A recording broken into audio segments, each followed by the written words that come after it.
Setiap musim mempunyai jalan cerita sendiri. Cerita sedih, kisah kejayaan, detik-detik yang bertegang. Semuanya bermula dari peringkat qualifier, di mana pasukan-pasukan baru muncul dan bersinar. Brotherhood Homeboys dan kegigihan Red Esports. Our boys secure this win. Ini bermakna pasukan Red Esports layaknya masuk ke pusingan playoff. Sampan sudah di air,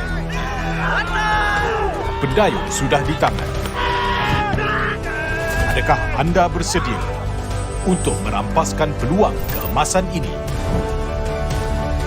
#RiseUp. MPL Malaysia sudah kembali.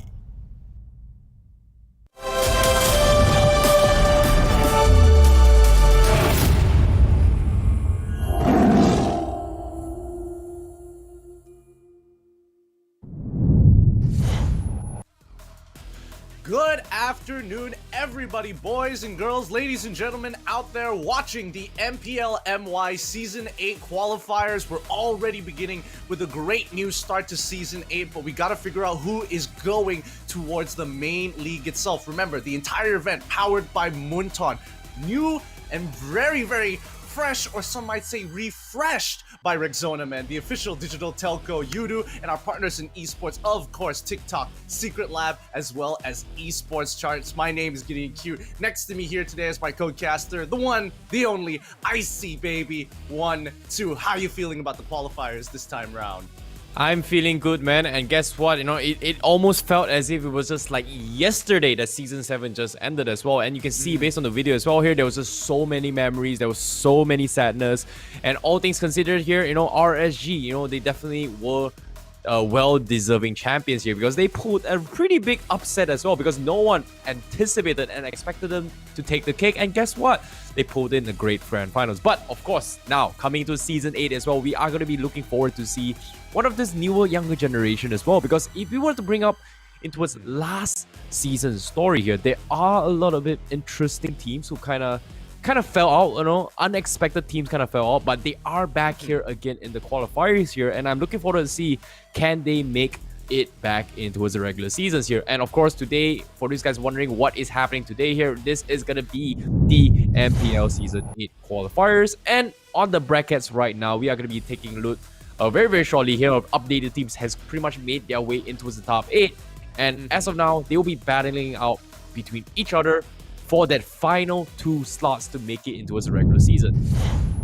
All right, so let's have a look at the brackets right now here. Now, we won't be able to cover every single one of those matches, but we will make sure that we cover the top 4. But look at how the bracket has been dispersed. If you've been following the qualifiers or you have friends or family participating in the qualifiers to earn themselves that shot at the big leagues, well, this is it. Starting off with our very first game of today, we are going over to PRG versus Team X, and that's going to be pretty exciting here because again, we've heard a lot about Purge. They've got 2 teams in the running here. They've got Purge Esports and they've also got Purge Reborn, both of which I've been hearing very, very good things, but they're not the only ones. We're seeing recurring faces with 6J as well. Some of the old Orange players coming together, just trying to say, hey, we still, even though we didn't get our slot back, that's totally fine. We're just going to have to win it back the good old-fashioned way.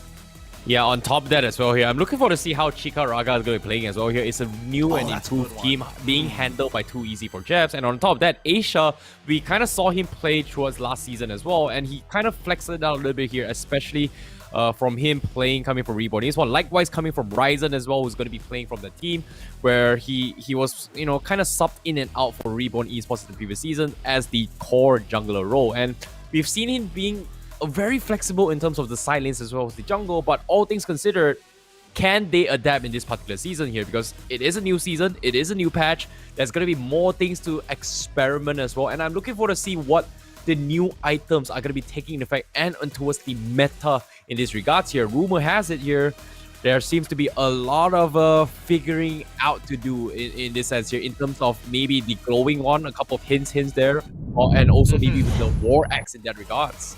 Yeah, I mean, War Axe has just been a game-breaking item, arguably. You know, it's really shaken up the meta, and I think even for the caster side, we're all still trying to learn, experiment, but also trying to figure out what the Malaysian scene likes. Because at the end of the day, the question is, what is our country's preferable meta? We've seen Indonesians, we've seen Filipinos, time and time again, they innovate, but they usually fall into one or two categories of team play. Malaysia, on the other hand, we yet to have found our identity in the meta, but hopefully this time around, it could be something that could maybe just get a little bit of a taste of that international result. Yeah, definitely. And on top of that as well, I've heard rumors that there is some sort of a groundbreaking meta, especially working towards the glowing wand. So I don't exactly know the full details. I wouldn't be surprised to see maybe a full support meta here. Maybe Angela SS as well as the Rafaela might be a priority. But you know what's really nice right now here? For you guys watching at home, if you scan this QR code right below us here, and if you sign up, you will get free 100 diamonds for absolutely free. And when I mean free, it means free by signing up. So free, so free. So guys, if you are new and you don't know which digital telco to choose, I don't know, maybe MPL could teach you a couple of things and hop on with YouTube. But you know, besides that, I think as of right now, I'm very excited to see a lot of these qualifying teams, because these are people who could potentially, maybe not this time round, but maybe next season or the season after, could see a couple of recurrences, you know? Some of these names may be familiar to some of you people who have been following very closely with the esports scene, and especially the tier 2 tournaments that isn't the MPL. A lot of semi-professional teams and really starting to build a name for themselves in that scene. Yes, I definitely agree. And speaking of the meta here, right?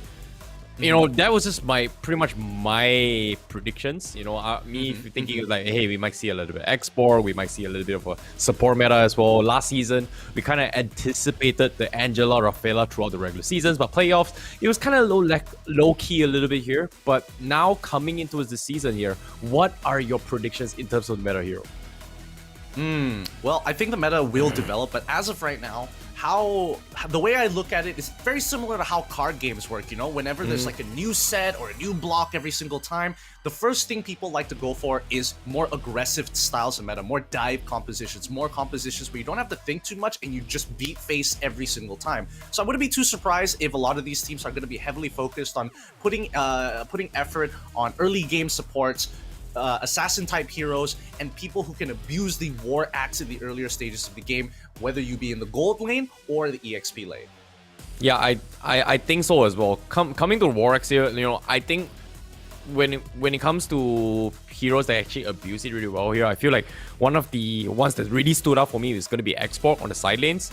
But you know, I know Cortex on the other hand is a big fan of the Barats here. Do you think the Barats is still going to be relevant here, considering that we saw a couple of Barats game in the previous season where Barats actually dominates in the side lanes here, just because it just brings so much value in terms of team fights? And coming in towards the current meta here with the War Axe, do you think the War Axe would fit the Barats enough, or is this just going to be a skip by for the heroes such as Barats? Well, I would think it's a skip by if you are picking up Barat. But you know, this upcoming match, we might be able to see that Barat into the Export matchup, because we are going to check out Team X versus Purge Esports. And this is going to be great because Team X in itself, they've rebranded them. The X Reborn players have rebranded themselves. You'll see it in a little bit. It's pretty interesting if you're asking me. But yeah, Min, Man, Akim, they're back. They're willing to give another shot to try and get into the MPL. And they were the ones who decided to bring that Barat in the first place. Let's jump into the draft and let's find out whether or not we're going to see those matchups. Yeah, I'm looking forward to see what kind of heroes they're going to be playing as well here, because as of now, for those that are wondering why Team X has this number code here, they're like secret agents. I'm just going to give you guys a little bit info, is that Team #000 is none other than Min, coming from previous Reborn Esports. 005 is going to be Man, and 007, you know, James Bond here, is going to be Akim. Other than that, I have no clue who the other guys are here. They're just keeping it low-key. And it's understandable, right? Considering that, you know, it's part of the strategy, hiding your names, doesn't want to give away too much info. But for us as casters, we have the inside scoop. We're gonna tell you guys who these guys are. But unfortunately, say on the other side, red team here, they don't exactly know who they are. So that's gonna be a mysterious factor. Likewise, coming from Purge Esports, well, we've got the entire old school OG cast from WWE joining in with us. We have Randy Orton, John Cena, Kane, Rey Mysterio, as well as Itcha. Never in my life, in the history of me casting for 7 years now, will I be commentating a WWE superstars. Hey man, I mean my old IGN was based off of that exact same concept, but let's look at the draft so far. Matilda Really? gonna be the first lock-in coming in from Team X. Yeah, Fatal 5-Way derived from the Fatal 4-Way, which is also a WWF old fighting mode. But besides that, looking at what we are seeing in terms of the bans, again, very aggressive. Popolo and Kupal, Eudora, Benedetta to clear the waves really easily no matter what matchup. We're seeing the Harley, the Beatrix, the Selena, all very aggressive heroes from both sides. Kaja gets locked in. I wouldn't be too surprised if Purge Esports wants to actually go for a marksman style, but instead they go for a dominant laner. They want the X-Borg. Yeah, I'm a little bit worried here coming from Purge Esports. It's understandable why they kind of banned the Harley, they banned the Beatrix. You know, they might have a little bit inside scoop, but I feel like Team X, they have the biggest trump card right here, which is Akim, which we kind of saw a glimpse of his performance from a previous season here, where his Cloud, he seems to be one of his best performing marksmen. So I wouldn't be surprised that Team X decides to prioritize Cloud later on. And considering that Claude isn't exactly a meta pick or ban throughout pub games here, so it might be a surprise factor for Purge Esports if they do not realize this. But of course, Benedetta being banned, Lunox being a priority here, I'm surprised it made it to second phase. But with the Kufra on board as well, it is going to be an all-rounders track coming for Team X to prevent any sort of a maybe interesting pocket picks here, maybe even a Fanny, which oftentimes is still quite strong. And currently, in my personal experience here, Zorn is pretty much one of the strongest Fanny player coming from Geek Fam, but aside from that, we haven't seen too much of it coming from the qualifiers at all. Yeah, it's a difficult hero to play, I'm not gonna lie. It's something that you have to have the mechanical skill for. However, I think Purge Esports, they took a couple of I don't think they took the L on the draft just yet here. I think they were pre-anticipating that Team X was probably going to pick up the Lunox at some point in time, so having Kaja is a really great way to say, hey, at least we have a deterrent. Now they get an even more aggressive support, somebody who can look for those engagements while Kufra is kind of messing around, like and target that backline. The Jawhead is great. Finally, we move into the bans. Yves being banned out, Hayabusa being banned out. This is fast. These guys are snappy.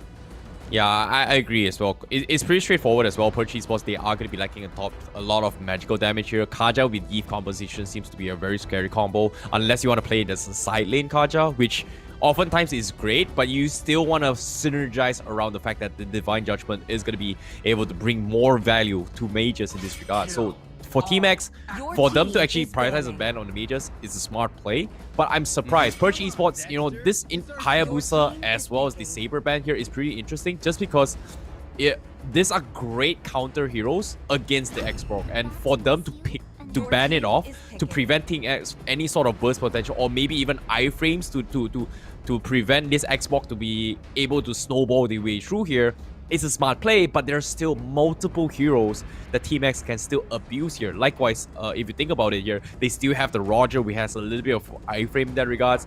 Yes, Benedetta is out, that's great. Hayabusa is out as well. But if you think about it here, there are heroes such as the Lancelot, which is great at chunking down the Piraga armor.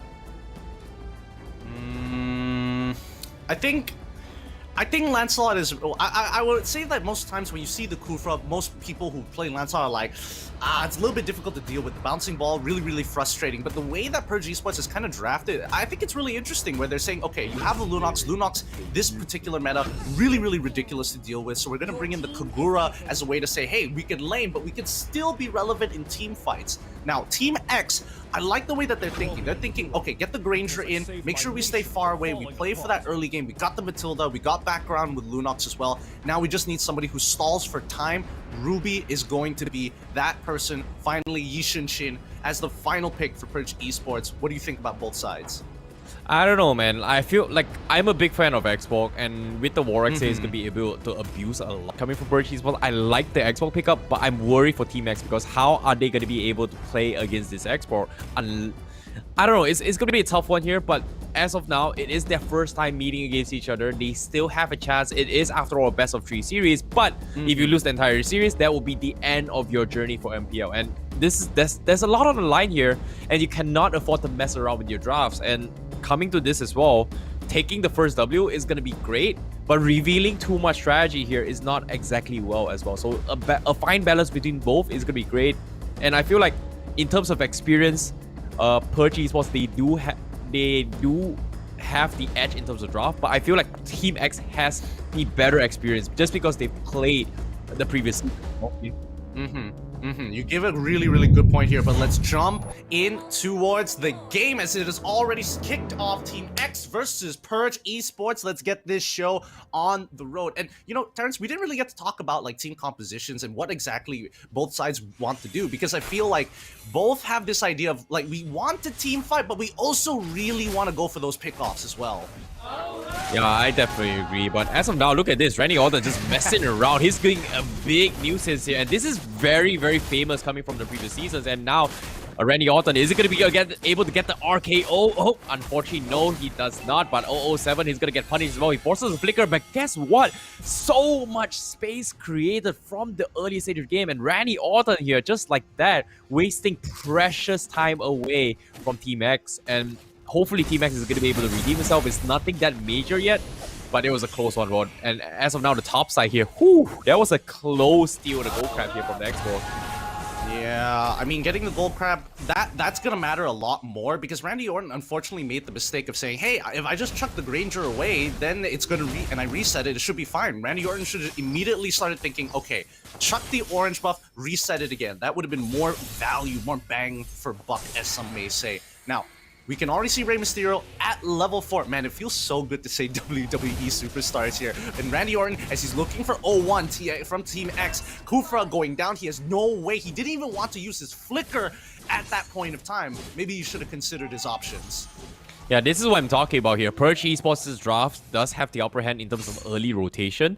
And so far it's working out, and it's working against Team X because, you know, if you think about it here, the drafts coming from Team X here is all very team-oriented, and they can't exactly fight this early on. So buying a little bit more time is going to be the way to go. And this first turtle is something that Team X definitely needs to contest. If they lose this out, then it's going to be a hard comeback for them here. Meanwhile, 001 here is going to try and make the first attempt here. He's going to get pulled back, ejects his way, goes for the flicker, but unfortunately gets shut down. And a great Divine Judgment coming from K, catches off a Kim from the side. 007 is down for the count. Without the marksman, your Team X, they are going to lose out a little bit too much. As now, you can see the Ruby trying their best to try and stall this out, but pretty sure Purge Esports is going to get this turtle for absolutely free and then some. Oh, that was so worth it. That was so worth it. Great pick coming in from Randy Orton onto 01. And I think, you know... Oh, no! No way! He actually got the kill off of that. Nicely done coming in from Edge on the top side of the map. He did have to use his flicker, but hey, if you are putting your opponent behind and they use their flicker as well, it's all worth it. Yeah, and as of now, Team X, they need to figure out a way to play around with this Matilda, and as of now, it's going to be a tough thing to do considering that Kufra is still level 3, super under level now as compared to Purge Esports' Jawhead. Randy Orton, we have 1-0-2 up on that Jawhead, and currently, this is the perfect game for Rey Mysterio to carry out the game to the later stage of the game. He's 2-0-2 on this Yishun Sin. And it seems like Team X, they need to figure a way to try and snowball his way through. And as you can see, 001 here is going to go for the push, but the Divine Judgment comes in, pulls him back. But I don't think that's the right target you want to be putting here as well, because Team X, they are going to retaliate here. They lose a tank, they're happy to trade, and as of now, they're out of position. The re-engage comes in for Purge Esports, but the ejector from Randy Orton, the RKO misses by a whip. He accidentally RKO'd his teammate. Oh my goodness. Oh, well, accidents do occur, but you got to give it to the people who make the plays work. 05 getting a really good guiding win, and even using the flicker to get some extra distance to make sure that their teammates were going to survive that engagement. So really well done coming in from Team X overall. However, Purge Esports are still in the lead. They are not out of the safe zone just yet. 20 seconds more until the next turtle comes back up, and hopefully Randy Orton just gets another freebie. Yeah, hopefully, but as of now, Team X, they're trying their best to defend against the top side, but you can see the setups coming from Purge Esports here. Is it gonna happen here? Because Randy Orton, he's looking to go for the punish. Seems like it is gonna go. Here comes the RKO. Watch out, my friend. Here comes the last Insanity, and Ruby is out for the count. And Turtle, just in the nick of time, Purge Esports capitalizes on this really, really well. And Kane gonna try and challenge against the Lunox.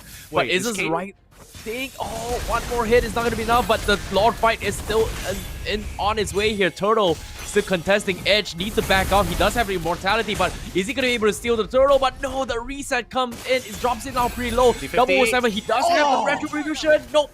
He doesn't even need it. He will get it eventually here. Purge Esports, how did they lose that fight?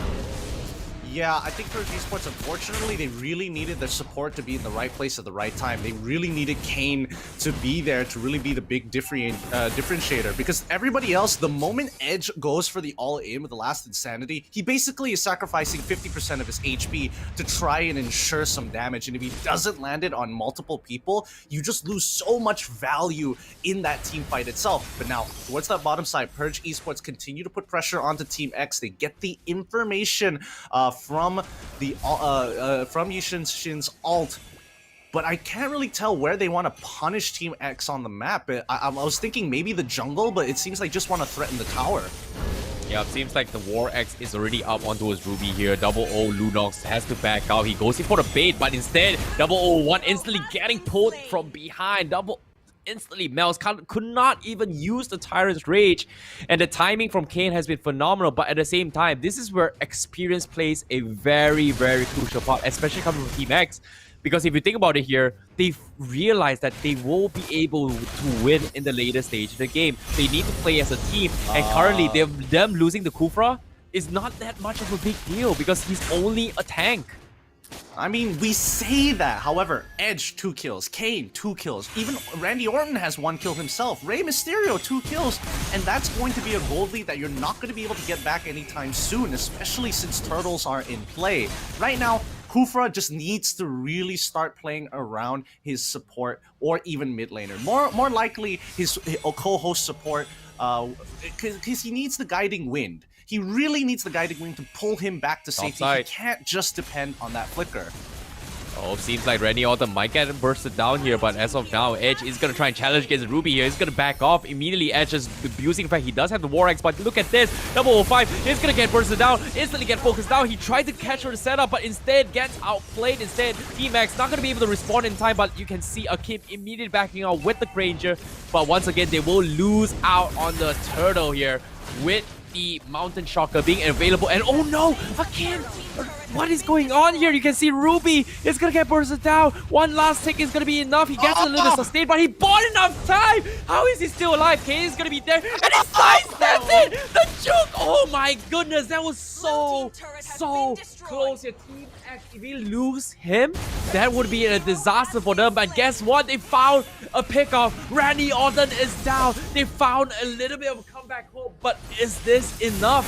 Because now the re-engagement comes in. They're going to focus down on Kane. Kane, he goes down with the last thing of health, and the Matilda will take him out. My goodness, what a turn of events. Team X are doing it. They're doing a good job here, but here comes Rey Mysterio just trying to get back under the turret. Edge is going to take a lot of damage, but he has the immortality. He comes back up. He should be okay. 01 misses the rage once more, unfortunately. But Purge Esports, they've got the 2K gold lead. Like, yes, unfortunately, they got heavily punished, but they're up by structures. They're up by gold. They're at no loss whatsoever in Team X. They're going to need one more of those miracle fights, a really good punish onto Purge Esports if they want to even up the score or arguably even surpass their gold lead. You're not gonna lie, man. The War Axe on Ruby is pretty broken here. He does so much damage. And best what, top side, he's gonna go for the challenge. Unfortunately, say, if it was a 1v1, he could have taken down Edge. But as of now, that challenger is gonna cost them. And on top of that as well, they lost another one down bottom here. Lunox getting taken out. They get a trade for Kane, but is that the wiser choice here? They've lost so much of their cores coming from Team X. And it's understandable. They just want to have the Granger just full farm and not being contested, but at this stage of the game here, trading out 50-50s, not exactly looking good here because they're getting picked off one by one from Purge Esports. I don't know I don't know how this is happening. Right now, the supports are really dropping the ball for Team X here. Like, they're going in, it's not looking good. Randy Orton gets the unstoppable. He gets pushed back in by 0-1, but it doesn't matter as Rey Mysterio with the Traces comes in perfectly, executing the right target, walks away as Edge now trying to recover, flickers away, knowing that Lunox is nearby, and John Cena there to watch the flank. Really nice play coming out of Purge Esports. It was quick, it was fast. Just talk about Caster's Curse. You know what I'm talking about? Yeah, the Mountain Shocker, man, just enough. The Rey Mysterio has been on point with his timings here. But I'm a little bit curious here on what Edge's item is right now, because if you think about it, Edge, he does have the mobility with the War Axe, but did he go for the Hunter Strike, or did he go for the traditional build of the Bloodless Axe and the Queen's Wing? So I'm looking forward to see what Edge has it, because as of now, Team X, they have some sort of mobility lockdown, but they can't seem to catch up with Edge as of yet. That's a good point. That is a good point. Maybe he's gone for a Hunter Strike variation potentially, but let's look at this Lord, because right now, Purge Esports have full control over the bottom side. They have priority. Now, Team X, they have to kind of fight this, though, on Purge Esports' terms. Yeah, and I don't know, Purge Esports, they are doing a fantastic job abusing their drafts right now here. They know they have the upper hand, and they're just snowballing in towards this game. So much catch potential. And on top of that, Kane, he's got the Holy Crystal on top of that, and he's got the double daggers as well coming on this Kaja, so that's gonna hit a little bit more harder. And to stack it up with the Calamity Reaper, this is a one-shot combo on Kane. And on the contrary here, it seems like Edge here, he does have the Bloodless Axe, so it's not going to be the Hunter Strike instead. So it's going to be a little bit more sustained to try and tank through whatever damage that Team X is going to go here. Randy Orton tries for an RKO, doesn't seem to happen, but as of now, this tier 2 is done for. The Brilliance being expanded, there's nothing much they can do about that fight, as the Lord is slowly pushing from the top side of the wave. The Twin Blades on Kane is probably what's giving him like such strong one-shot potential as well with the empowered auto attack here. But yeah, this is what we were talking about. They should have tried to look to fight for the Lord. This is a situation where they can't really do anything if they simultaneously get the waves crashing to those inhibitors. And now PRG, oh no, opportunity there we go. Divine Justice once more strikes fear onto Team X. They are forced to walk away. Lunox having zero reaction time to even get the Brilliance off.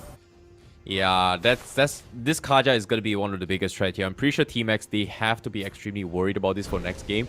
And currently, the biggest threat right now is none other than the Kaja as well as the Xbox. And Team X, they don't seem to have any sort of solution here. And it's understandable why they drafted Kupra, just to kind of prevent the fact that Purge Esports might draft it to counter the Matilda. But as of now, they can't seem to find a window to pick off any people from the back. And I'm a little bit worried here for Team X.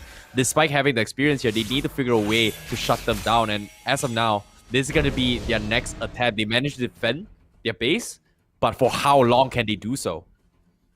Yeah, I mean, this is not exactly the best position to be in. If we're talking about scaling right now, we did see the glaive being purchased by 0-0 here, by 0-0's Lunox, and he's got the damage. He really does, but Kane is just not letting him play the game at all. He's 2 levels up. He's 5 kills ahead. Same amount of deaths here, but when you look at the total goal both teams have, 6k difference. That's nearly 1 to even 2 items ahead of your opponent. Randy Orton, he finds the unstoppable force onto the Granger. He is gone. Divine Justice making sure that he ends his career right there. John Cena getting very close to getting that one shot onto 05, but you know what? They've already lost those 7. They've got to back away.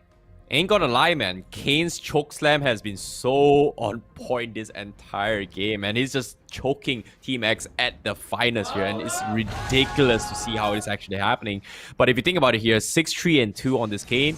Will he continue to do so? Because as of now, you can see he doesn't have the Divine Judgment, but Ruby might be the next casualty. But I don't know. It seems like they need some sort of damage coming from Team X, and it's really tough on Team X, considering how Triple O coming in from the Lunox here, he's pretty much not gotten a single kill. I agree the Divine Glaive is going to be helpful, but that's a lot of damage he needs to bring out to the table. Well, see, here's the thing. Purge Esports, they're playing a composition that wants to have these, has pick-off options, pick-off tools in their skill sets, but they are a team fight composition at heart. What they want to do is pick a place and time for TX to fight them where it favors them, like in the jungle, for an example, where you can come from many different angles and cover them on 2 different fronts. Team X, on the other hand, they want that traditional team fight. You know what I'm saying? They want to go from that front to front, bring your girl on a date sort of situation at McDonald's, that sort of thing. Wow. All right, I'll take it. That's what I'm saying. I'll take it. Gideon. I don't know what kind of dates you've been going, but as of now, you can see 001 here going to try and challenge Edge, but as of now, they need the triple man Tyrant's Rage. Unfortunately, they will not get it. Matilda is pretty much bursted down, could not do anything to assist the team, and guess what? The next casualty is going to be the Ruby. Instantly gets deleted from Kane. The choke slam comes in, and they lost 2 before the fight even began. Team X, they're getting caught off guard, and as of now, Purge Esports, they are going to be very happy at taking their second Lord and the 10k net worth lead against Team X. Not to mention, this is a Luminous Lord, so one of those inhibitor turrets are almost guaranteed to be shut down unless Purge Esports decides to do nothing with this advantage. Speaking of Purge Esports here, they've been playing very together. Whenever they make a mistake, the whole team dies at the same time. It's not one person making a mistake. It really is they got outplayed, or, Team X finds a really good opportunity. But Team X, they can't really do anything at this point. Edge flickers in, forcing them. What a show of dominance from Purge Esports' side. They don't even care about the Lord anymore. They're taking all the inhibitors away. We're seeing the flame missiles come on. Kane gets a really good Divine Judgment, followed up by a quick on Chuck. Ruby pulls them under the turret. It's not looking good as Rey Mysterio is finishing them off 1 by 1. Your armor does not matter. Trace them once more. Even with the Ring of Order, it is all they need as Purge Esports take away game number 1. Yeah, that was a big win here coming from Purge Esports. And like I said as well, the drafts coming from Purge Esports seems to be the better one. They had a clearer picture of what they want to play around. And you can see the dominance coming from Kane as well as the Xborg here with the War Axe. He's just abusing the fact he has the mobility, he has the rage, and he's just constantly outranging Team X in their gameplay. And I understand that Team X, they have the experience, but it feels like the draft just did not work out for them. And it feels like the opening pick of the Matilda and Kufra was smart, but it seems like the meta has shifted compared to the previous season here, just because of the War Axe. You can see the big difference and change between both the Ruby and Xborg, but I feel like Xborg is just too strong right now in this match, too strong. Well, personally, I think Team X may have a little bit of problems when it comes down to communication. We're seeing a lot of their members going for these engagements with either no follow-up or completely ditched and left to die. So I think Team X, they've got bigger things to worry about rather than the small micro stuff, because fundamentally, as a team, you need to be doing... Well, not that you need to be doing, you have to be on the exact same page when deciding to make the play. Yeah, this is going to be a rough one here, especially coming from Team X, because right now, they're down by a point. This is match point coming in from Purge Esports, and seeing how this is going here, I hate to see it. I hate to say it as well, because Team X, we've seen them from the regular seasons. They're very humble, very nice, very sweet people. But to see them go out like this, it's gotta be heartbreaking, Well, I mean, at the end of the day, this is a competition. Better teams always need to move forward and continue to win. And this is the qualifiers here. Like, if we're talking about some of the more intense competitions, there are only 2, international tournaments and qualifiers. The moment you get in towards the MPL, there's a certain level of security or safeness you feel where you don't have to fear getting relegated, but instead continue to improve each and every week. Yeah, I definitely agree. Understanding that you making the regular season is going to be a better experience, learning experience, especially for newer players. But let's talk about the itemization here, right? If you pay attention to Purge Esports playstyle here, they went for a very glass cannon coming from the majors, especially coming from the Kaja as well as John Cena with the Kagura, which I'm surprised we did not see a single glowing one, but it seems like they're just going full ham with the glass cannon. They don't exactly need any sort of defensive item. But what's really interesting, look at Edge's itemizations here. The War Axe, the Ice Queen's one, as well as the brand new Glory Armor, I believe, just gives Radiant you armor, so much.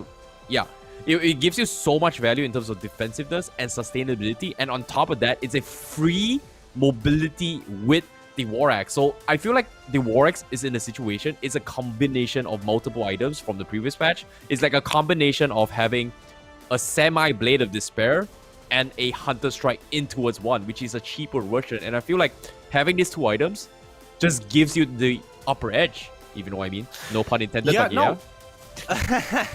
But truly, it is quite the shakeup in the meta. You know, a lot of people were thinking maybe fighters were coming back into meta after looking at this item, and I think it's completely true, or at the very least, completely fair argument here. Because at the end of the day, all fighters love the movement speed, they love the extra bit of damage, they love the extra bit of stats, and obviously you want to have spell vamp at the end of the day, but you can build that just slightly later. Just get that raw power first before you get the sustainability.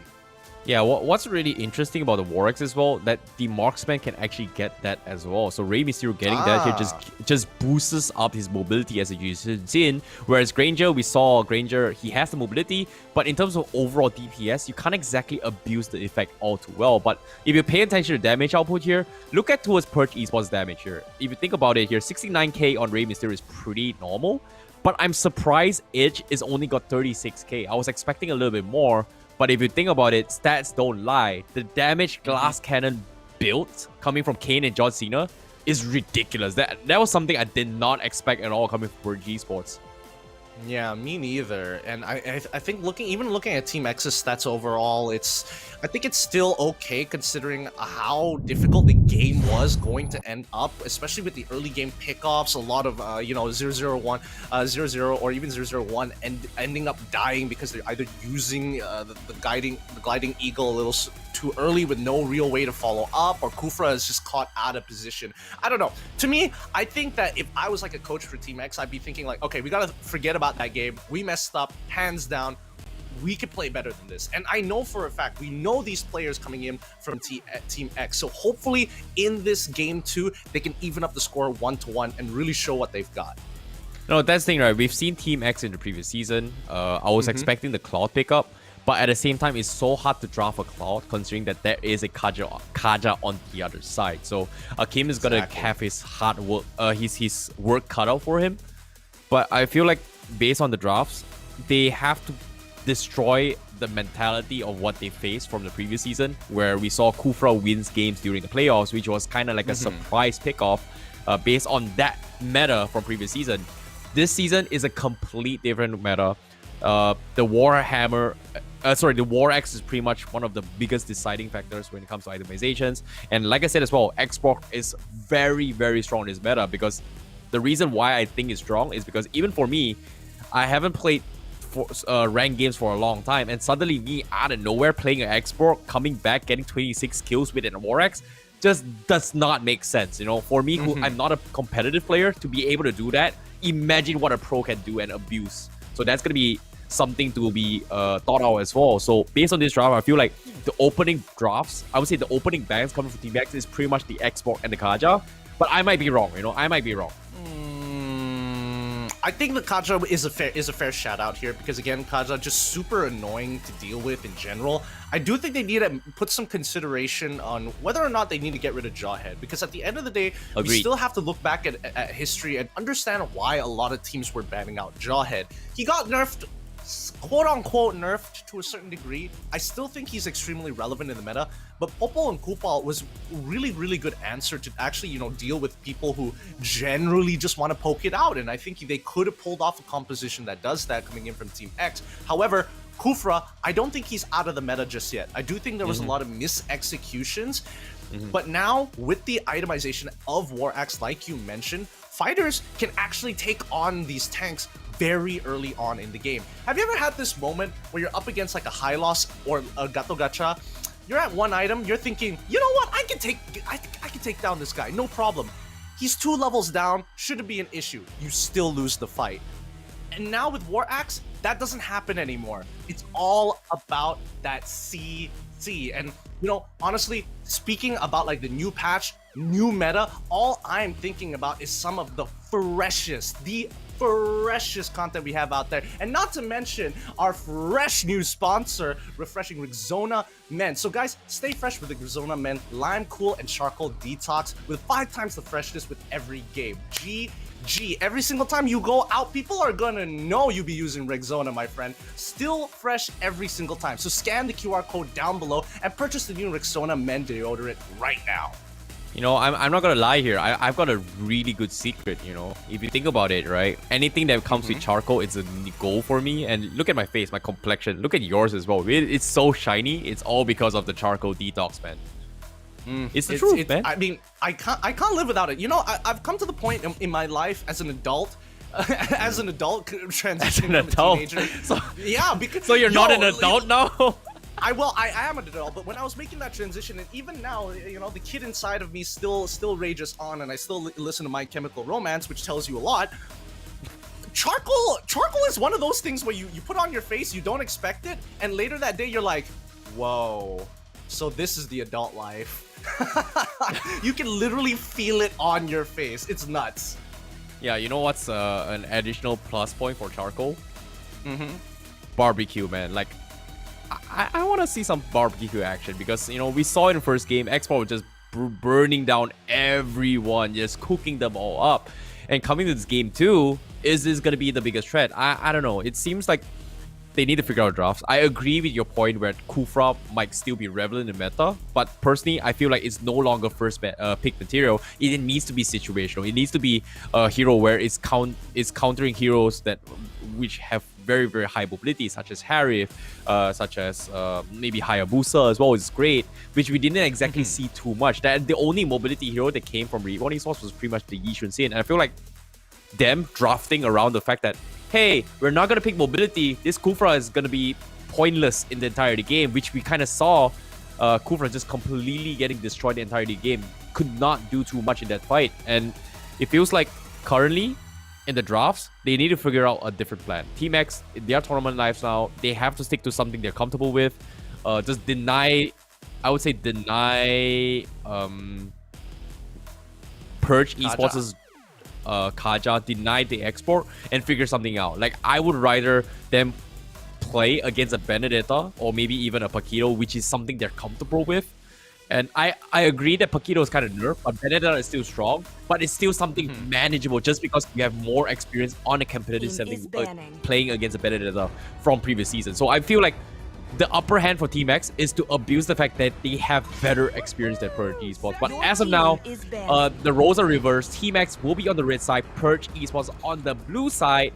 And this time, first pick here, like I said as well, instant bans coming from Purge Esports, understanding that export is the biggest threat. Yeah, and now they also switched. Oh wait, no, they did they switch sides? Yeah, they switched sides. Team X was on the blue side in game 1, and now that they have Purge Esports on the blue side, drafting, the idea has to change straight away. So good adaptation here, getting rid of the export, knowing for a fact if it's left open, Purge Esports definitely gonna take it. So the question is, what's Purge Esports is thinking here, right?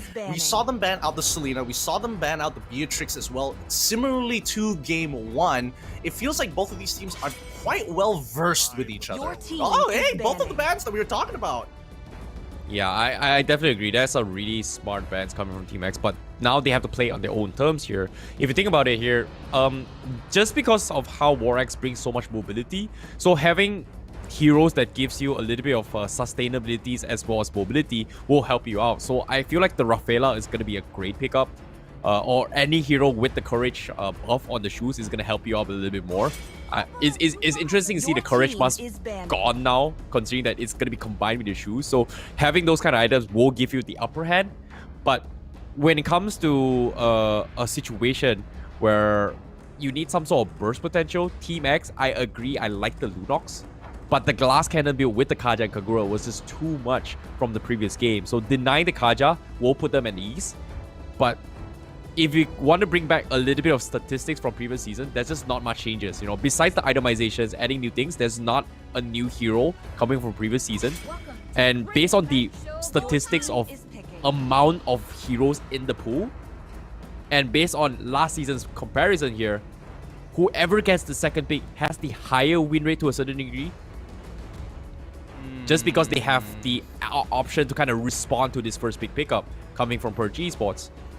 Right now, I mean, I think. at the end of the day, teams need to learn that if you are playing on blue side, you draft a particular way. If you're on red side, you draft for the second half. To kind of ensure that you have like, okay, I get to react to what you are doing, but blue side they need to have like a strong denial in the beginning. Glue, I wasn't expecting that as a first pick though. Kind of interesting considering that Matilda was picked up extremely early on by Team X. I guess they're okay with just giving it over to them. I feel like Purge Esports is respawned in drafts. If they remind me of how Todak kind of played from the previous season, and they understand that Matilda is not the biggest threat. The amount of games that kind of happened in Season 8 was any heroes that has some sort of push and pull effect, such as like Kaja or Glue or maybe a Barats, kind of win games. So having those heroes that has some sort of catch potential or pick off potential is going to help out. And I feel like Todak kind of demonstrated that really well in the previous season, especially when they were abusing the fact that Glue was one of the strongest side laners just because of how nimble, how mobile, and how annoying it can get. Okay, that's fair. That's fair. I can definitely see where you're coming from here, but let's see what Purge Esports is going to go for. Yeah, I'm going to go off a little bit more.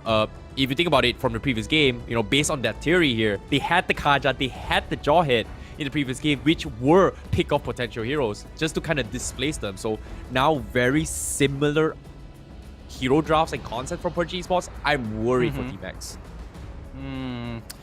I don't know just yet. I definitely don't know just yet because again, there are quite a number of counter picks that Team X could look to pick up. Lancelot usually is one of them when it comes down to the Eve, but instead they're taking it slower. They're falling back to things that they're comfortable with. Claude, the one pick that you're talking about in Game 1, now being brought into Game 2 with the help of Matilda as well, that's going to allow him a lot more flexibility, especially if he is getting targeted by the Unstoppable Force or even when the real-world manipulation is dropped on top of him. It's interesting to see how Purge Esports is drafting. I finally, it makes so much sense now why they're just banning off higher boosters and I think, what was it, the other one? Another assassin previous game, first game, can't remember it. It's because that, hey, these are heroes that are great for split push potential. And if you think about it here, Purge Esports, they want to play a team fight composition where there's no split push potential involved. And Team X did not have those capabilities in previous games. So I would say now having the Cloud gives you a little bit more mobility in split push potential. And with the Benedetta, I feel like Team X now, they have better tools to work compared to what they had in Game 1. True. I think this draft is a lot better this time round, and I would say that the first phase I would give it over to Team X for sure, because again, they've got all the counter picks that they're looking for these first three. Saber going to be the next ban coming out of Purge Esports. I think that's a fair ban. It's like, really, is there anything else that's really relevant to ban out? Not really. Most is situational. Saber is that one-stop shop of like, he shuts that one guy down, and they don't want that, especially if you are trying to pull off a Eve composition. I like this Cho ban coming from Team X, and we've talked about how Eve versus Farsa matchup is great, and having the Cho ban from Team X kind of gives it a little bit of information that they might be drafting the Farsa to deal with the Eve. But aside from that, if you think about it, Jawhead and also the Glue, they won't be able to do too much against the Farsa because they've got bigger targets to fry, which is the Claude as well as the Benedetta, but instead they will prioritize on the Alice. Yes, this is a hero we completely forgotten, but side lane wise, one of the strongest 50-50 trades, especially going up against Glue. I don't think it's just that. I mean, right now, Team X, they are just winning the draft on all fronts here. Like, Purge Esports doesn't really have an answer to kind of peel them away. So I think that's what they should really be looking for, people to actually help them slow down the fight, or at the very least, pull back for escapes. And Kagura would be a really good pick here. However, it makes the team composition just slightly awkward. Kagura is going to need to sit down on that bottom side to fight that Alice and keep her in check for a large majority of the game. I would have preferred the Lunox, but hey, Team X was just one step ahead. Yeah, I'm not too sure about this double side lanes here. Considering that they need some sort of protection, yes, arguably the Jawhead Glue is enough. But giving Kagura that mobility here and it feels like they need some sort of mobility coming from Purge Esports, except for the Yishun scene. I think the Kagura is more like a desperate draft, but I think it'll work out coming from Purge Esports. Meanwhile, Team X, I don't know, man. What do you think about Foramis? I was expecting something else, but a dive comp coming from Foramis? That's pretty I think aggressive. Oh, okay. I personally like it because at the end of the day, like once you show Yves, you're kind of showing what kind of a team composition, because we don't see people get really creative with Yves just yet. That was a lot of Season 7 stuff. Like before that, we were trying to figure out like what do you put together with Yves to come up with a really nasty comp. Now we're very well versed in Yves and the different types of variations. So Team X, I like the way that they're thinking. Yves drops down the real world manipulation. We just fight. We just dive her. She's not getting out of this. Yeah, I definitely agree. And, you know, Yves is in a situation where if you want to pop the real world manipulation, it needs to be like a secondary follow-up or maybe even a counter engagement. Then that is where it, I would say, excels the most. So based on this draft here, I feel like both teams are still 50-50.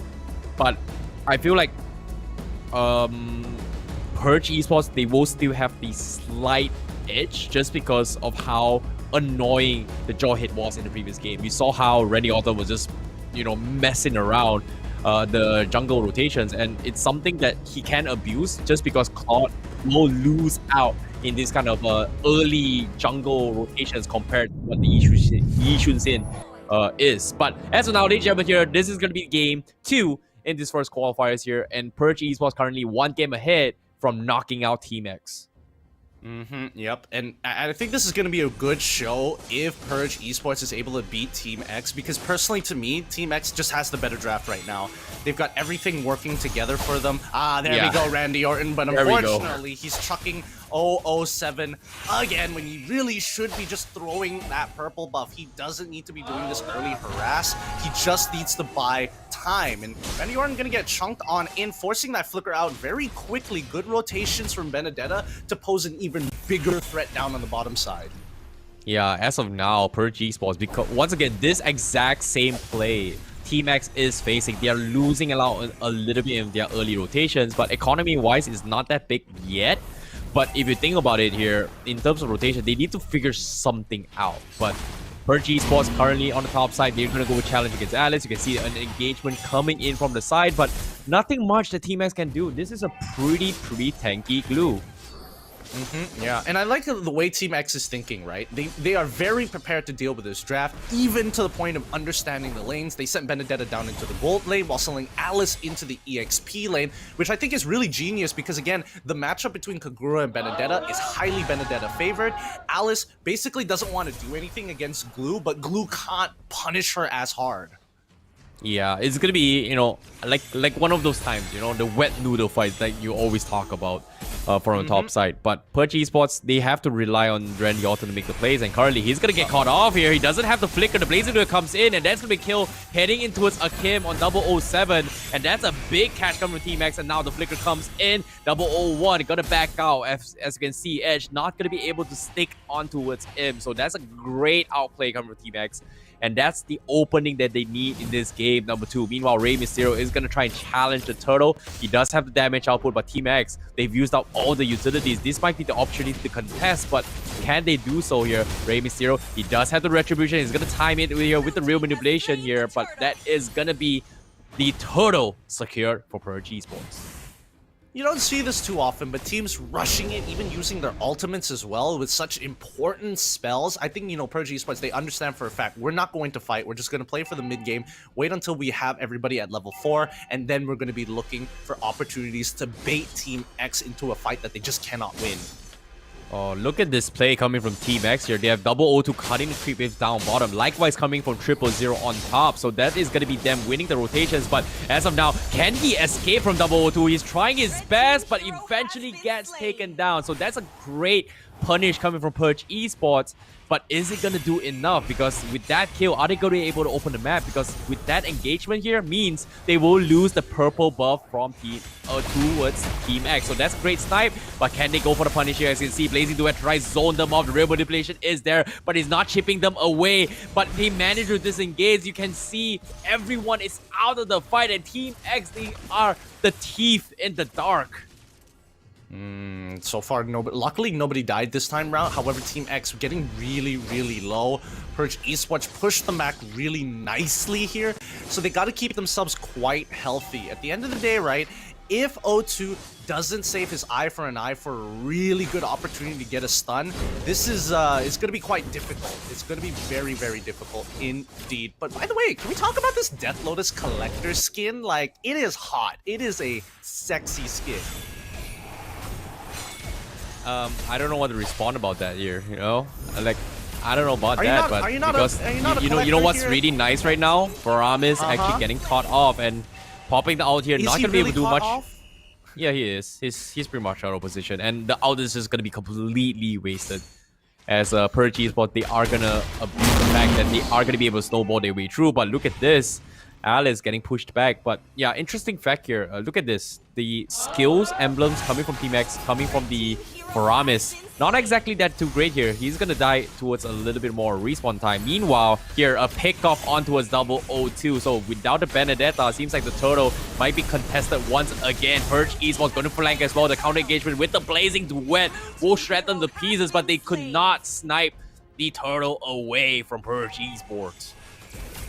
Did not go the way that they intended to, but hey, you know, at least they got what they wanted. They walk away. They don't lose too much. The most that they lost was a support in the meantime. So, you know, all things considered, not that bad. Not that bad. Still winnable. Not too far away. John Cena now purchasing that Ice Queen's wand. So now his ultimate is going to be more utility. It has a lot more utility to it. It's going to be a little bit more extra effective for the team to start running down the members of Team X. However, we are still keeping a big eye on Double O here because he is going to be looking to carry the later stages of this game once he gets enough stacks. Yeah, and top bottom side here, you see Benedetta, can he survive? No, he cannot. The damage is just too much. They're gonna try and trade on the top side as well. Edge going for the sustains. Look at him. He's just making it so annoying here. He's buying so much time, but unfortunately, Purge was not gonna be able to respond to this. But because of this play, look at the bottom side. They will get another tier 2 as well, potentially. Oh no, okay, no, it's still healthy, but Team X, they are gonna try and get a little bit more out of it, but do they have the damage? That's going to be my question here. As you can see, the tier 1s are going to be caught off as well. The real manipulation to try and catch up off guard already. Orton! The RKO comes in and take down the Alice. No sustains whatsoever. No frontliner. Team X, they have to find some sort of pick off here. Looks like they were going to make an attempt on John Cena. They will catch it, but guess what? Double Simon gets caught off. Last take of health. He survives, but the glowing one, he survives. Oh my goodness. Again, he survives with 1 HP. And Purge Esports, they could not get a little bit too much out of it. Oh, that was so close. Yeah, there was no need for 01 to die there. I think if, you know, 07 just communicated, hey, I still got Battle Mirror Image here. If you're going to do the Circling Eagle, make sure you end up towards the mid lane rather than in the middle of the fight. Just by the way, the lack of communication coming in from Team X is quite astounding considering the amount of experience that they have. However, this might be an early day for them. 05 already getting cut out by the Unstoppable Force, the ejector just securing it, but Farmis was able to get the ult off just in time to try to stay relevant. The split from Edge going to be annoying, but 07 secures that turtle, and now the full-on fight begins as they start to pull on backwards. Oh, that's big! Drop the real world manipulation on top of them. 07 is going to walk away, but 02 trying to pick up any kills whatsoever. They can't do any more than this, and even Alice just doesn't want to participate in this fight. Oh, that was a well played there coming from Edge to set up for that fight. Team X, you know, they walked in towards the perfect trap with the real world manipulation, but the fight continues now. A desperation attempt trying to force them back is doing well, but do they have the damage? Here comes the Circling Eagle. It goes on to John Cena. Does he have damage? Oh, just enough to shut down the IF. So that's gonna be a great trade-off. I would say a consolation prize, but still, Purge Esports not making it easy for Team X, but now with the blazing duet, oh no! What were you thinking? Kane instantly shuts him down. 007 is out, and finally they slow them down. And with that, Rey Mysterio is gonna get a little bit more farm. He pays with his life, but a marksman for a mage, definitely something that Purge Esports is looking and very happy about. But now Ejector comes in, they still have the damage, they're shutting them off. Rey Mysterio with the Chris could not connect. 001 needs to back out, and now with the Mountain Shocker, How does he do this? Team X, they're not responding in time. And with this play, they're gonna get a little bit more. The triple O here is gonna run for his life with his Alice. Can he survive with one last tick? He's trying to buy time, but Rey Mysterio on a monster kill. Oh my goodness, the WWE All-Stars Purge Esports showing you how it's done. I mean, they're looking real good at doing that. They're not called Purge for nothing, because these guys are absolutely killing it right now. And Team X, they're not too far behind here, but this is starting to get to the breaking point. 3K gold lead for Purge Esports, 9 minutes into the game. First Lord is up as well. Hopefully they find an opportunity to get on top of Purge Esports when they're all collected and grouped up to do this neutral objective. Yeah, I definitely agree. But Team X, I don't know, what's the comeback mechanics here? They need to somehow split push this fight, but it seems like they're getting desperate to force the fight, but real manipulation gets paid out. That's a good start, but the damage is just so strong. With the mounted shotgun on top of that, they pretty much lost half the fight, but you can see Kane, he's gonna back off and he survives. Team X, they tried their best to snipe out the Kagura, but it seems like they think that Kane is the weakest link, but it seems like it is kind of true. He's kind of weak, but do they have enough to shut him down? And it seems to me it doesn't. They don't. They just don't have enough damage right now. Look at the itemizations as well. Yeah, it's not a good look for them as of yet, but as you mentioned, you know, in terms of itemizations here, you can see that, you know, Farmus, he's taking his time with his items. He's going to need a lot more, but Benedetta in a very comfortable spot, having 2 of her cores down, even Claude, 2 items in already. We're just waiting for this Alice to get her big third. Yeah, I definitely agree. He needs the big third as well. And even with the third, I feel like they need one more. Going for the Winter Trunker is going to be a little bit more defensive. And I feel like Team X, they need some more damage here. But now, to start things off, the Ejector comes in, the Guiding Wing comes in, the Soaring Eagle not going to be able to save his life. That's going to be godlike for Rey Mysterio as the fight continues here. As you can see, they're respawning non-stop, but it doesn't even matter. They've got the stand-up. They've got the RKO from Randy Orton, just shuts them all down. They trade 2 for 1. But the fight is pretty much done here as Team X. They're losing out so much in terms of mobility. But guess what? Look at this. The Sticks thing is still onto a triple. Oh, can he escape? Yes, he will. But it seems to me, Purge Esports, they're just stronger in terms of team fight. And I don't know. It seems like Team X, they need to go in for the backup plan of split push very, very soon. Can they even do that? I think they can only hope for O2 to try to make something happen here. But when you have people like Glue as well as Jawhead, and Kagura in particular, that Yidang overturn, just so disgusting, chunking him out for Matilda for 50% of her HP, forces the trade back, and they're just sitting on top of that turtle, and now O2 is going to do his very, very best to shove this wave, force Glue to keep busy, and look to initiate a fight on the Lord side. I agree. The Glue is going to be a big threat here, especially in this kind of frontline team composition. But I feel like the Glue is actually not the biggest threat. Randy Orton is actually the true threat here. The RKOs on this guy has been phenomenal. And it seems like Team X, you know, they're just struggling here. They're just overcommitting their fights most of the time. And you can't blame them here because Randy Orton has been a big, big nuisance in their fights. Yeah, Randy Orton has been particularly frustrating to deal with, and I think right now Team X, they just need the utility items and the situational items down. Like Claude is really desperately going to need that Nature's Fury. What am I talking about? Winds of Nature. Because that is going to be something that prevents a lot of damage from the side of Purge Esports. It means that Rey Mysterio can't get his auto attacks off. It means that Randy Orton won't be able to deal damage. He will displace it, but he won't be able to deal hard damage towards this Claude. Now, Claude even purchasing a War Axe on his side. Let's see how much of a difference in his damage it's going to make. Randy Orton getting chunked out here. Battle Mirror Edge pushing him backwards. Guiding Eagle to send them all in towards that backline here. Purge, this is the moment that they've been waiting for from Team X to cut them down one by one. Edge is on the run, and Rey Mysterio can only do so much. He's auto-attacking as hard as he can, but O2 just does not care. Team X will take this Lord away. Purge will continue to try and fight it out. O2 getting a good stun onto Rey Mysterio, but now he's bit a little more than he could chew. Winter Truncheon is going to be enough. O5 trying his best to peel him off, but it's going to be the extra bit of damage from that flame shot from Kane to turn the times. Oh, no! Ends up dying to the Yin Yang. Overturn those shields from O2 despite the blazing duet. It was not enough. Team X give up the Lord. Go back to the base. Reset all over again as Purge Esports walks back up to mid after spawn.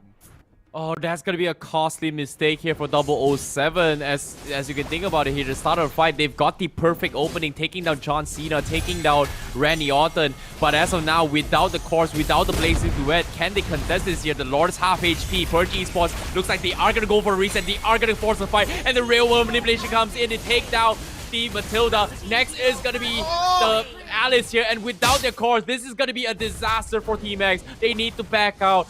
Kakim is pretty much back. 007 is gonna be coming into this fight very shortly here, but do they have the damage? Purge Esports, they managed to get the reset, and look at this, John Cena being extremely annoying to these fights. But as of now, the calm before the storm, they will have to go in for the reset here, playing a little bit of respect into his Team X. That's gonna be the go-to plan for Purge Esports, because they're just one game away from making it towards the next stage of this qualifiers, and they don't exactly want to throw the lead now. Whereas Team X, they are getting desperate here now, getting caught off. He does have the immortality, but not gonna help him at all, as Rey Mysterio will take him out. What was that? I thought he had an escape plan. He was trying to juke the movement. He was trying to, get into the heads of Purge Esports. But inevitably, he just stood in the same place multiple times, dashing back and forth to eventually die when Glue got on top of her. So, I don't know. Personally, for me, there had to be a better pathing there than that. Right now, Team X will have to respond to this, but Glue is just holding them back. He doesn't care if he dies at this point. He's got the immortality, and Purge, they already finished the Lord just in time. Perfect timing coming out of Purge Esports, even saving Edge in the process. Well, Gideon, you were doubting the Glue. Guess what? The Glue is one of the biggest nuisance now and towards the later stage of the game. Early on, Randy Orton, he's done his job. Now it's time to pass the baton to Glue as he tries to catch any sort of hiccups. And as of now, Purge Esports with the upper hand, they have the Lord fight, they have the economy lead. Team X, they have to figure a way to deny this push, and it's not going to be the easy thing to do. As you can see, Glue going to be setting up the lanes on the bottom side here to push with the Lord. Meanwhile, Team X, they need to get their buffs in, and 007, he doesn't seem to have his buffs available. So this is going to be a big problem for Team X for the next fight to come. And I don't know, 007, he needs to worry about his blazing duets timing here, as Kane has been very, very patient with him for the longest of time. I mean, I don't know how long that patience is going to last for, as they're looking to threaten the inhibitors here. The ghostly form coming out at 05, but he knows that he doesn't really want to go in. There's nothing much he can do but try to wait. Mobilization is already down. Here comes the real world manipulation on top of him. The Alice goes into the Winter Truncheon, but the damage has been done. Team X with the blazing duet into that backline, taking out John Cena, ensuring that he can't maximize that real world manipulation. Good defense coming out of Team X. They finally found the weak link from Team X. They've experimented with Kane, they've experimented with Randy Orton, they've experimented with Edge, everyone. But the one they did not experiment was John Cena. And right now, getting John Cena is great, but now forcing the fight without the Reeve here. Is this going to be the fight that they're looking forward to? They are going to try to force the issue coming from Team X. They're giving chase, but Randy Orton just disengages the fight. 001, he's so far back deep, but is it going to be able to help the team? But seems like Team X, they are going to back off instead. They lose the Faramis, but it's not that big of an issue here. That's not the most important core yet coming from Team X.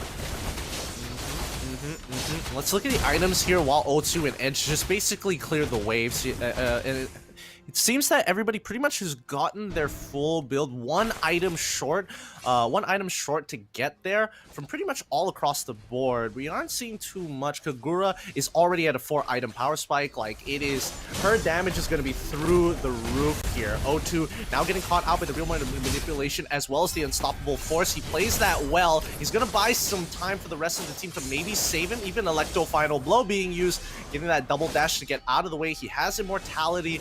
Even even accosting Rey Mysterio, his ultimate, the Mountain Shocker as well. Not bad. This is a much better pathing compared to when he got caught on bot side. Yeah, this is a great clutch there coming from him because of that space here. He's gonna buy him more time. But guess what? The sustainabilities from Edge is gonna help keep him up and going here, as Team X is just buying time for 007 to get his final items. And this is where experience plays a huge role. And the moment 007 gets his final item, that is where they will have a little bit of fighting potential here. John Cena gotta get caught out. He's gonna get focused out. What were he thinking? 007, he's gotta win the trunket, but this is a smart play here because Minotaur is still alive. But Randy Orton, he pulls them all back. The real world elimination catches all four, but the blazing duets damage is too much. They take John Cena, they take Kane. The entire WWE cast is down for the count, and Team X, they are playing around for Ramos' ultimate here. They're undead. They can't be killed. They're running for more, and Randy Orton trying to salvage the fight, but the damage, the burst, the combos is just too great. They trade 2 for 2, but is it going to be enough? Edge here with the glue, trying to salvage the fight here as well. He's going to try and stick onto his cloud here. 007 needs to back off and reset, but this clash coming from Team X says it's not over yet, coming from Team X.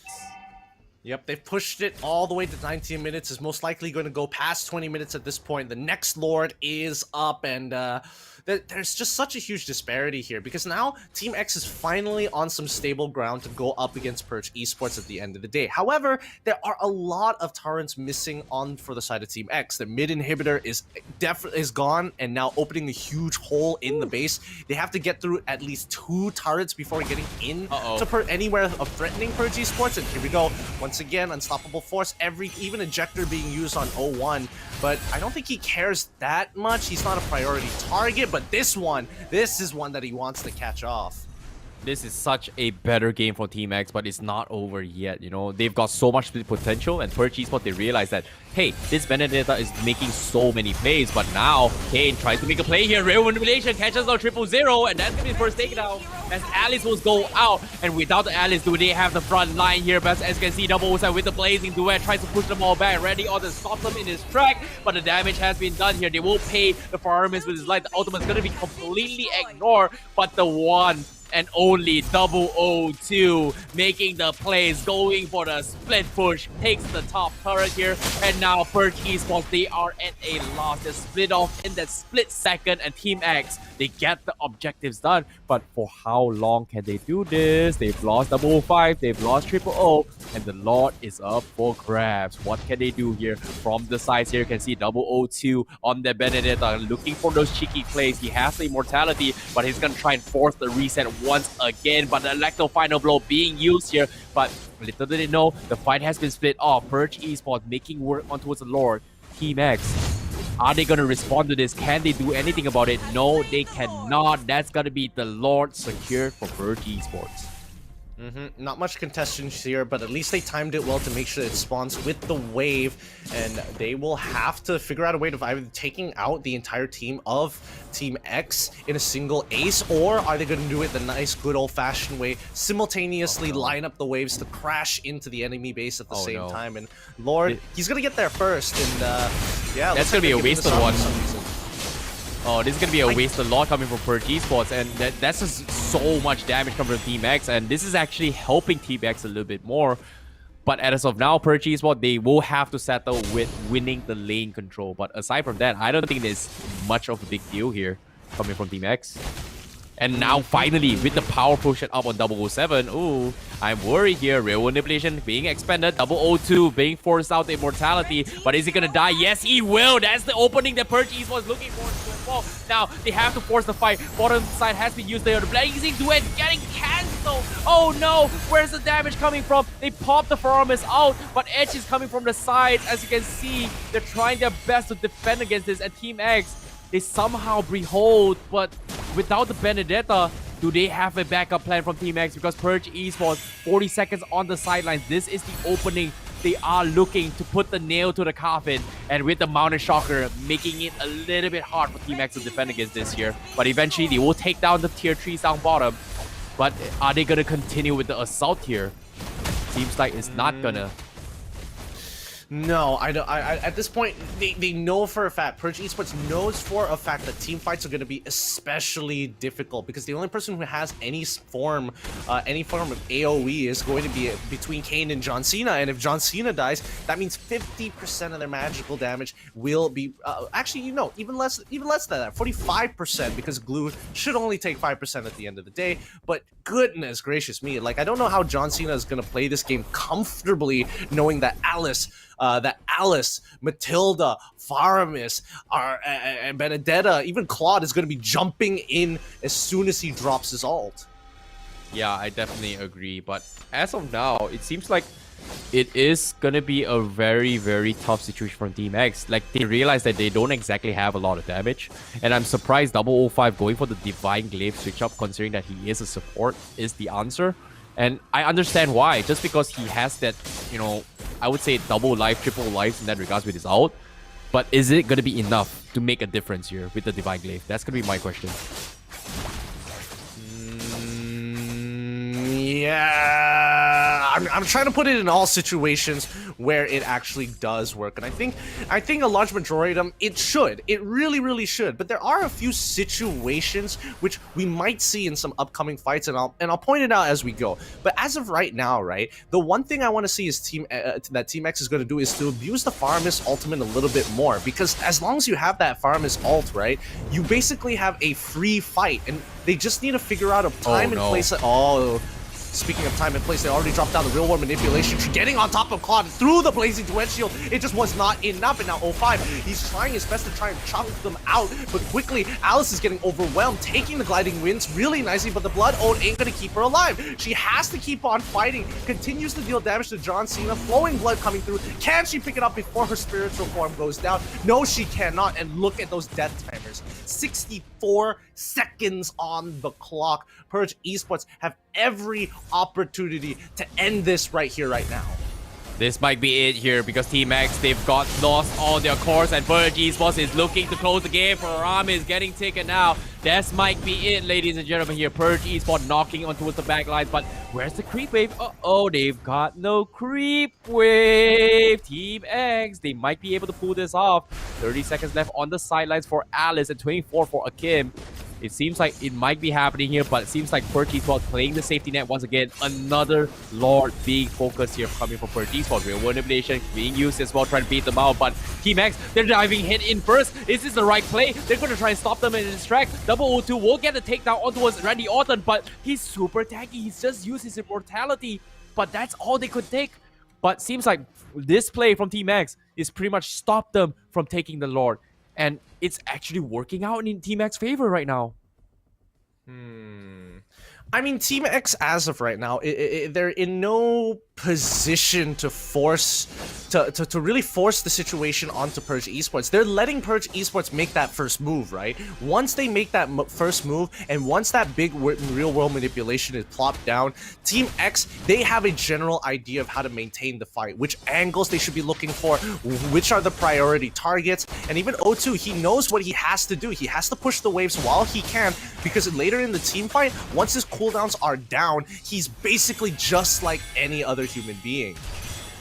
Yeah, I definitely agree. This is going to be a tough one here because the fight is going to be breaking down. As of now, real manipulation is going to be there, but they are getting clumped up. They are focused down as well. Team X, they've got the damage. They're finally doing it here. They're grouping up as 5. Purge Esports, bad call to challenge. The Ram is out, and they understand they have to back out. They've lost the Eve, but they are not going to let them off the hook. Triple O goes for the backline, catches them all off guard. This Alice is out of control. Purge Esports, they've lost Kane. They've lost John Cena. But Rey Mysterio will live to tell another day. But Team X, they're working on towards the Lord, but their HP is so low. Edge is gonna buy a little bit more time. He's trying to stall them at his track. They're trying to split the forces, and little did they know, it is doing a fantastic job. Team X, they cannot, and I mean they cannot challenge the power of the Lord's might right now. 27 minutes in the game, this Lord is gonna hit like a truck. This is starting to get painful because both teams are in a hard stalemate. They know exactly what to do, but they're not adapting to force situations to put your opponents in uncomfortable spots. Team X, they have a really solid plan, and their draft and lineup is now coming up online, so it's a lot easier for them. But Purge Esports can't seem to figure out the answer here. They need to look for those pickoffs. Now Randy Orton, he tries to go invisible. He goes for the unstoppable force on towards the pod. He gets him, stopping his real world manipulation. Oh no! Benedetta comes in too. Does he get it? Yes, Lord has been taken by 007. Really nicely done there. And sorry, not real world manipulation, but the blazing duet as the rest of Purge Esports sits down on bottom side, looking to defend this inevitable doom. Oh, great timing there coming from Team X to force the Lord fight just because Purge Esports hasn't exactly pushed out their lanes up top. And the rest of the members coming from Purge Esports just could not contest it at all. Great timing from Team X, and this is what I'm talking about. Experience comes into a factor. And I would say 002 doing a fantastic job and just buying this time for his teammates. But is it going to be enough? Because objective-wise, they're finally on the offense here after 28 minutes. Team X, are they going to be able to make a comeback here? Purge Esports, they have to do all they can. And John Cena dying so many times. It's going to be really rough here, but looks like the attempt is coming in. The Lord is still healthy here, but the burst comes in. Oh my goodness, Faram is getting bursted down. Kane is still in there. He's got the damage, but the sustainability is here coming from 002 and 000, trying to stall them back, but the crystal getting chunked away, almost down towards half crystal, but every single tier 3 is gonna get shut down. As Team X, they're gonna settle with taking the inhibitors, and that should be all. Ooh la la, they don't want to risk this game. Team X, they also realize if they die here, it is going to be the comeback push from Purge Esports.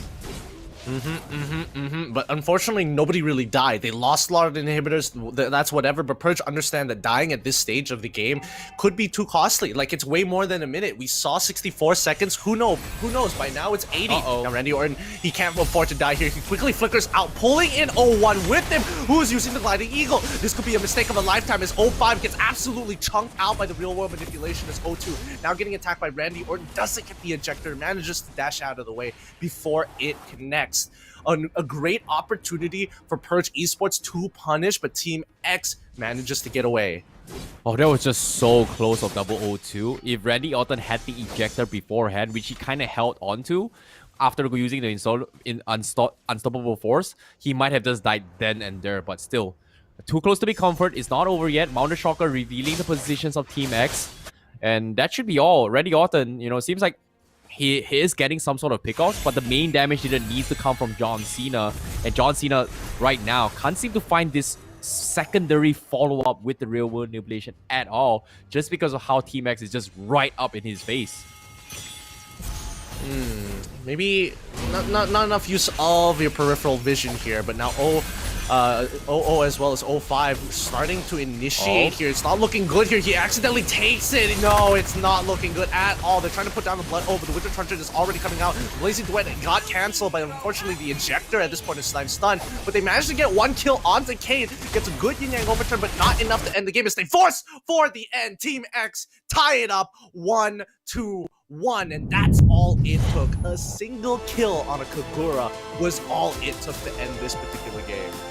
It seems like Team X, they finally realized that this is how they can play the game. With the Cloud here, we saw, with the Blazing Duet is so much more damage in terms of team fights. But I would say, the true MVP for me would be 002 with the Benedetta, because he made so much space from Team X to make this possible, because things did not look as good as it seems here. But my oh my, I did not expect or to anticipate this best of 3 to go this close here, coming between both Purge Esports as well as Team X, because Purge Esports shows to be a very strong contender. But fortunately for them, they still have one more chance. But this time, it is going to be the full reset coming from both these teams here. It is going to be down towards a best of 1 deciding who's going to go and forward.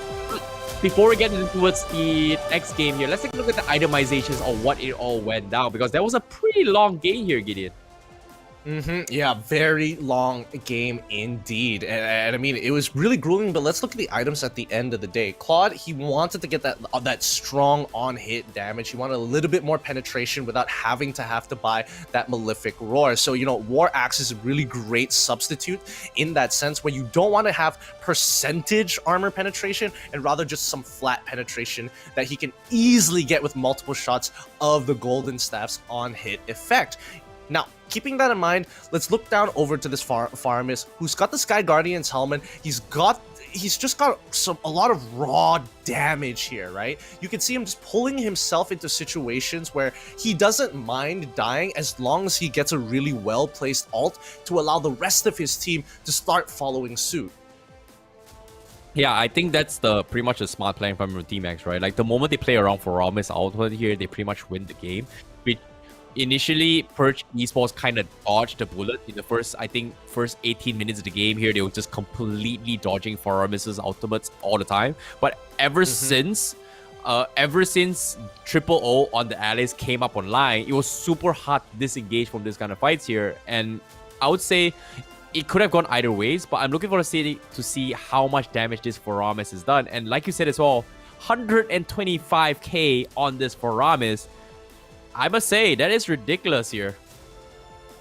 It is beyond measure, as some might say sometimes, and it's getting ever so closely. Like, I mean, if we're even talking about gold as well, it's just beyond, it's through the roof. It's really through the roof how fast these players are picking up on the game and just getting more and more efficient at their jungle farm, and they're not even in the MPL just yet. So, you know, congratulations to both of these teams being some really strong competitors to try and get that last slot.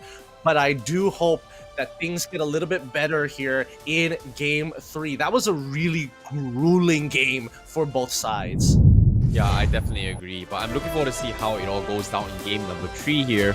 Because as of now, seeing how the game kind of transitioned as well, it feels like Team X feels a little bit more comfortable in this game.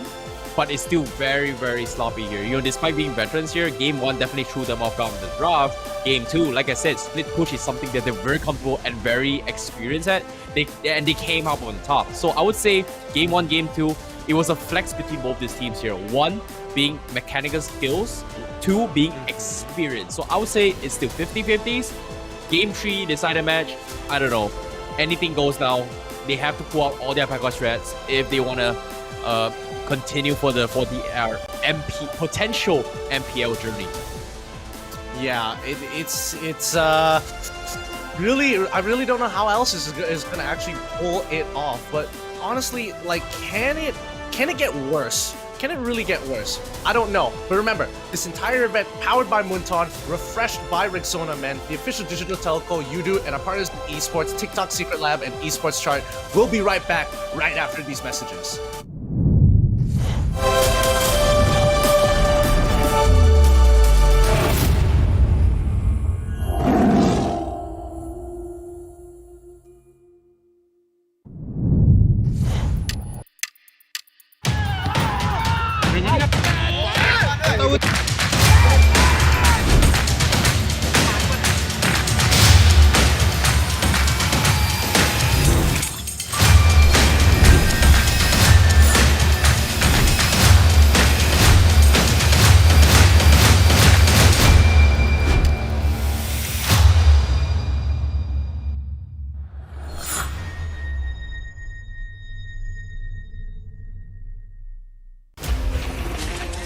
Come on, Dexter. It's our showtime.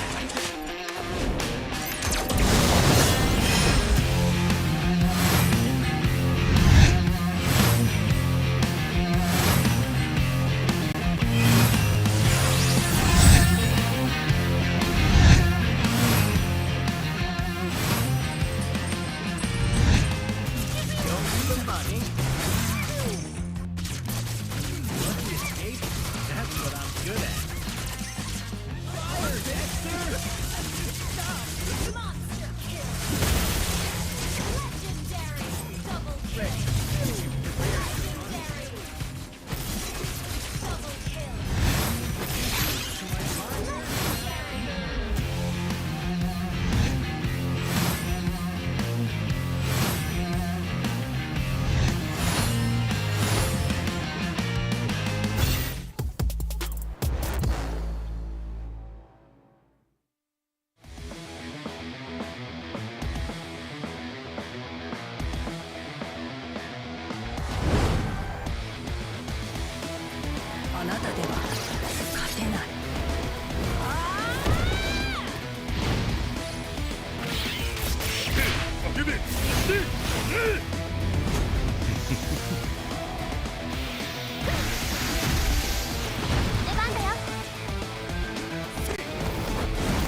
俺一人十分。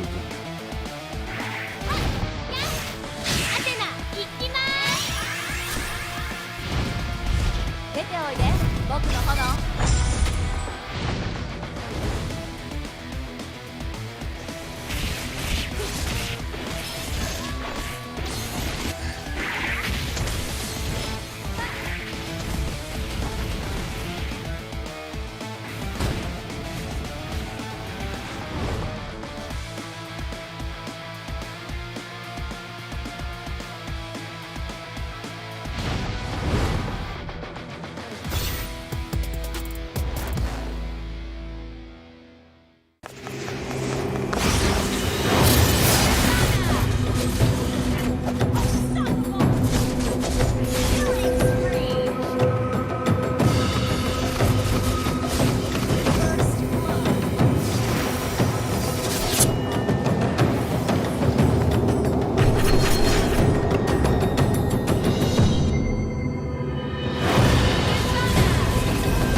Hey, Good to welcome catch back you to the guys MPL back. Malaysia Season 8, which is powered by Moonton, refreshed by Rexona Man of official digital telco Udo, partners in Esports, TikTok, Secret Lab, as well as Esports charts. My name is ICBaby12, joining with me is going to be Gideon Q, the handsome man, and we are going to be going into his game tree very shortly here. Sorry guys, here we had to take a short break to catch our breather here because there was an insane game 1 as well as game 2. That was something that I did not expect.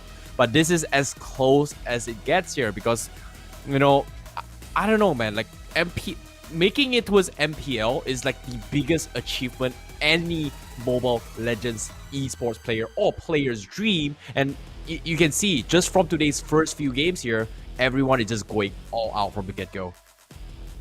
Yeah, it really is going all out, and more importantly so that the teams are trying to adapt as much as they can, but you can definitely see the immaturity in a lot of these teams. They get a little bit impatient. They unfortunately can't really think beyond that. But hey, you know, since they are new, just like you guys, if you're switching over to Udo and you need to think of how do I do this? How do I get the MPL official digital telco partner? Well, it's simple. You just download the app, scan the QR code. It makes it even simpler. One less step to do, and if you do, you get 100 free diamonds when you sign up for Udo today. Yeah, I definitely agree. And as of now, you know, getting this free 100 diamonds here, it means that you can get yourself some amazing skins here. And rumor has it, rumor has it here, the brand new Star Wars series looks so good. Oh yeah, that is a good point. That is a very good point. The Star Wars skins are in, but what's the likelihood that we're gonna see Argus or maybe even Cyclops coming into the qualifiers of all things? Okay, Argus maybe. I don't know. I was expecting Argus to be picked up in the previous season, which we kind of saw a few games, but didn't exactly work out. Cyclops is something that I still think it might appear. I still think it might appear. Really? You know, as a side lane, you know, it is kind of annoying. But considering how the meta kind of shifted towards these fighter side laners again, which I was expecting it to kind of deviate from the previous season, but seems like this War Axe is one of the biggest threat in the game. Yeah, absolutely. Everybody is purchasing it at this point in time. You know, whether you're a marksman, you're an assassin, or even a fighter, as long as you use physical damage, this is the most value bang for buck item. You get so much off of it, and I think, you know, unfortunately, if we're talking about in terms of the meta and the way that the items have been revamped in this patch, I feel like physical items got a huge warm welcome when we got War Axe. It cannot compare to even Twin Blades or even the way that they've kind of reworked some of the magic items and even defensive items when it comes to things that reduce health regeneration or health gain in that sense. Now, I feel like the Twin Blades is a great magical item. It does have its power spike, but only certain magical heroes here. I feel like it benefits magical assassins a little bit more, such as like Karina, which is a great pickup for that. But I don't know, is it enough to bring back into its meta? I don't know yet. We haven't seen a lot of Karina yet. She has been buffed a couple of times from previous season, but not many teams are jumping on board with a magical assassin yet. Yeah, I mean, think about it. If you are deciding to go for a magical assassin, why not get a hyper mobile, you know, physical assassin? You know, like why would you think about going for Karina, who you can very clearly see walk up to you to try and go for that dash, or even or arguably even a Harley? I would say Harley is a lot better because at least there is that high level of burst, and Gushin because at least you have the security to threaten the backline and just completely one-shot them. But when you think about it, Lancelot and Ling are just too good in a sense where they can not only get into the fight, have really fast rotations, but more importantly, they have we've been talking about all this time, which is the iframes to dodge the big single target CCs. Yeah, I agree. The iframe seems to be one of the biggest threat as well. Just a great example was Team X. Despite having multiple iframes on the Benedetta, I feel like the Benedetta clutched the game. It was a very close game coming from Team X. It could have gone either ways. I feel like based on this game number 3 here, the most important thing right now for Purge Esports is to reset their mentality. They've lost the game. It was a tough one. You know, anyone would have been worn out from game number 2. But for them right now, they have the capabilities to take them down. They have the skills to take down X Esports. The only difference is they were lacking in terms of experience. So hopefully, if the draft goes in their favor again, it would be help. But as of now, 2-0 on the red side, and I would say, you know, now this time this is gonna put Team X at in a deficit to a certain degree based on statistics here. But for Purge Esports now, they have to do it in a sense where they have to draft without the export and without the Kaja. So that's going to be something they need to figure out right now, because it's almost instantaneously guaranteed Team X will ban those out from the get-go. Yeah, I wouldn't be too surprised if they decide to do that, but they might be switching sides once more. Let's see where Purge Esports have decided to end up, whether blue or red, and I think that'll give us a little bit more insight on what they want to do. Personally, as it stands right now, I think Purge is just the better team. Like Purge Esports right now, is a lot better compared to Team X. The only thing that hindered them previously in the last game was the fact that they didn't have the experience to close out the game, especially against a composition who was really good at wave clearing. So again, it came down to team composition in game number 2. Hopefully they can come up with a few more strategies to give them a little bit of an edge in the later stages of the game, because depending on one person is tough enough, or at the very least, when you have those leads, try to end the game quickly and very efficiently. They have to eventually take that risk. I definitely agree. To bring a little bit more added value in terms of points here, you talked about how Purge Esports plays. if based on 2 games in general here, Purchase Esports team fight potential has been extremely spot on. But the only difference that their heroes drafts has been priority on 5v5 combat and not split push potential, whereas Team X, when they decided to switch it up in game number 2, which we kind of saw the Benedetta kind of go for the split push potential, likewise coming from, I believe the Alice as well split pushing on the other side, which kind of became a big annoyance in the hands of Purge Esports. So probably they need to figure out a way to try and limit those split push heroes. In this case, both games in their draft, they've banned the Hayabusa, which is something that they understand that these are heroes that have very, very high mobility. But seeing how Benedetta was banned, coming from first game, coming from Team X, Purge Esports let it slide. I feel like them banning of the Benedetta is going to be the smarter choice, just limiting a little bit more of the heroes that Team X can actually use for this kind of split push potential. That's a good point. That is a good point. So I think, you know, maybe for this upcoming game, they're gonna let go of some of the more early aggressive supports, so they can kind of play around the idea of like fighting for the tempo more than you are looking for those bigger team fights at the end of the day. Because I think one thing that both these teams are severely lacking is controlling the tempo of the game, how to accelerate it, how to slow it down. We saw from Team X, they have a little bit more experience when it comes to it. They understood we can't win the team fights right now, therefore we've got backup plan of looking to clear that wave. If they just controlled the mid-game tempo, I don't think they would have put themselves in that situation, personally speaking, when we're looking at Team X.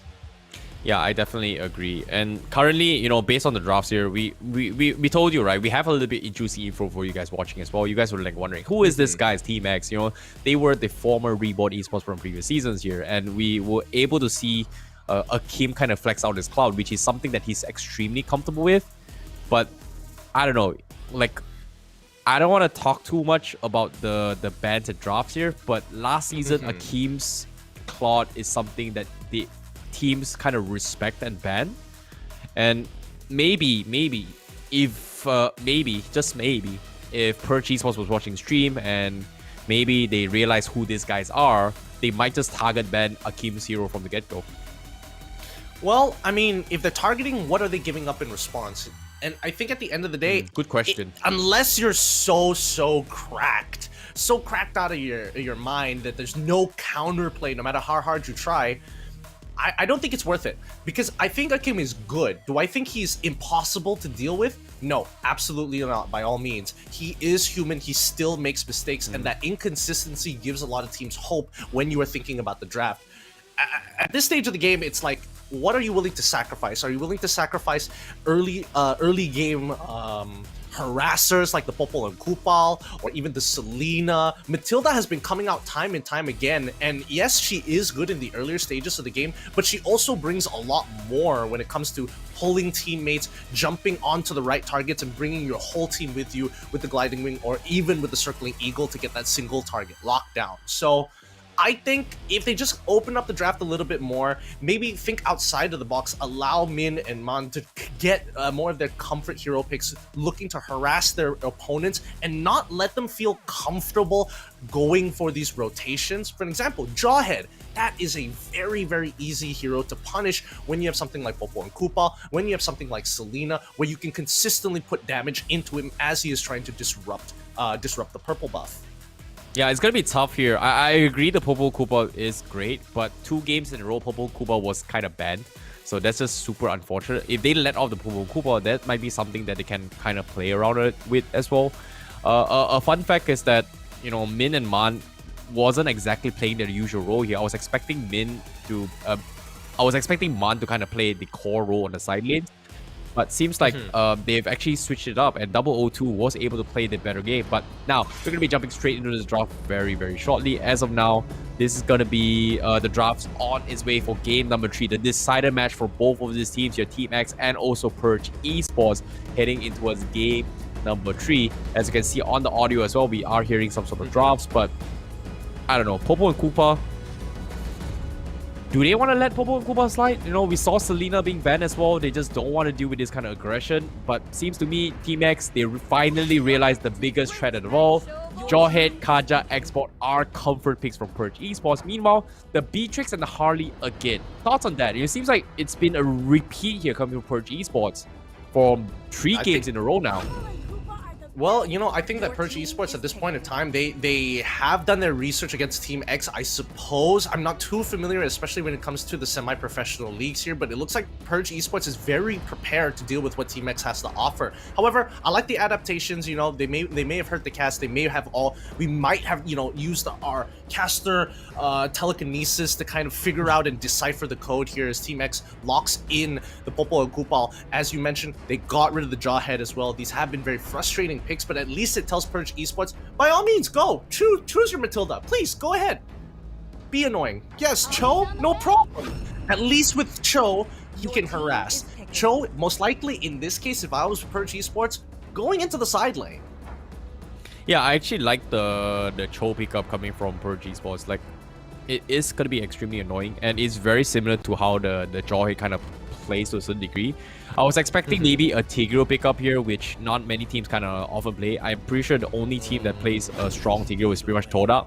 Kinds of mirrors Jawhead when it comes to this kind of offensive plays, but now without the Jawhead here, 2 games in a row, Purge Esports being annoying the first, I would say the first 1 minute of the game with the Jawhead play. It seems like Purge Esports needs to switch up. This is going to be our first time seeing Purge Esports play a completely different play style, whereas Team X, I feel like they're just gonna stick to their roots here, and this time they will prioritize on that Hayabusa pickup, which is more split push potential. Eve and the Popo and Koopa. It feels like this opening draft from Team X is actually benefiting them way more compared to the previous 2 games. They go for the Kufra once more. I was really hoping that Purge Esports was looking for an opportunity to either pick up an Alice, pick up either Alice or Benedetta, and look to hold on their last support pick for Grok later on. Because I think Grok in this particular matchup is going to be really, really effective, as, again, he literally doesn't care whether you have CC or not. He walks in, oh look, it's Popo and Koopa, literally do not care. I'm just going to walk in, see what's going on, purple buff, is it there or not? I'm out immediately after, using my power of nature to keep myself safe and never feel threatened by it. And at the very least, the wild charge can get in towards that back line on top of the Your Eve. team is banning. I guess if you put it that way, I guess that would work out. But I feel like the Kufra pickup is just to try and counter the Hayabusa, which is not exactly the best, considering that Hayabusa's main objective is pretty much going to be split pushing all the way through. And having the Kufra on the side lanes instead on the middle lane, especially when it was mid to late stage of the game, is not exactly beneficial, which we kind of saw how Purge Esports was kind of lacking in the side lanes as well. When most of the time you can see that the glue was kind of, you know, stuck in a 1v1 situation most of the time, where you kind of want glue in the middle of the fight. So I don't think it's the best choice here, having the Kufra, unless they are looking for more catch potential, which I feel like the Cho versus Hayabusa is okay. But I think it's just thinking too much over the box here for Purge Esports. I feel like the Kufra is just super, super risky. But Team X now, they're just putting them on a deficit right now. Well, I think at the end of the day, we have to understand where the priority comes from. What does Purge Esports want to benefit off of this? And it really is that synergy between Matilda and Kufra that we didn't see from Team X, early on. So maybe Purge Esports can really show us that good synergy, because again, this is a very powerful synergy. Kufra goes in, Matilda brings him back out. If it goes well, Matilda goes in with the Kufra. There's so many different angles you can play. Now, looking at the bans here, we're seeing the Ling, Yishin, Shin followed up by the Esmeralda and Benedetta, allowing Purge Esports to lock in their jungler. They get the Granger. They've got so much early game damage now. Oh no, like the only, personally, you know, just my opinion here, it feels like the hero that will just destroy entirety of Purge Esports is pretty much the Tiki. Just one turn journey is just gonna end their careers. But of course, having the Barats finally going for something that is safe, I like it. A lot of catch potential with the Bruno on top of that. I like it. It's greedy. It's greedy, but I like it. I don't think it's greedy. I think this is an interesting pivot in their team composition, because I think I thought Team X, they wanted like, okay, fine. If we're going to start building a team composition, let's build a team composition. Let's try to play it for late game again. But Team X, they're like, no, we can't play for late game. I refuse to play another 28-minute game long. We are going to start fighting from minute 1. So that Bruno and Popo and Kupal are going to be very devastating. And I don't know, but Kufra is not going to have too much of a fun time between levels 1 to 4. Yeah, I definitely agree here. But as of now, Purge Esports, their response, ooh, that is a scary one here. They've got a Granger in the pool. Early aggression definitely is going to be accelerated. There's a Bruno here. We know that Bruno is strong, but without the assist of Rafaela, without the assist of Angela, it's kind of like meh for now.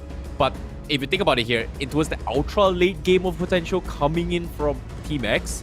They've got it. They've got a Hayabusa that can scales really well in the late game. They've got the Bruno that scales extremely well. But like I said as well, this is greedy picks coming from Team X. Can they drag this game long enough?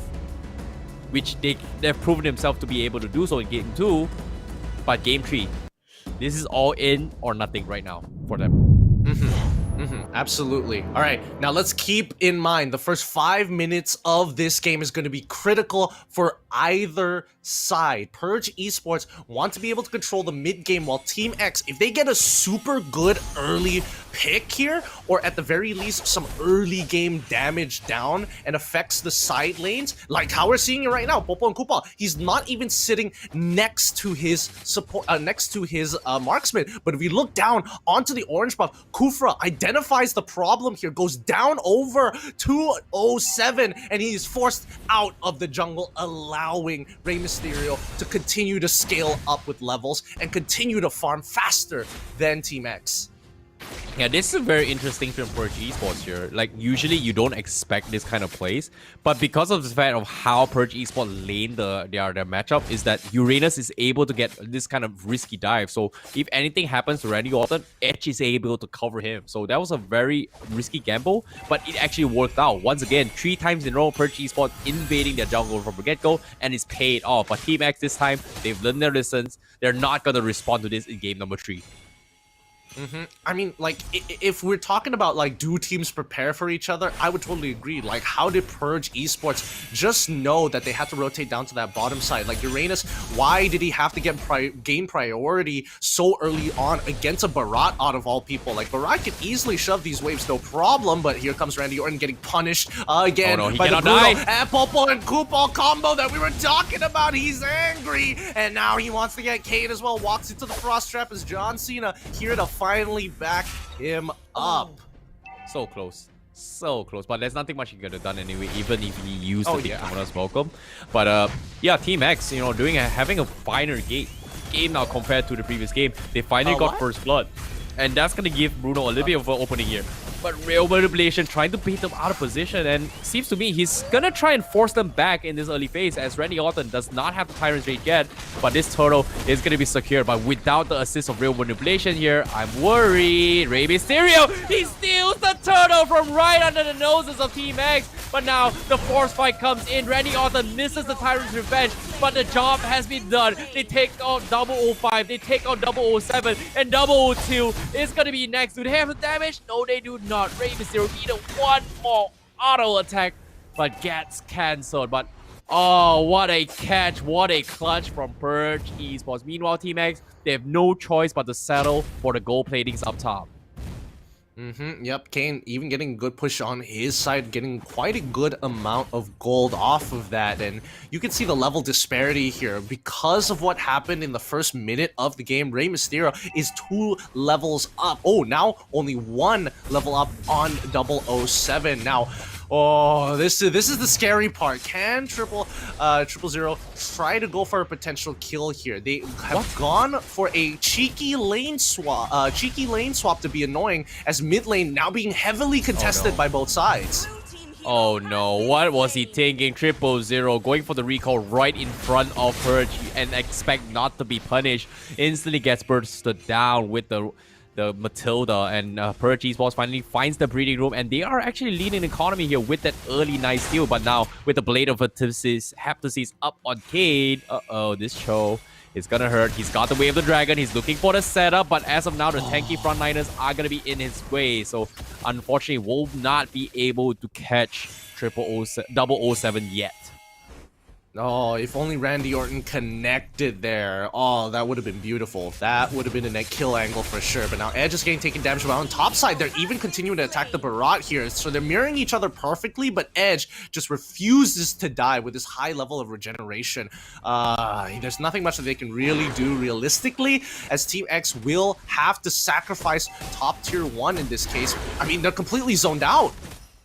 Yeah, I definitely agree here. Top side as well. You can see 005 getting chipped off. They will lose out in terms of magical damage. And if you think about it, because of the regeneration up on Edge, Team X, they are going to lose so much magical damage in the next coming team fights just because 005 has to get the Necklace of Durance and the Ice Queen in one. So that's going to be utilitarian. But where's the magical damage coming from? Because Purge Esports eventually, as a later stage of the game, is not going to be afraid of those pokes here at all. But now, John Cena going to make an attempt here. He catches the Hayabusa. Where's the follow-up? But doesn't seem to pull in, as Edge was a little bit too low. But on the top side, once again, they get another kill on towards the Barats here, as Purge Esports continue to snowball this game. Yeah, Barat is not having a fun time. He is getting heavily targeted by a lot of the members from Purge Esports, and he is unable to handle the pressure right now. In comparison to Edge, who's doing a phenomenal job at just brick walling their opponents, and even Rey Mysterio, he doesn't really care right now about the manipulation. He rondos backwards. He's manages to get the Death Sonata out at the same time. No Daytona's welcome coming in from O2. Matilda getting a good circle eagle and a quick I'm angry to lock Kane in place, but John Cena should be going down next with the Oki Shadow kill, as should be able to get him right perfectly. Nicely done from Team X. That was a very cheeky combo using the Gliding Wind with the Way of the Dragon combo. They managed to take down the Bruno, but they lost too. But that's all they need. Just slow down the momentum of the Team X as much as they can. But Team X, they don't care. They just gotta drag this game as long as they can, and they will have the damage output. But Purge Esports, they need to end this game as quickly as they can. As you can see, triple O here, just gonna buy time. This is so frustrating. But here comes the Death on the other side step. He's just juking everything. But as of now, eventually goes down, as Team X will continue to find some sort of network here. Middle lane control will be conceded as Purge Esports will chunk away. Kane just having so much damage on this Cho right now. As Team X, they are going to try and find farm for 007, and he's going to be able to trade the tier 1 up top. Meanwhile, the jungle buff going to be invaded by Purge Esports. Here we go. Here's the catch on towards Barat's side. He gets pushed back, but again, it doesn't really matter. The Daytona's welcome is going to eat up that Kufra, put him in a position where he can't even get out. But luckily, the Gliding Wind saves his life once again. This is what we were talking about, the synergy between the Matilda as well as the Kufra. One helps the other, one buffs the other, and the other literally saves him from some dire situations. A very clear weakness for Kufra. Yeah, I agree. But of course, it's not over yet till the game is over. But anything is possible in this situation. Kane now with the Way of the Dragon will settle for the barrage. But is this the right play? Real World Evolution has to use it to try and buy him time. But Kane overcommits his stay.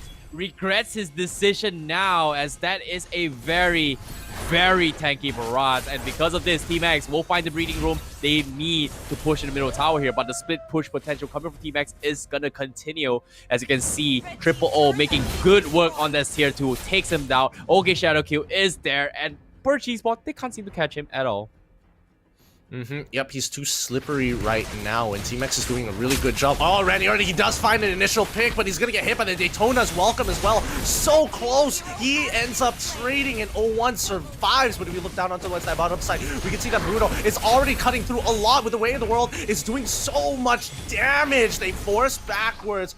Good kills coming out from 00 as well as 07, doing a lot of the heavy lifting there on towards that bottom side of the turret. They will take that mid-tier 1. Here comes the Oki Shadow kill to buy a little bit more time. Quad Shadow to get on out of there. Nicely done coming out from Team X. This honestly could be their game. there you have it here. They finally found their opening. They have finally dragged this game long enough for 007 to have the damage. And you can see the might and fury that this Bruno is going to be bringing to the table. Likewise for this 000. And now it makes so much sense why Purge Esports was banning the Hayabusa. And this is exactly why. They just don't have any sort of catch potential. And Team X, they realize the weakness from Purge Esports' teamfight potential is split push. And it's working out right now. But economy-wise, they've finally taken the lead after a long number of time. But it seems to me, look at this. The Yves not going for the Necklace of Durance at all. Yeah, well, let's see how this is going to start playing out, as both teams will have to collide here one more time for the next neutral objective, and this is going to be the Lord. I don't know if they're going to wait for Luminous Lord. I think personally it's pretty beneficial if Team X doesn't start this first and looks to threaten, but let's look down on bot side. Kayn recently did buy that Blade of Despair, get some good damage to 07. He's very near the siege. Yes, he dashes right towards it and block at least one hit of it. He gets the damage, but can't finish him off. They get the single kill, but the team fight is occurring down by the Lord Pit here. 07 trying to dash around, buy some time, needs help from the Barat to peel him off, and unfortunately it doesn't go well. This is turning into a bloodbath as Purge Esports take out Team X easily, and oh no, he does not want to get back into that fight.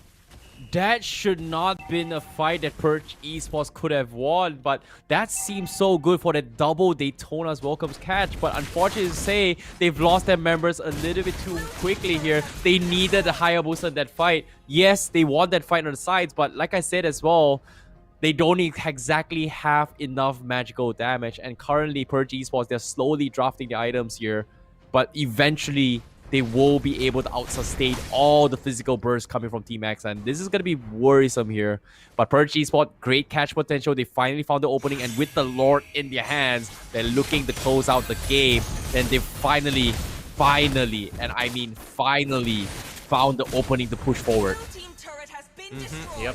Now, they've taken all the outer turrets. They need to get at least an inhibitor turret to make it really, really worth it. They're getting some good damage, but it looks like they're just going to hurt the economy of Team X right now. 5k ahead. They don't need to do anything risky because that will be giving an outlet for Team X to come back into the game. Now, 07 Malefic Roar, big item buy. He's going to be able to shred through Randy Orton, who's been stacking armor. He should be able to shred through Edge as well. Let's look at the items. Yes, he only has the Brute Force breastplate as well as the Dreadnought armor. So far, we're not entirely sure what he's going to turn that into. Kufra, on the other hand, Dominance Ice, but he's got Warrior Boots as well. 3 members from the side of Purge Esports have that Warrior Boost, so Malefic Roar isn't going to do too much if you only have boots, but as soon as you get that Brute Force breastplate, it is some good numbers.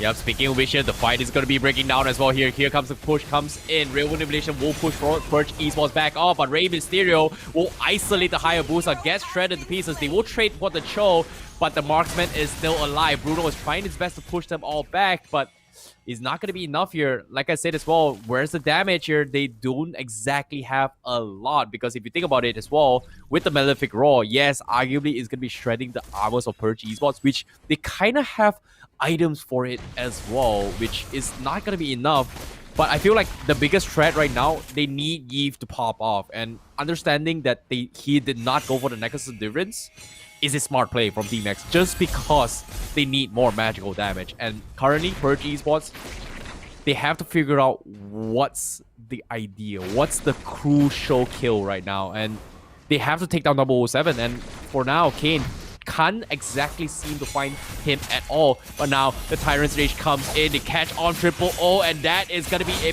great pickoff. But the Real World Manipulation will stop them at this track. Where's the follow-up? It's not going to be enough, but the Real World Manipulation will be enough to take John Cena out.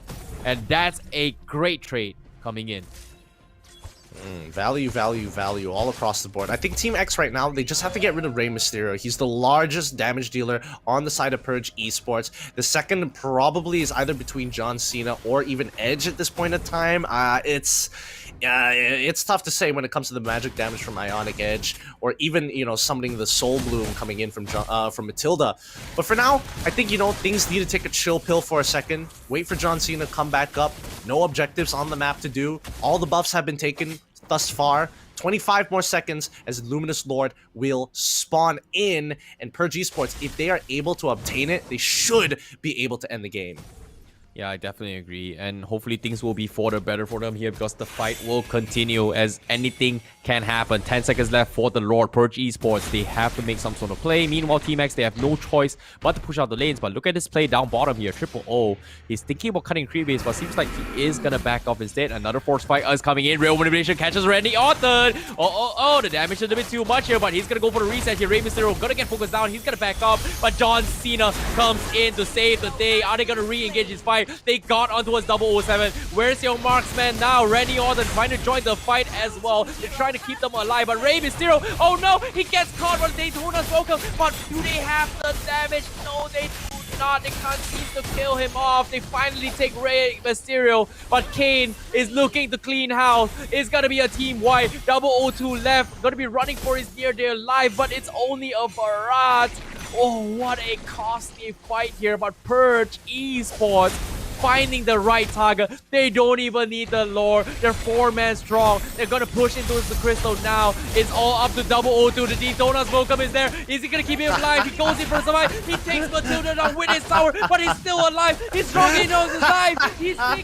He managed to defend against them as Purge Esports back out. What a valiant play coming from 002. Ready Orton. Oh, so close, so close, so close. So close indeed, but this really shows you that Purge Esports is basically nothing without Rey Mysterio alive. Like, they can't get through some of the bigger tanks from the side of Team X, and they've already stacked plenty of armor to make sure that they don't get hurt that badly. And yeah, they just have to respect the fact that Rey Mysterio is the key to their success. Yep, and as of now, hey, this is not looking good for Purge Esports. They are getting caught up. Here comes the Wave Dragon. It's going to connect, but there's no follow-up. Purge Esports, they have to run. Edge is going to try to stall them in his tracks. But Uranus, it's only Uranus. They don't really care. They're just not going to be able to do much. But seems like Team X, they're actually responding to this. They are split off, but now the re-engage happens for Purge Esports. They got the Bruno 007 out of position. Gets punished again. This is the time. This is it for Purge Esports. They're going to go in for the finish. They catch on towards the Popo and Koopa, and there will be 2 down. Mega kill for Edge as Purge Esports sets up the perfect bait. Now Randy Orton going for the engage here, but 002, he's got his work cut out for him. Can they stall them in this track? No, they cannot. They've lost double inhibitors, and Purge Esports is gonna back out, and the Real World Manipulation misses by a second, and Purge Esports, they know without the Real World Manipulation they can fight.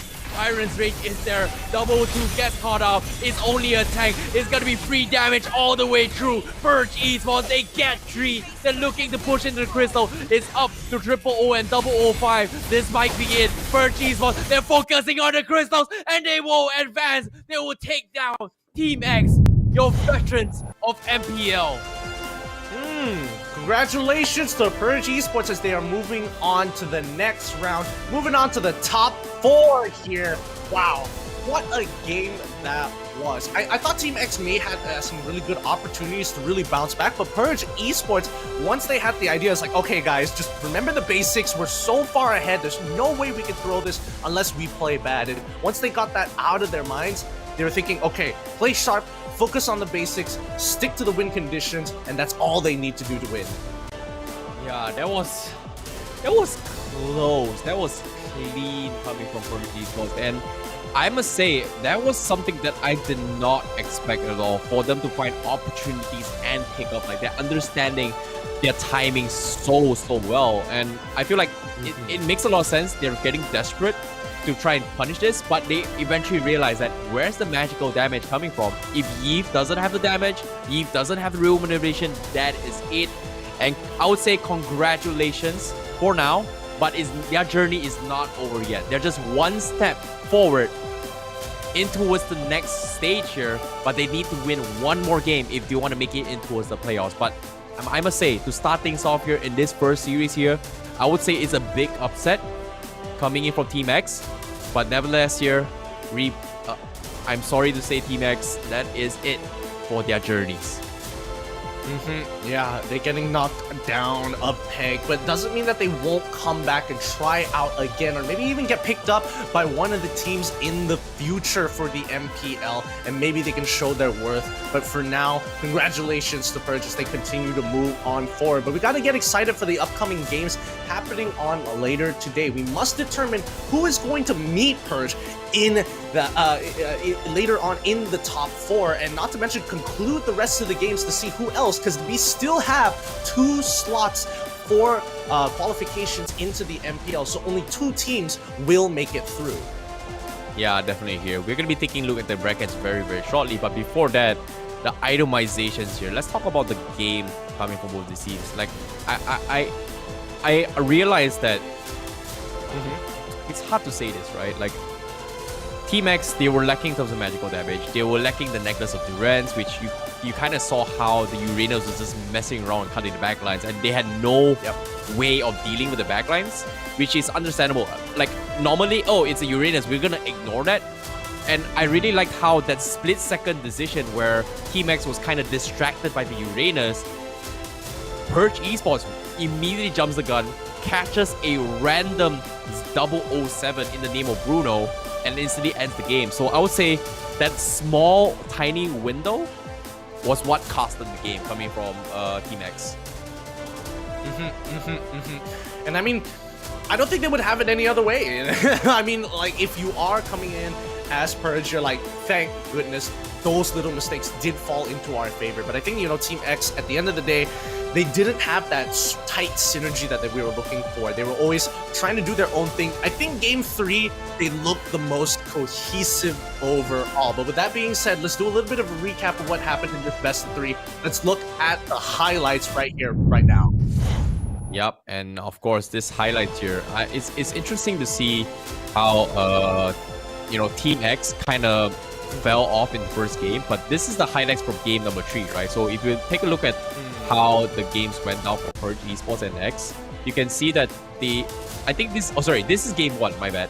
Game 1, we saw how Purge Esports kind of abused the fact that, hey, Xbox is one of the strongest heroes with the War X, and look and see how Edge is constantly just zoning them off, and he's just not afraid to abuse the fact that he has the upper hand in this game fight. And look at this, he's just not afraid to push forward, and every single time Team X is always playing catch up or playing from behind, which they have no way of retaliation, and every time they try to go in for the backlines, Kane with the Kaja was one of the biggest threats.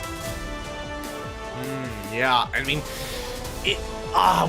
when you are playing something as hard lockdown like Kaja, you have so much threat around you, an aura where people are like, oh, we gotta stay back almost all the time. Like, look at them, they're just crushing them through each and every time. They get yoinked back, but at the end of the day, does it really matter? No, like, they got some of the more important members, and especially Lunox here, who was supposed to be the secondary win condition for Team X.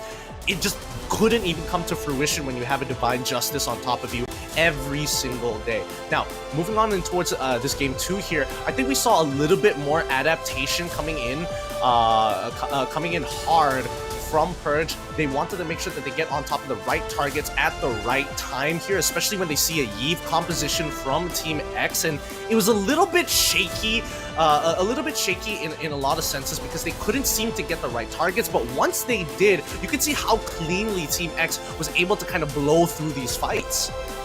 Yeah, I definitely agree. Yve comps are really iffy here. If he hits, it hits. It misses, it miss. And even throughout the previous season as well here, Yve, we talk about how strong it is, but it isn't those kind of heroes where the moment you drop the out here, you just get kills for sure. It's more like a secondary follow-up, which we kind of saw in a couple of games where they kind of won. And even in this fight as well, Purge Esports game 2, even though there was a Yve, yeah, you know, we're down towards the later stage of the game. Yve real world navigation, nah, it doesn't hurt as much as compared towards a Forza. So I would say Yve is in a stage where it's strong, but it's not that strong as well. Strong, but not that. I think the word we're looking for is situational in a lot of the cases, correct? Thank you. Yes, that's what we were looking for. Because like when it's like strong and not strong, it gives me the impression of just like, I kind of like this item, buys the item, and then sells the item, and then buys it again. It's like, but wait, maybe another item, sells it and buys a different one. That's what I was getting out of that. It kind of is though. Like that's the thing, right? Like sometimes, like when Yi plays it, you know, like I don't know, players like Moon from Toda plays it, it looks so strong. But and there are just times where Moon just Yi just looks like it's just there. It's not super great. It's great at zoning, but it's not enough to just go for finishes here. It just goes in for a follow-up. So I feel like it's something needs to be changed here. Like something needs to be done. And I would say Perch Esports, they understand they have the upper hand. They can tank through all the spikes here. You can see Edge. Look at this. Edge is just barely being tickled here. He's like, even tanking his turret. It feels like, you know what? I'm okay. I'm gonna be fine. I'm gonna be able to heal up constantly. And Team X just had no real answer to that as well. So I would say congratulations towards Perch Esports for advancing forward. But let's take a look at the itemizations here coming from game number 3. As you can see, super tankiness coming from Edge only needs the Oracle, and the Oracle isn't exactly the biggest item, just because it's just a little bit of magic defense to try and deal with the Eve, but it's mainly to boost his HP regeneration.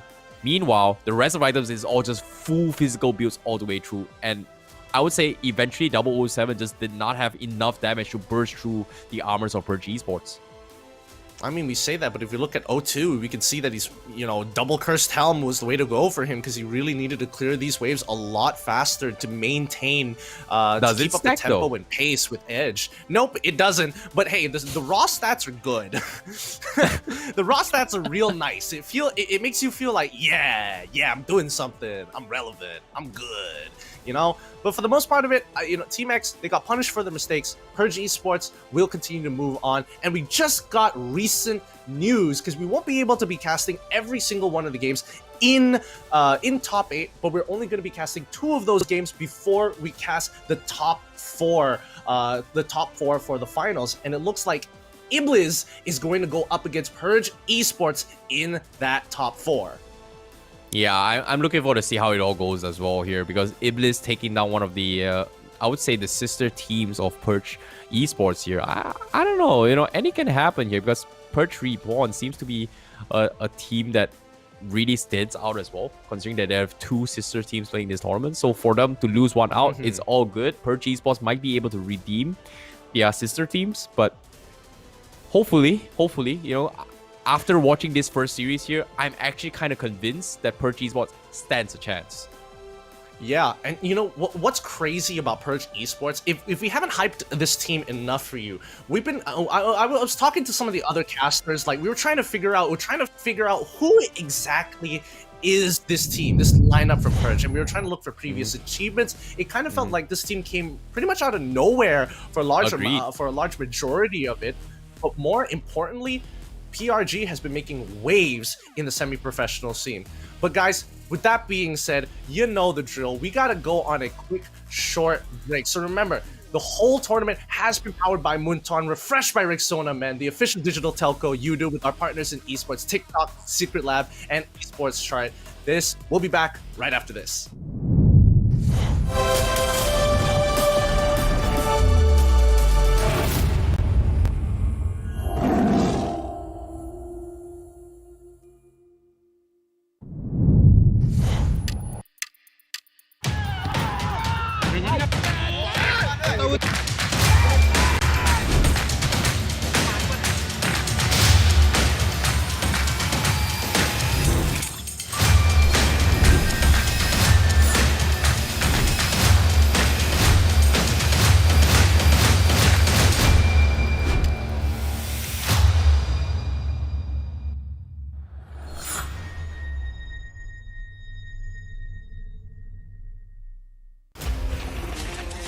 Come on, Dexter. It's our showtime.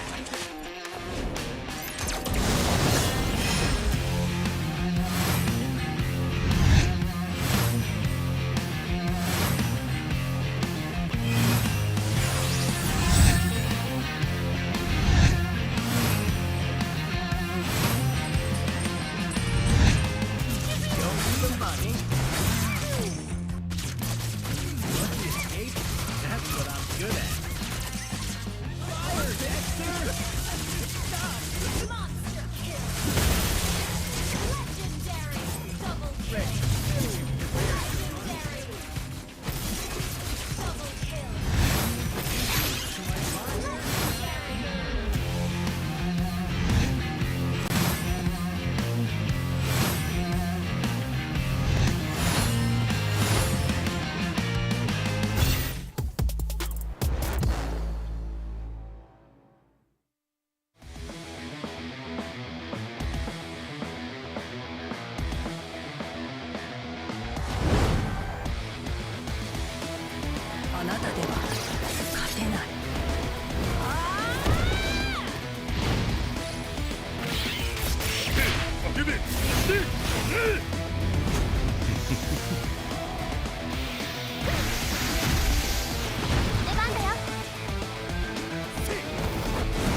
僕の炎 All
Hey, welcome everybody back to the MPL Season 8 Qualifiers, powered by Munton, refreshed by Rexona, and the official digital telco Udo, and partners in Esports, TikTok, Secret Lab, and Esports Charts. And guys, I know you are super excited for this next upcoming match, because let me tell you, it's not gonna get better than this. We got Chitaraga versus Madness Esports. This is going to be a crazy game. Let's pull up the brackets to give you a better idea of what exactly is going on in this qualifier itself. We have just witnessed the first game between Purge Esports going up against Team X, and they managed to move on to the next round. However, in match one itself, their sister team Purge Reborn dropped their game against Iblis, moving on into that top 4. Now we are moving down to the lower side of the bracket. This time around, the format, there is no lower bracket or upper bracket. It's whoever makes it in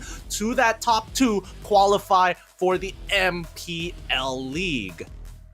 Yeah, I definitely agree here. And of course, earlier, to my surprise as well, Iblis here, another team that we kind of did not expect to actually, come out of nowhere as well, coming towards the top 4. This is pretty interesting here, because these are teams that we have never seen them before, and for them to come into the top 4, this is a pretty impressive feat here. So pretty sure I can guarantee you guys here that there will be one brand new team coming to the regular season, especially coming from Iblis, as well as Purge Esports going to be playing later on. But meanwhile, for these guys catching up as well, the lower side of the brackets here, this is going to be a fun one here. Chitaraga going to be playing here is actually veterans as well, coming from MPL.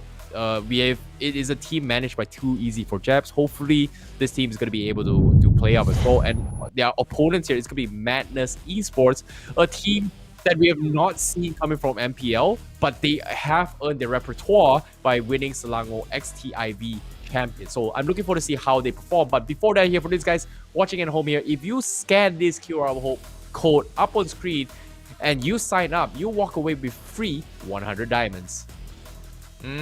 Guys, if you're looking for the freshest, the fastest, the biggest coverage with all the options in the world, maybe consider Udo as your next digital telco partner. The next time you're thinking, man, my data's kind of slow, man, it's really inconvenient to get more credit. It can be tough. It can be tough sometimes, and we here at the MPL totally understand the situations that you get put through every single other time. And for that, we're feeling a little bit generous, so we are going to start giving back to the community here. Like you guys always mention it in the comment section and even the chat. Here you go, a redemption code to earn yourselves some sweet prizes. So quickly type that in while this is still up on screen.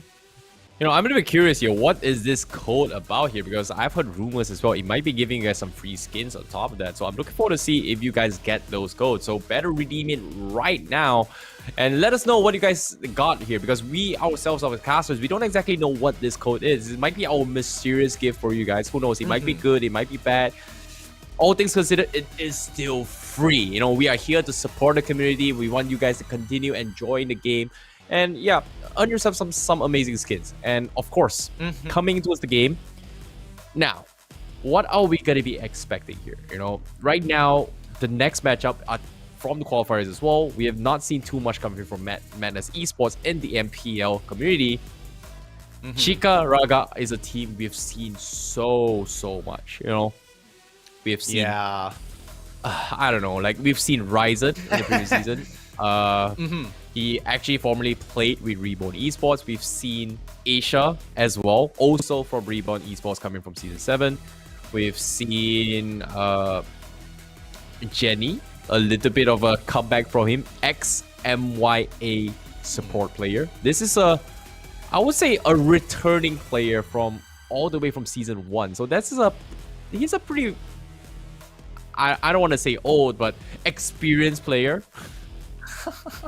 I mean, when you have the MYA tag, you generally know which generation of players and when they started their professional career kind of kicked off. I totally get where you're coming from, but let's not forget about some of the other players here. Afiz, an ex-RTZ esports player, going in towards this goal lane. Like Chitaraga, like every time we see anybody coming under the Team Boss Core banner, and I know you guys in the chat itself and even fans have been like kind of hyping up this team because it is under the management of Too Easy for Jeps, and he didn't exactly have the greatest run in Season 7, so this could be his redemption arc to get back in towards the MPL, because if you guys haven't known just yet, Daddy Hood made the decision of, hey, we're not actually going to take that free invitation, we're gonna earn it.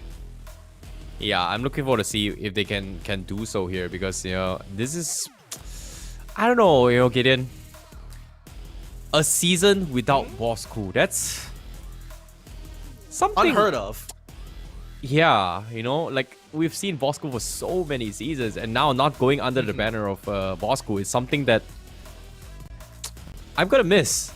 I'm really gonna miss. This is something that I never in my life actually ever gonna see after so many seasons. It's been years now. Well, personally, Terrence, I think that Team Bosco will at some point be involved with the MPL one way or another. Whether it's their dedicated team or whether they're casting out a wide net. Don't forget, some of these teams here in the qualifiers itself don't actually have a organization that they're under. And if they manage to qualify, that gives them even more reason for Bosco to pick him up. Take for an example 6J or 6 Jahannam. If you guys don't know, these are the ex-members of the previous squad, Orange Esports here. They have Mali, they have Mom, they have Neo, they have AIM, and Sujamang. Again, don't really know who that player is exactly. And Jagindas, we don't know whether they're the manager, whether the analyst, or whether they are going to be the actual players to participate in this. But with the other 4 notable names, it kind of feels like this is a stacked roster in itself. But hey, we'll talk about that some other time. Maybe we'll see them in the top 4. Right now, we gotta focus on the matchup ahead. Chichiraga versus Madness Esports. I'm very excited to see how Madness Esports is going to play. Yeah, I agree as well here. I've not seen Madness Esports, but for them to earn an off MPL event championship title, for them to actually make it here, shows that they have a certain amount of skill. But will it be enough to actually take down Chikaraga? Chikaraga is a team that are consistent of veterans and experienced players. But throughout the years here, we've seen upsets over the seasons as well, especially previous season here when we have our first split with Singapore as well, MPL-SG. There are teams and veterans that could not make it and qualify towards the playoffs. So I feel like this is the year and this is the chance where we see newborn talents come into a fruition. And I would say every single season I've seen multiple teams out of nowhere coming from the playoffs and just makes it to a top 3. One great example would be the journey of Mom, Aaron, as well as Mao, who kind of, I would say, played really, I would say was the underdogs from season 4, season 5, and then they kept consistently just topping the pulling off upsets after upsets and becoming one of the veterans in MPL. So hopefully, I don't know, we saw one upset just now, I would say. People were expecting maybe who's it called again? Sorry. Team X to kind of, we were kind of expecting Team X to kind of win or qualify here, considering they have experience. But Purge, out of nowhere, a brand new roster. None of us actually know who these guys are. All we know is that they are the WWE All-Stars coming into it, and now they're making it towards the semifinals. So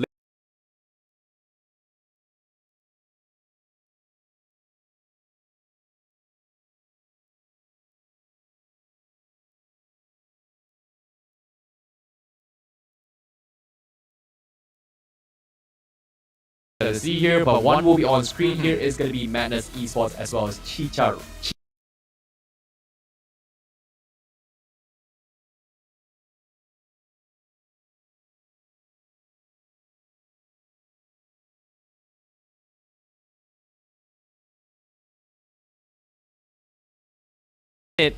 But after today's series here, what are your thoughts? Do you think they still got what it takes? Well, I think they've got a lot of veterans in their side. AIM, Neo, Mom, Molly are proven proven MPL level players. And I think, you know, if their standards drop, or if some of the teams really go above and beyond, because again, we have to take into account that this is a best of 3, and best of 3s, really anything can happen. It's not as consistent as best of 5s or best of 7s, where you can really see that the experience of a team and a strong mental of a team is far more important than just individual mechanics to a certain extent, giving you a much better idea of which team is stronger. And I would say that, you know, at the end of the day, you gotta have an open mind. I think this phenomenon of newer people with no names coming out of nowhere and claiming the title to be part of the exclusive MPL-MY is a challenge in of itself. But there's too many times where we were proven wrong. Like you mentioned, some of the couple of names coming in from Pasukan Rahasia. Again, it makes sense, but don't forget about people like Suhas Evos, for an example. HYHY and The Ace were picked up by Orange Esports before they even got an opportunity to go back to their original team and get back into the MPL, and considered to be one of the top scenes during the regular season.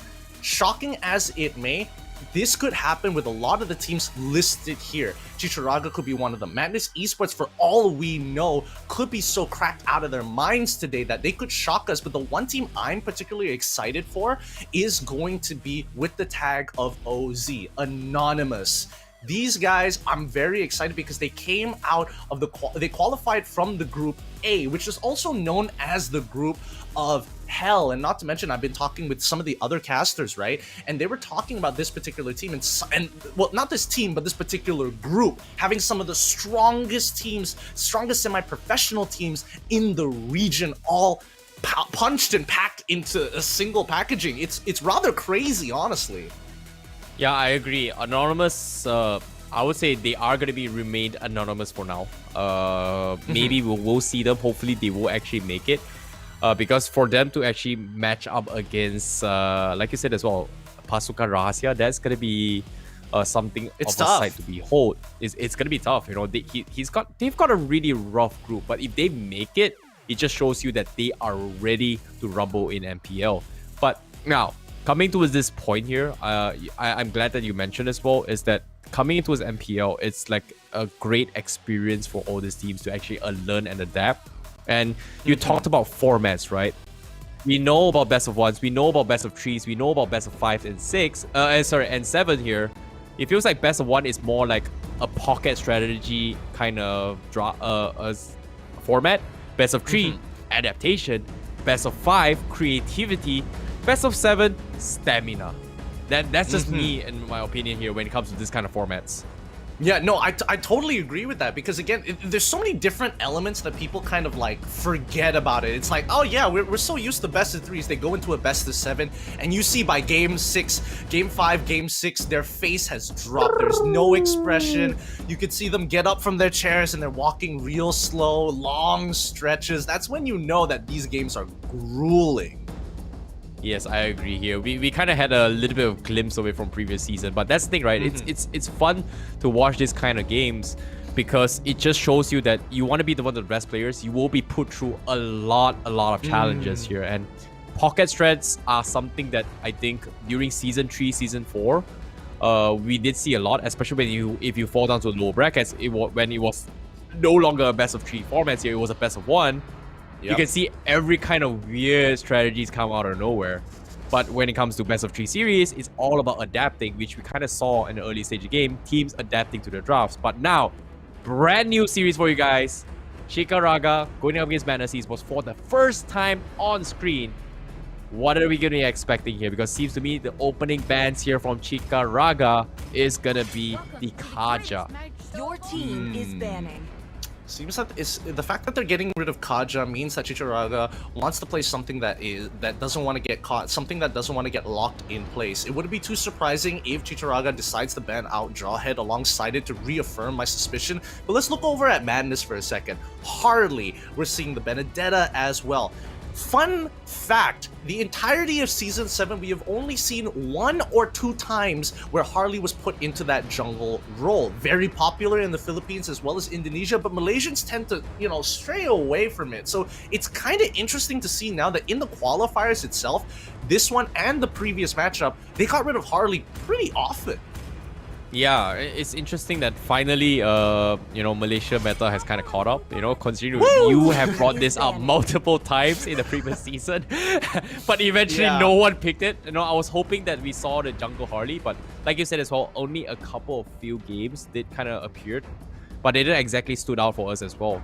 So I agree that finally that we have seen teams kind of adapt, especially in the qualifiers here now in this current season, and it's really interesting because even prior to when Season 7 has happened as well, we've seen a lot of teams training and adapt to these kind of playstyles as well. And we've kind of heard rumors coming from Karakuri, our fellow co-caster as well. Sorry, not co-caster for our channel, but for the BM segment, he did mention as well, there are a lot of really tricky drafts here, which that's why now we're kind of seeing a glimpse of it as well. And hopefully this will be kind of like the meta for this season, but anything can change over the time. It is a qualifiers, and after this qualifiers, there's going to be like a long duration of break for all the teams kind of set up and prepare themselves for the regular season. Now, kicking back into the draft, remember when I was talking about Chicharaga might be thinking of getting rid of Jawhead? They instead got rid of Popo and Kupal, and it happens that Madness Esports were the one to get rid of Jawhead. So Chicharaga is probably thinking like, okay, not bad. Things are working out quite nicely for us. This opens up a number of picks, especially when you're on the red side. They can go for, jungle gold lane. They can go for support gold lane. Lunox is still on the table, can go into mid lane and gold lane whichever you feel is a little bit more comfortable. Chicharaga now banning out the Matilda. So what do you think, Madness Esports? What are they looking for that first pick? There's a lot. Oh, Your team is why do the That's why export I is asked you. That's why I asked you, because I knew for a fact it's like you're gonna say Xborg. Like, come on, just give it to me. Just say the Xborg. you were vouching for it so hard. This was your moment. It is strong. It is strong. It is strong. Xbox is undeniably strong. Like we saw a couple of cheesy strategies. I would say from previous season, the biggest cheese would be Todak playing the Xbox on the jungle role. So I would Really? say Not Xbox is the- in. Not the Mia, not the Leslie. We're just gonna forget about that. Like, okay. Yeah, of course we had the Mia, we had the Layla, but for me, if those are fantasy drafts, which I don't know how Todak pulled it off against Suaz Evos, but they're just a better team, right? That's why they are in the second place, But for me, having the Xbox as a jungle, Xbox is in a situation where it's multi-role. For me, it's a flex. You can play jungle, you can play side lanes, you can play tank, you can play core. So for me, Xbox is a situation where you can play it in any sort of roles and you still can get away with it. Or are just too good when it comes to clip clear. And I feel like having it just brings so much more value. But the heroes that can kind of shut him off are like Hayabusa, heroes that can shut it out like Lancelot, maybe even a Beatrix as well, which I kind of like from Chikaraga. Interesting enough, we've talked a lot about Beatrix coming towards the meta from previous season, but not a lot of teams kind of bring it up. And I'm really surprised. First phase pick Beatrix here from Chikaraga. Thoughts on this? This is your expertise now. Oh yeah, no, Beatrix absolutely will start dominating the lane unless she makes a significant mistake here. And it really depends whether she's up against that Xborg or that Paquito, or for all we know, Lunox. Like, beats me. They've got a bunch of flex picks here, all right? I can't really say much about it. However, Chicharaga taking a lot of inspiration from the Philippines. Let's see whether this Franco is even doable here, because if it looks even remotely just a fraction of Isan's capabilities, I would say that's good enough for me. You just land the hook, it looks good. No, please go back to Franco. I want to see an iron hook, man. Aww. Come on. Your team. Well, they locked in the Grok. Can't say too much about that. Grok is always going to be pretty relevant, especially with the kit that he has. But let's go back to the Beatrix for a second, because War Axe is particularly good on the Beatrix, especially when you have the SMGs, because you stack really, really quickly off of that auto. Really? Alright, I'm looking forward to see it here. I haven't exactly seen a Beatrix with War Axe, and I'm not particularly a great Beatrix player. I'm more of like a side lane fighter mage kind of player, so I'm a little bit interested to see how a Beatrix with War Axe would look like. It might be disgusting. I've seen Xbox, but I've not seen a Beatrix yet, so I'm looking forward to see if this is gonna happen coming from Chikaraga. They might have something installed, but Yves seems to be the composition. Your team This is banned. arguably something that I kind of brought it up a lot in Season 7. Maybe I did not bring this up early on, is that, you know, Yves requires a lot of protection. And we saw how, you know, it didn't exactly work out in the previous series here, where the Yves was constantly getting dived on. Your So team is having two banned. frontliners is great, but you won't negate yourself a lot of damage output here. So hopefully they will have some sort of frontlines. Maybe an Esmeralda on side lanes would be nice. Uranus as well would be really nice on the side lanes, which is something that Chikaraga might consider playing. But I'm a little bit curious here. Is this Ryzen playing on the Beatrix here? Did we see him play it in the previous season?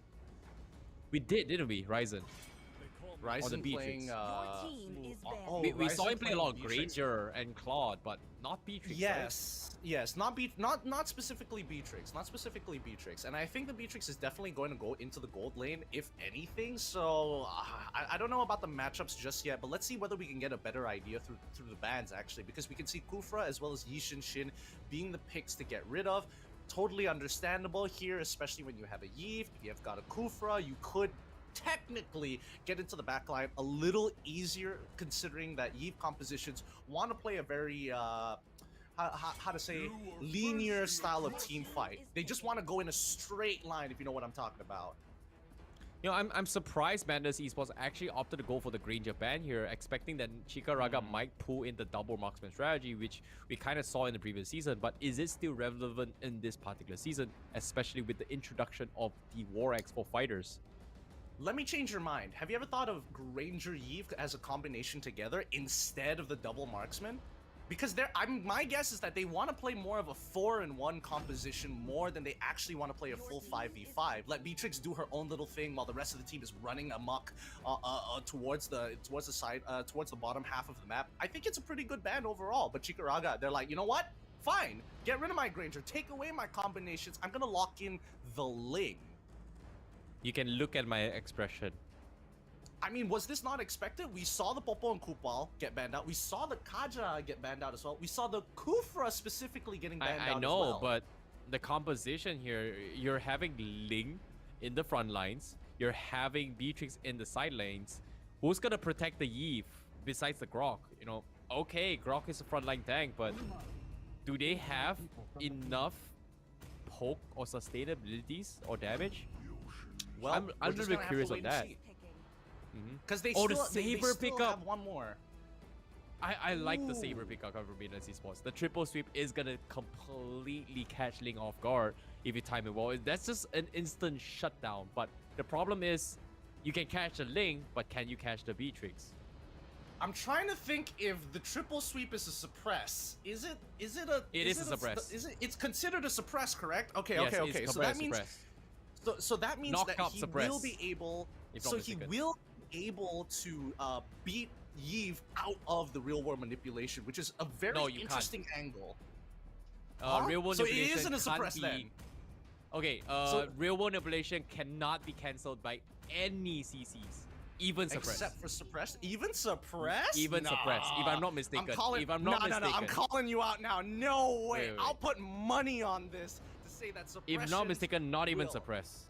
If I'm not Even mistaken. suppress? I doubt it. I No. highly doubt it. We'll double check it later on, and we'll put some money on it. Maybe we can make it a thing. But overall, I do Alright. think that regardless, Ling needs to be extremely careful now that the triple sweep is on the table. And the same goes for Beatrix. So again, this ultimate from this Saber is extremely potent and extremely important for their team for success. So it's all about that timing and all about resource management.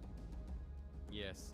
And I'm looking forward to see how this is going to be going out here for Chikaraga. But for now, I kind of like Madness Esports draft a little bit more because it's easier to execute. But the win potential coming from Chikaraga, there is going to be a huge stress in terms of their personal mechanics to win the game. And the chemistry between your team needs to be tip-top and spot on. One little mistake will cost the game. So I would say this matchup is going to be, personally, 60-40 in favor of Madness Esports because it's easier. But it's also 60-40 for Chikaraga because if they've got the mechanical skills, they win it. So I don't know. Okay, never mind. I'll stick with 60-40 on Madness Esports. I'll stick with 60-40. Yeah, I'll go with your logic as well. 60-40 as long as the players are better. Like,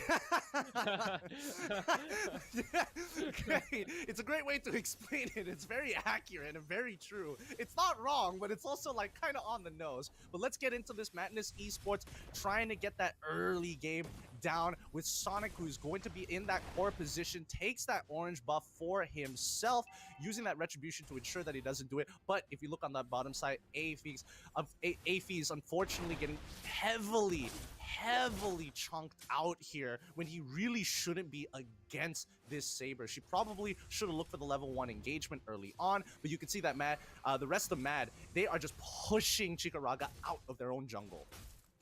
Yeah, and as of now, seeing how this is actually happening here, it seems like this is not looking good for Chikaraga because they're getting invaded. They've lost the first blood onto his Jenny, and on the same time here, Idyllic just going ham behind enemy back lines, getting himself a double kill and very early level 3 as well, almost hitting his 4s here. And this is where your favorite KO punch is gonna come in very, very soon. Absolutely love it. Absolutely love it. Even though they did gut it just a little bit, I think, okay, it's still fine. It's whatever, you know? He still does the job. Now, ideally, he's already got the hero stance. He's going to keep punching his way. Ryzen, literally not level 4, loses at least 40%, no, 60% of her HP because of one bad trade. And that's what Paquito likes to do. It catches you off guard with a surprising amount of damage. Aphys, he walks up, letting Isha do a lot of the heavy lifting, get that information, so that Aphys can have a good time down on that bottom side. Yeah, and as of now, you can see that Idyllic is gonna try his best to try and make some space here, considering that he's got this very, very early lead. But Chikaraga is trying to, I don't know, it feels like he needs to try and figure out what they need to do. And as of now, they are going to try and catch up Posed. And I'm not exactly sure why he's doing there, but it looks like it is going to be a bait here for the last Ascending fight. It looks like it's really good, but the triple sweep here comes in, almost catches up the lane. They will take down Isha as well as Ryzen. So that means that is a favorable trade in the hands of Madness Esports, and they almost got one and more on top of that. I think Chikaraga could have played that a little bit better. Aphys in particular, he ended up flickering for almost no reason. He didn't switch his weapons, which is the one thing that irked me. I don't know if it was still on cooldown, and I don't know what the secondary weapon of choice was, because again, he's level 4. He should already have his ultimate. If he switches over, yep, there we have it. He decided to go for the Modars this time as he quickly pushes out the wave. Yeah, and as of now, we can see that Wasmeral here is going to try and farm a little bit more on the sides, but at the same time, he's just taking a little bit of a chill pill here. He knows that he needs his triple sweep before he actually engages the fight. I'm surprised he went for the execute, but all things considered, he is going to try and focus down on towards Gato in that sense, but as of now, nothing major yet. Both teams are just going to be respecting each other's farm. They're going to get a little bit of sets here. But instead, bottom side, there is going to be a dive down towards bottom coming from Chikaraga as they do try and take him down. I mean, easily done that, but they're trying to mirror it on the top side, and it's good communication coming in from Chikaraga saying, hey, we're trying to make a play down bot side. Ryzen, make sure you don't do anything dumb. Just if they try to dive you, just try to defend it or pull back if you have to. Energy shields are still up, so you're not going to lose the turret at the end of the day. Now, bot side, on the other hand, unfortunately for Madness Esports, they could not react to that in time. They lost one of their members. They lose a tower off of that as well. Aphys just showing dominance, making sure that, hey, I am getting ahead. I need to continue snowballing out of control if I want to remain relevant towards the mid and later stages of the game. Yeah, the upper hand for Madness Esports is that they managed to win the early engagement, but latest now towards the mid game here, like you said as well, Aphys is able to get some sort of damage. He's going to be able to punish some sort of economy. But you know what's the importance coming from Madness Esports is they need to punish this Beatrix or Gato as much as they can. And it seems like they are missing out on their rotations here just because of how Mosmero kind of lost his lane down bottom, despite needing his triple seat anytime soon. And I know the Saber is not exactly the favorite picks here. It's just, I would say, a situational pick here, and in this sense, it's picked, but is it going to be able to benefit here? Turret has been Oh, I mean, honestly, at the end of the day, it's same. It's like when Kaja wasn't relevant in the game because they nerfed her so hard to the ground, and you basically only pick her for her ultimate. Saber does the exact same thing, except he never misses. Now, Hozan, he has to kind of just control this side of the map as Chichiraga trying to make something else happen on the top side. However, Yves getting absolutely demolished under her turret as Vos Merul is able to come on top. Great Fatal Links coming out from Mio here, making it easy for Sonic to look for a potential pickoff. He gets the potential pickoff here. Now, Beatrix trying to finish Pozan as quickly as possible, needs to get on out of there. He should be able to win this, but unfortunately, Idyllic flickers over the wall, closing the distance with a quick jab. 1-2 to put him in the dirt. Wow, what a clutch they're coming from Idyllic. He's 5-0-0.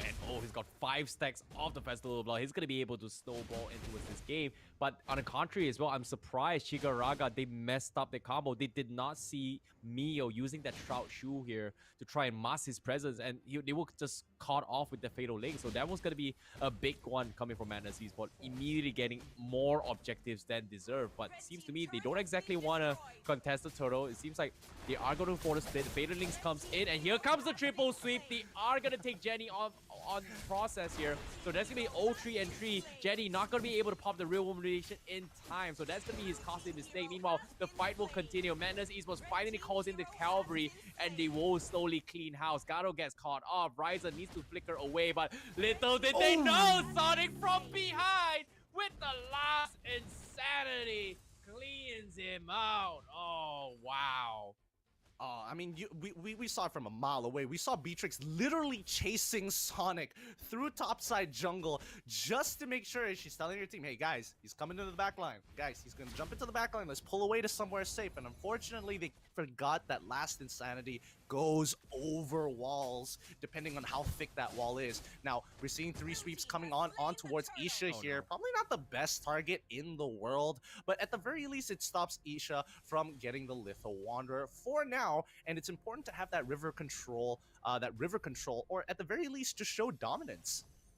Yeah, it seems like Jenny is struggling to try and find some sort of catch potential with the real manipulation, but ideally, I don't think he can actually kill off this Ruby anytime soon. Like, that's just not worth it. Losing an entire creep wave with 2 tanks, I would say that's not a worth it trade here. But meanwhile, you know, Walsmoro is continuing going to punish Jenny here, and once again, Jenny not able to pop the real world manipulation at all, instantly gets focused down. That's just super unfortunate for him. And while the Yves is down, that means there's no magical damage output at all. Madness Esports, they can sustain throughout this early fight as well. Fatal Link catches on Asia. One more right click will seal the deal. Doesn't even need it. And there's going to be Xbox just completely shredding him off. And I really like this brand new Xbox skin. You know, it's way better than the previous one. And it's purple. And he's got the double buffs. Oh my goodness. Yeah, he's got the double buffs as well, including turtle buff as well. He can take the damage from Ryzen. He quickly uses his last insanity to get on out of there. And with the Firaga armor, he literally is not scared. Like, he can't physically start shaking out of fear because he's basically got 2 lives at this point, now that he has the immortality on top of everything else. Now, Chichiraga, not exactly in the best position. You know what I'm talking about? Like, 5k behind, you're looking for an opportunity, and the next big opportunity is going to be this upcoming Lord fight in 23 seconds, but instead, they're trying to get a fight on towards this purple buff. Mio gets a good Fatal Links and instantly takes out this Yves. Jenny has no chance to play last insanity, connects onto the back line. However, they take way too much damage here. Ling trying to get the purple buff back. Can he get Idyllics in time? Unfortunately, Idyllics survives with 1 HP as the rest slowly trickle in, allowing Madness Esports just to gobble them up. Ryzen just standing guard, gets his ultimate back up, but again, Vosma has done enough. Oh my goodness, that was not a good fight for Chichiraga. Yeah, this should not have been a fight from Madness Esports to actually win, just because of the brand new War Axe up on towards the export now. He is able to dish out the same amount of damage as a core, and him playing the jungle role, getting this kind of cores here, Chikaraga can't seem to contest this, but little did they know, as the game drags this as long as they can, Chikaraga is gonna hurt so hard just because they have this double core strategy in the name of Beatrix as well as Link. And can they drag this long enough? It's gonna be my question. But if you think about that perspective here, Wasmero also one-shots people. So I don't know. It's gonna be a game of chess. It's gonna be a game of tic-tac-toe. Who makes the first mistake is gonna... Sorry, it's gonna be a game of rock, paper, scissors now.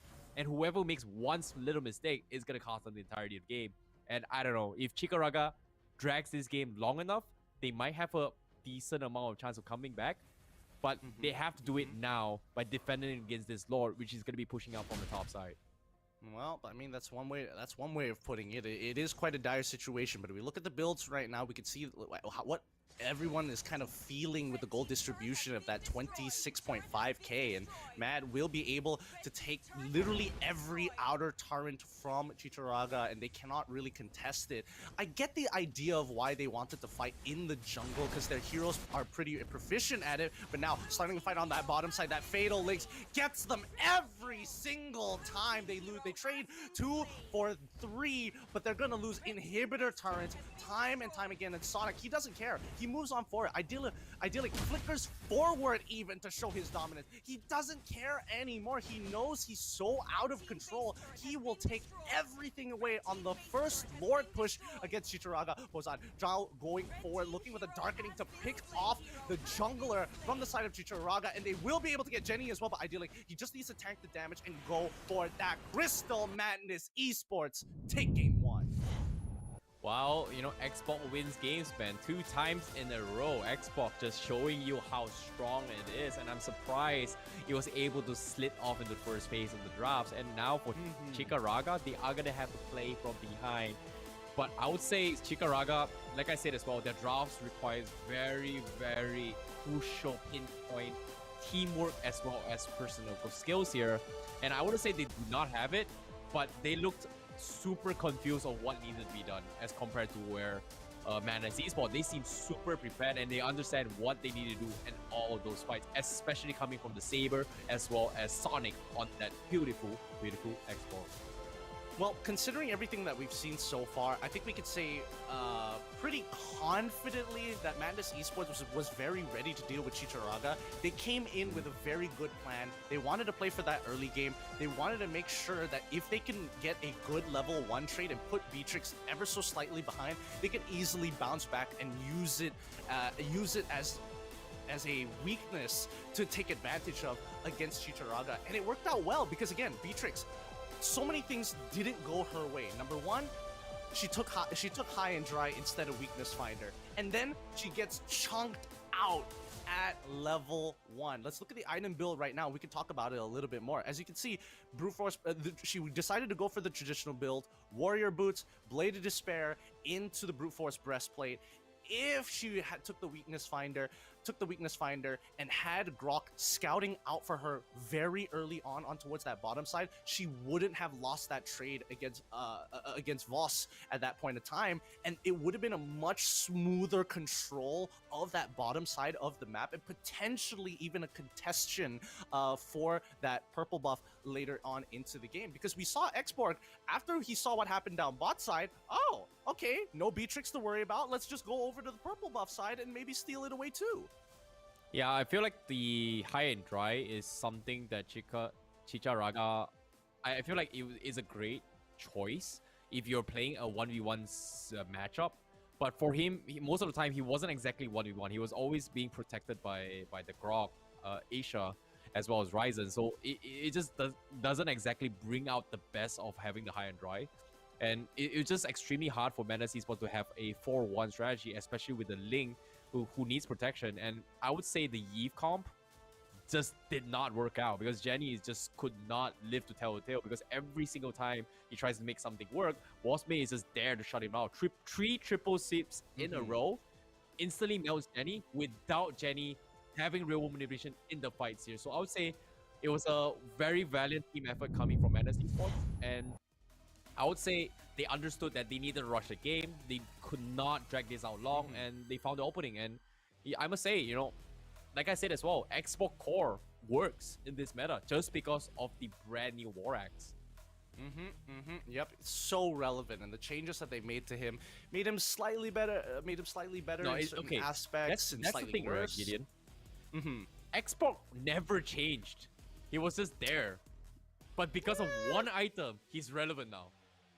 Well, I mean, he had like, it's not like he had major number changes, like huge numbers, like 50 to 80, sorry, like 120 to like 60 or something like that. Nothing too out of the ordinary. It's like very small tweaks, the percentage and ratios of armors, how it works, the new changes to how, specifically armor penetration from percentile to flat, having percentile and flat at the same time. Couple of new items as well, especially defensive items, allowing Xborg a couple more options if things are going bad. So there's a lot more flexibility in a sense when it comes to Xborg, and I do personally like it. I hope it continues to move on, because I do hope that in the future people are gonna start not only banning Xborg but coming out for the counterplay against Xborg, because in a lot of these situations, like we've seen before, like Alice. How do you beat Alice in Season 7? Like, Alice is ridiculous. Harith, Lunox, Alice were the three major players of, if my core fails, at least I'm in the gold lane, I can carry the game myself. We've seen RSG Lolios do that multiple times in his career in Season 7. Smooth did the exact same thing, and people came up with the solution of either A, have strong supports that can eventually build Necklace of Durance, or B, have your own counterplay of Abaxia, have your own counterplay of having strong assassins focus on their lane. There's a lot of different strategies in MLBB, and people fail to see the depth of the game. Yeah, I agree, and that's the thing, right? You know, if you talk about suppress with Divine Judgment, etc. here, I would say Divine Judgment is a great play to cut off Xborg, but that's the thing, right? The Firaga armor just takes it off. That's one. Two, yeah. The last Insanity is immune to suppress as well, which is kind of very similar to how Yeeve's out, in my opinion. But it's really tough to see what is a great matchup against Xborg. Arguably, Hayabusa is great just because you don't give him that ability to self-sustain or self-heal to a certain extent while he's on last Insanity. So heroes with iframes are a great counter, but it's not a strong counter now. And let me tell you this one thing, because remember how Season 4 or Season 3 was, where carry was a very, very favorable marksman just because of the true damage. And we haven't seen too much of a true damage output coming from a previous season. And Xborg is one of those heroes that gives you true damage when the meteor is completely popped off. And the reason why it became kind of broken is because the War Axe amplifies that true damage, which makes it really hard to deal with. And no matter what armor you have, just doesn't work against true damage, you know? Maybe an anti-cuirass could help, which I feel like it should be back, or the defensive item of anti-cuirass should be relevant now in this particular patch, just to deal with the true damage with anti-cuirass rather than the usual brute force breastplate. Yeah, I think, you know, people need to start min-maxing their itemization a little bit better here, because personally, I think, like, even I keep coming back to the point of Beatrix. I'm still really bummed out that she took high and dry and then opted to go for Blade of Despair instead of immediately looking to get that War Axe and dominate the game as early as possible, because that's what Beatrix needs to do. Unlike a lot of marksmen, Beatrix doesn't scale as well into the late game compared to things like, you know, Bruno, Yi Shin. Like, you can get two-shot by a Yi Shin, but you can't get two-shot by a Beatrix. Huge, miles and miles apart when it comes to differences. No, unless he pulls off his shotgun. Well, and you yes, take but the full even bullet then, in his face. it's like... Yeah, but that's on the condition you're like point blank and you're like, hey, what's up, buddy? Like, you face checked me. I'm sorry to say you're gonna die. Like, that you can't help that. You can't help that. But I think, you know, with the weirder picks like Saber, I think it's really interesting what else can be thrown onto the table. You know, imagine this, right? Imagine if Beatrix, whenever he swaps his weapon, he has different attributes, right? Like we know, like Roger kind of switches between melee and range. So when Beatrix swaps with his shotgun, he has like an additional HP buff. Imagine that. If, let's say, in the future it happens. I think that would because be too much. Melee, right? Kinda-ish melee.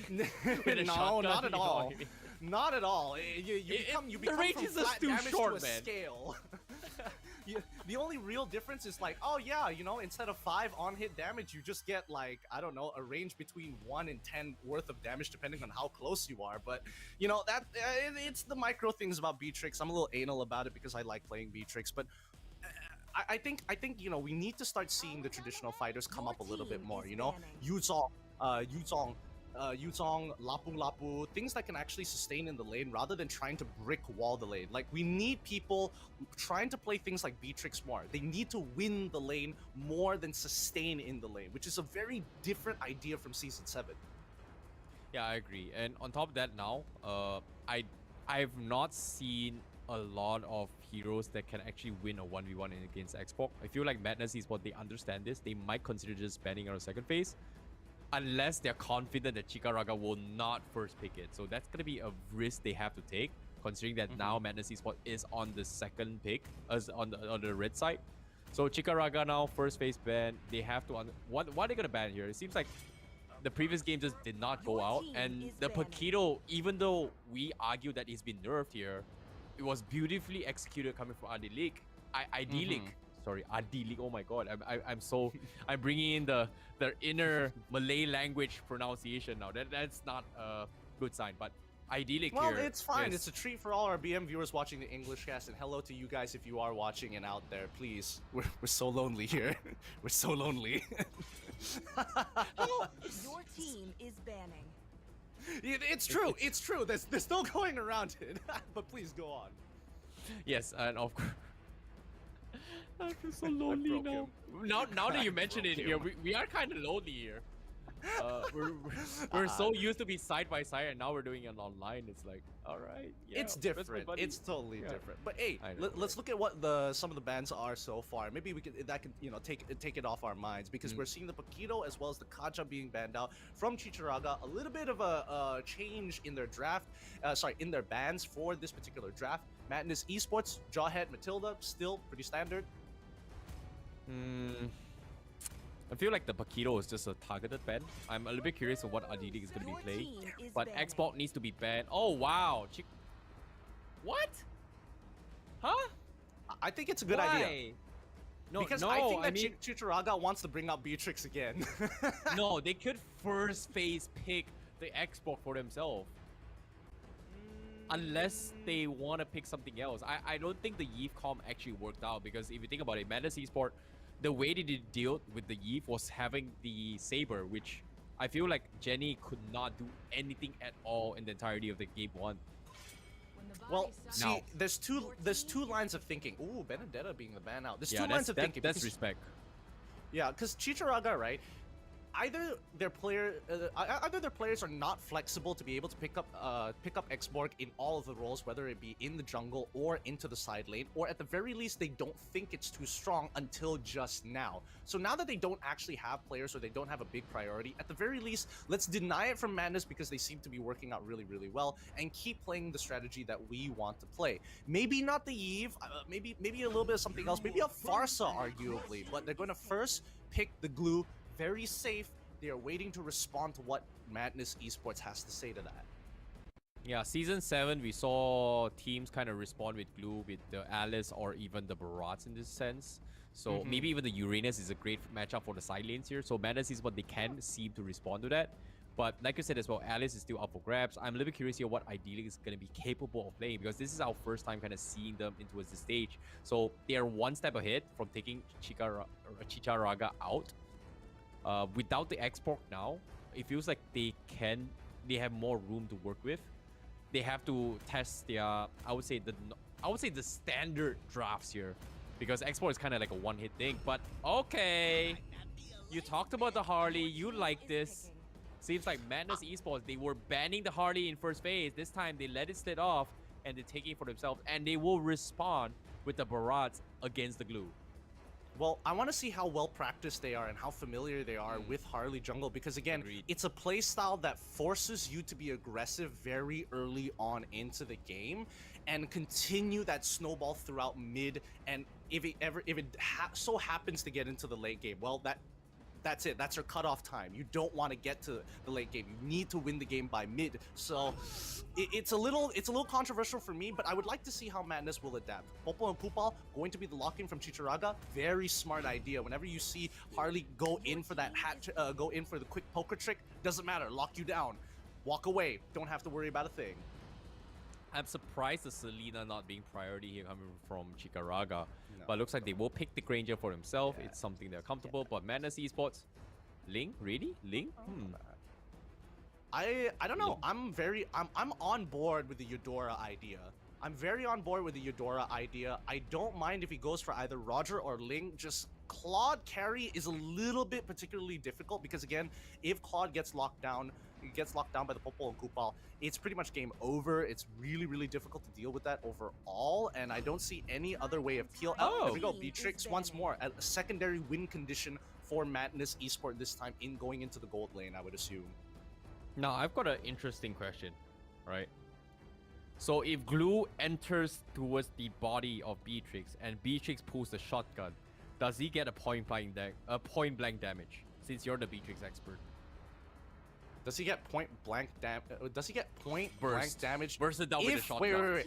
First of all, is he using split or is he already on top of you? If he's already on top of it. I mean, you can't hit him to begin with. you can't really hit him to begin with. So there's no point. Oh my god. Oh my god. You're getting old. What's happening, man? I know. You know.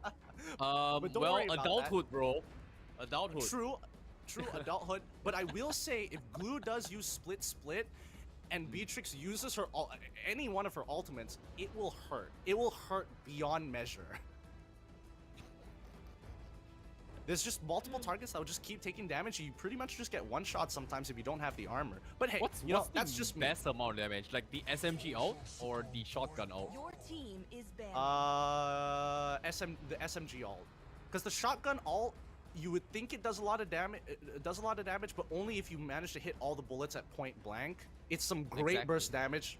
I totally respect it, but I do think that the most useful ones are going to be Nibiru and as well as the Modars, which I can't recall off the top of my head what it was called again.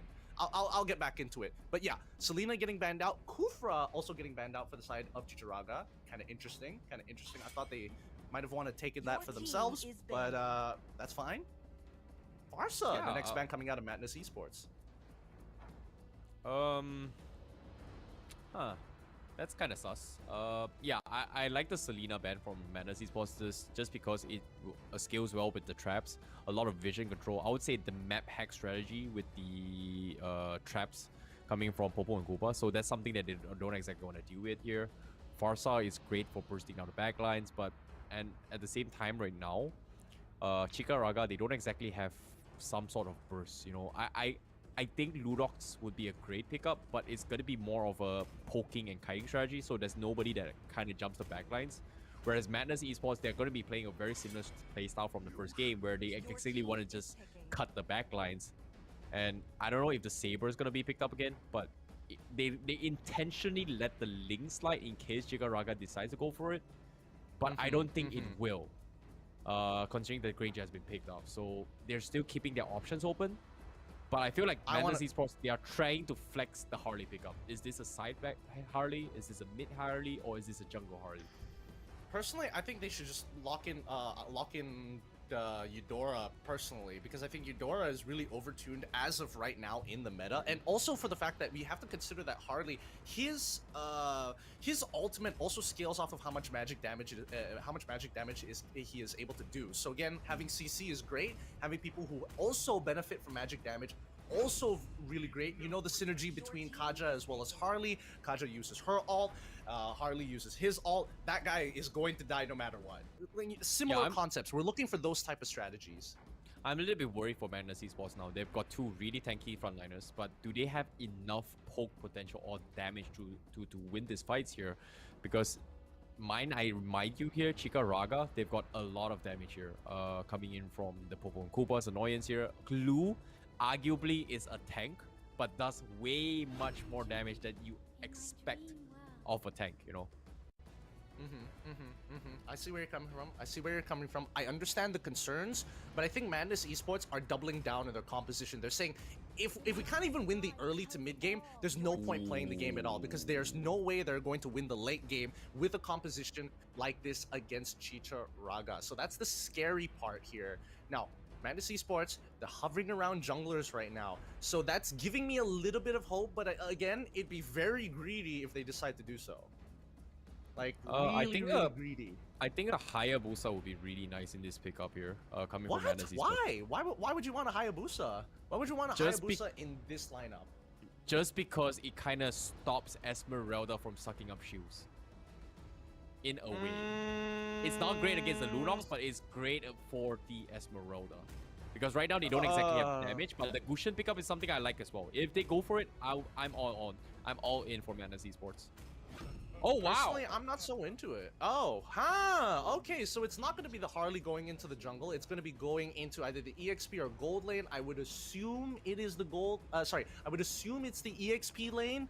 So if he's going into the EXP lane, he's looking to match up against either the Lunox or the Esmeralda. Either or is fine. Either or is fine. As long as Beatrix is going up against the Esmeralda, she has a good chance. Now, boys and girls, if you're wondering, like, man, this feels new. It feels fresh.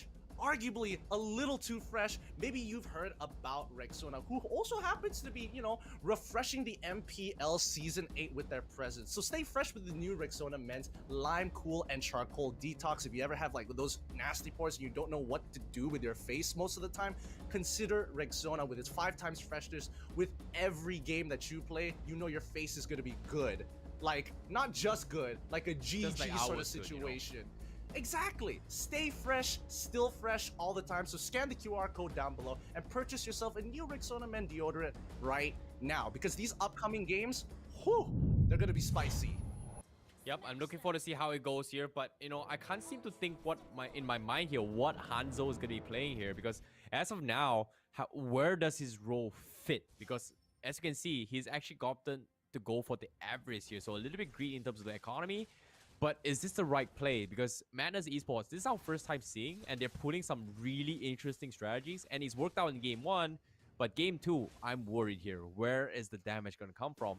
But as Chikaraga, they have a more well-rounded drafts where they can take on team fights without the worry of maybe the Hanzo here. So I'm looking forward to see how it goes, but as of now, it is going to be 50-50 trades, no invade yet, as we kind of expect, considering that how aggressive Madness Esports from previous game.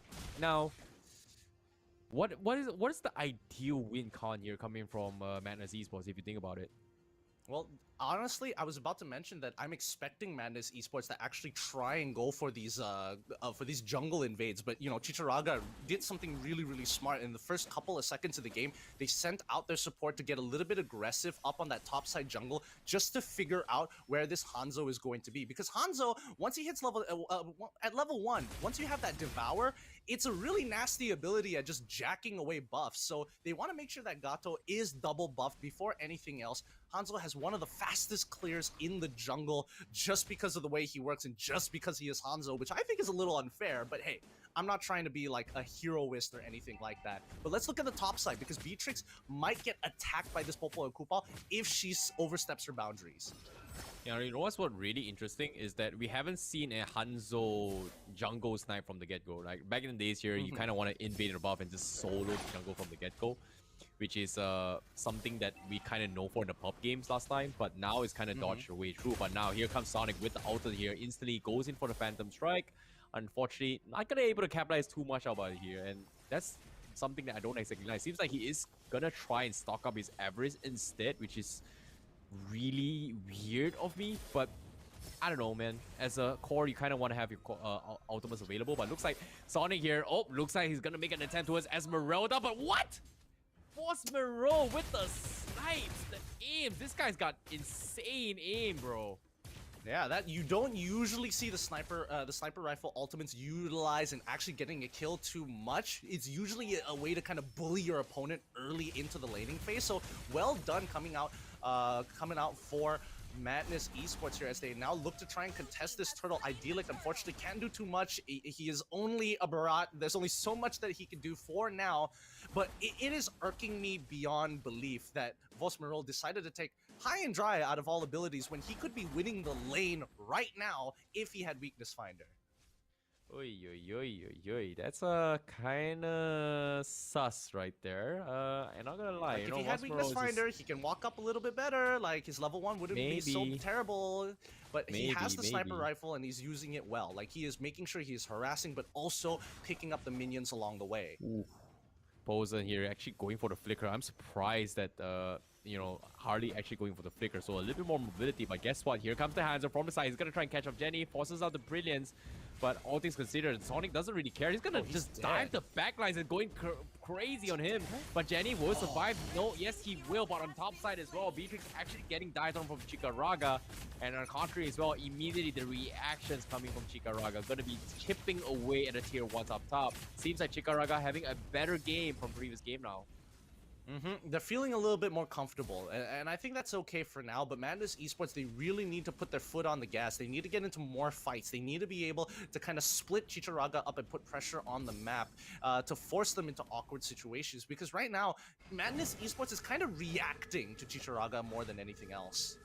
I definitely agree. Meanwhile, on the bottom side as well, nothing crazy here. Barats and Glue kind of mirroring each other in terms of cutting creep waves. So both teams kind of ignoring both of them in the bottom side, whereas they're trying to make something happen across the maps. And you can see a lot of responsiveness and aggression coming from the Sonic. I'm not sure I'm a big fan of it, but considering that he can kind of split his body in two, he's able to join fights and clear objectives as efficiently as he can. And for him, joining a fight, not getting kills actually benefits him because he has this average. So it's an interesting choice, but for how long can he do so? Because now they are going to try and force a fight down bottom. And seems to me Chikaraga, they are going to catch ideally out of position. That is going to be him out for the picture. And now the full-fledged engagement with Gatos and also Jenny just shuts them all out. Madness Esports not going to be able to do too much now. Yo, how did Isha not die there? Sonic comes back in. He's trying to get rid of the turtle in time, but unfortunately he loses the retribution fight. Chikaraga just won on every single front there. Well, okay, so here's what happened. Isha gets jumped on by literally every ability in the world. Gets hit by the deadly magic, gets hit by a large amount of damage from Sonic. He was even getting chunked out by Vosmerul at the same time, and he manages to survive with a sliver of his HP. Now Vosmerul getting punished again on that top side. Aphis quickly flickers over. Great mechanical play coming out of the players of Chikaraga as he wants to continue for more. They cannot deal with this Esmeralda. Even Pozan, he drops down that deadly magic. Nope. Gotta quickly use the hat trick to get on out of there. Does not want to deal with this behemoth slowly brewing up in that top lane.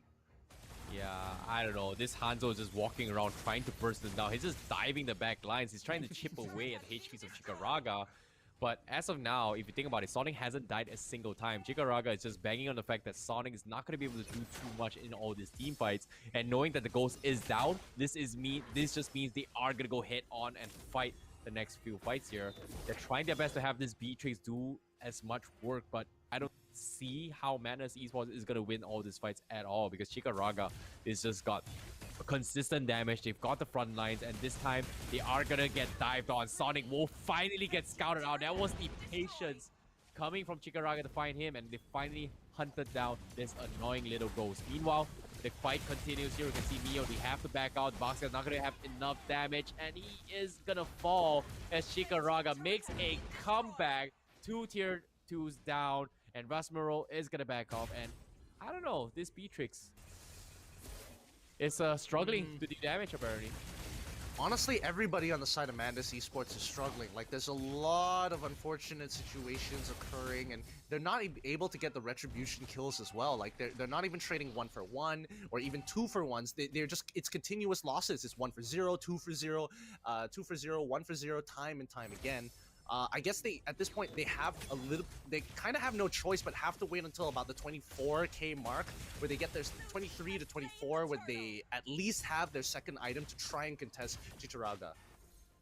Yeah, I definitely agree. Meanwhile, Chikaraga, it seems like they are in a much more dominant position, I would say. Ryzen is pretty much going to be opening up the map a little bit more. Esmeralda, oh, I'm surprised. Esmeralda actually taking a little bit too much damage, as somehow Posa does have the magical burst here to actually take him down. Meanwhile, the rest of the teams here, they are going to try and invade here coming from Chikaraga. Madness Esports are going to be able to respond to this. Sonic, he does have the ultimate here, but does he want to risk it? Because that is going to be the purple buff down. So without the purple buff, he's not going to be able to do too much, but seems like they are going to force the fight down bottom here. Chikaraga going to go a little bit crazy here. Catches off Ryzen, but that is the tankiest hero coming from Chikaraga. And just like that, it is not going to be a full-fledged commitment. There's no way Madness Esports is going to be able to take them down at all. As you can see, the snipes are coming in. Afi's also going to be providing a little bit of assistance to try and catch the backlines. And like I said as well, where's the damage coming in here? Sonic now, he does have damage. He's going to try and cut the backline, but Gato will save his dear old support's life instead. Every single time you think he's about to get a kill, it just does not work out. However, I will comment that Idealic made some really good decision making, and that's why he's the pro player. He's trying to become that pro player, moving from semi-pro to pro, because he made a good decision of locking using the Daytona's Welcome on Ryzen instead of anybody else. Because if it was me, I was probably looking for Isha, maybe even Gato, not really Ryzen. But the fact that he used the Daytona's Welcome on the glue was important, because the split, if ignored, Ryzen would have just ran towards the backline and completely pushed Madness away, leaving Barat to die in an isolated situation. Team hero has What? What? No way! I thought he was not gonna die. What the heck? Where did his life go?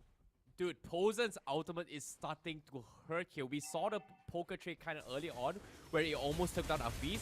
But guess what? He's got the damage now. He's going to go for pickoffs. But at the same time, Chikaraga, they realize that they are not contesting Lord. They will snipe it under the noses of Madness Esports. And that's going to be the trade-offs here. Meanwhile, Madness Esports is going to get greedy a little bit more, and they will back off. So this is where Madness Esports starts to go for the pickoff here. But oh!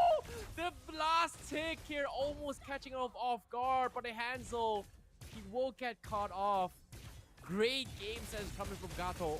Actually catches off one, but actually, you know, if you think about it here, Sonic could have survived that if he stuck the recall alongside with Ross Moreau. That's what happens when you're a jungler. You get too greedy, Panic, you're going to get punished. That was just so It's a unfortunate. situation he doesn't want to be in. No, that was just super unfortunate considering that Westmore managed to pull the recall back. If and only if the Death Sonata actually connects here, both of them would have been dead then and there. Meanwhile, the Lord pushes in, no Hanzo whatsoever. That's going to pretty short cooldown. That's going to be an easy defense coming in. But look at this damage. Chikaraga just chipping away, and the tier 3 somehow manages to hold here, as Madness Esports actually manages to defend the full wave. So nothing much lost here coming from Madness Esports. Agreed. I personally think that Chikaraga probably could have waited a little bit. Oh, wait, no, they're going to go straight into the fight. The Brilliance has already been popped as they flicker forward and make it happen. Zone them away, take the inhibitors. Really smart idea, and I love the aggression coming in from Chikaraga. But they did use some valuable resources, Idealic as well as Mio, trying to body block the Alpha of Pozan. Goes for the Deadly Magic, but it only connects onto Ryzen. Not the right target. Sonic going ham, but he can't kill Isha for the 3rd time in a row. Isha walks away with 10% of his HP. I would be so mad. Oh, the snipe! The snipe coming in from Boss Marul! There you go! Kill secured.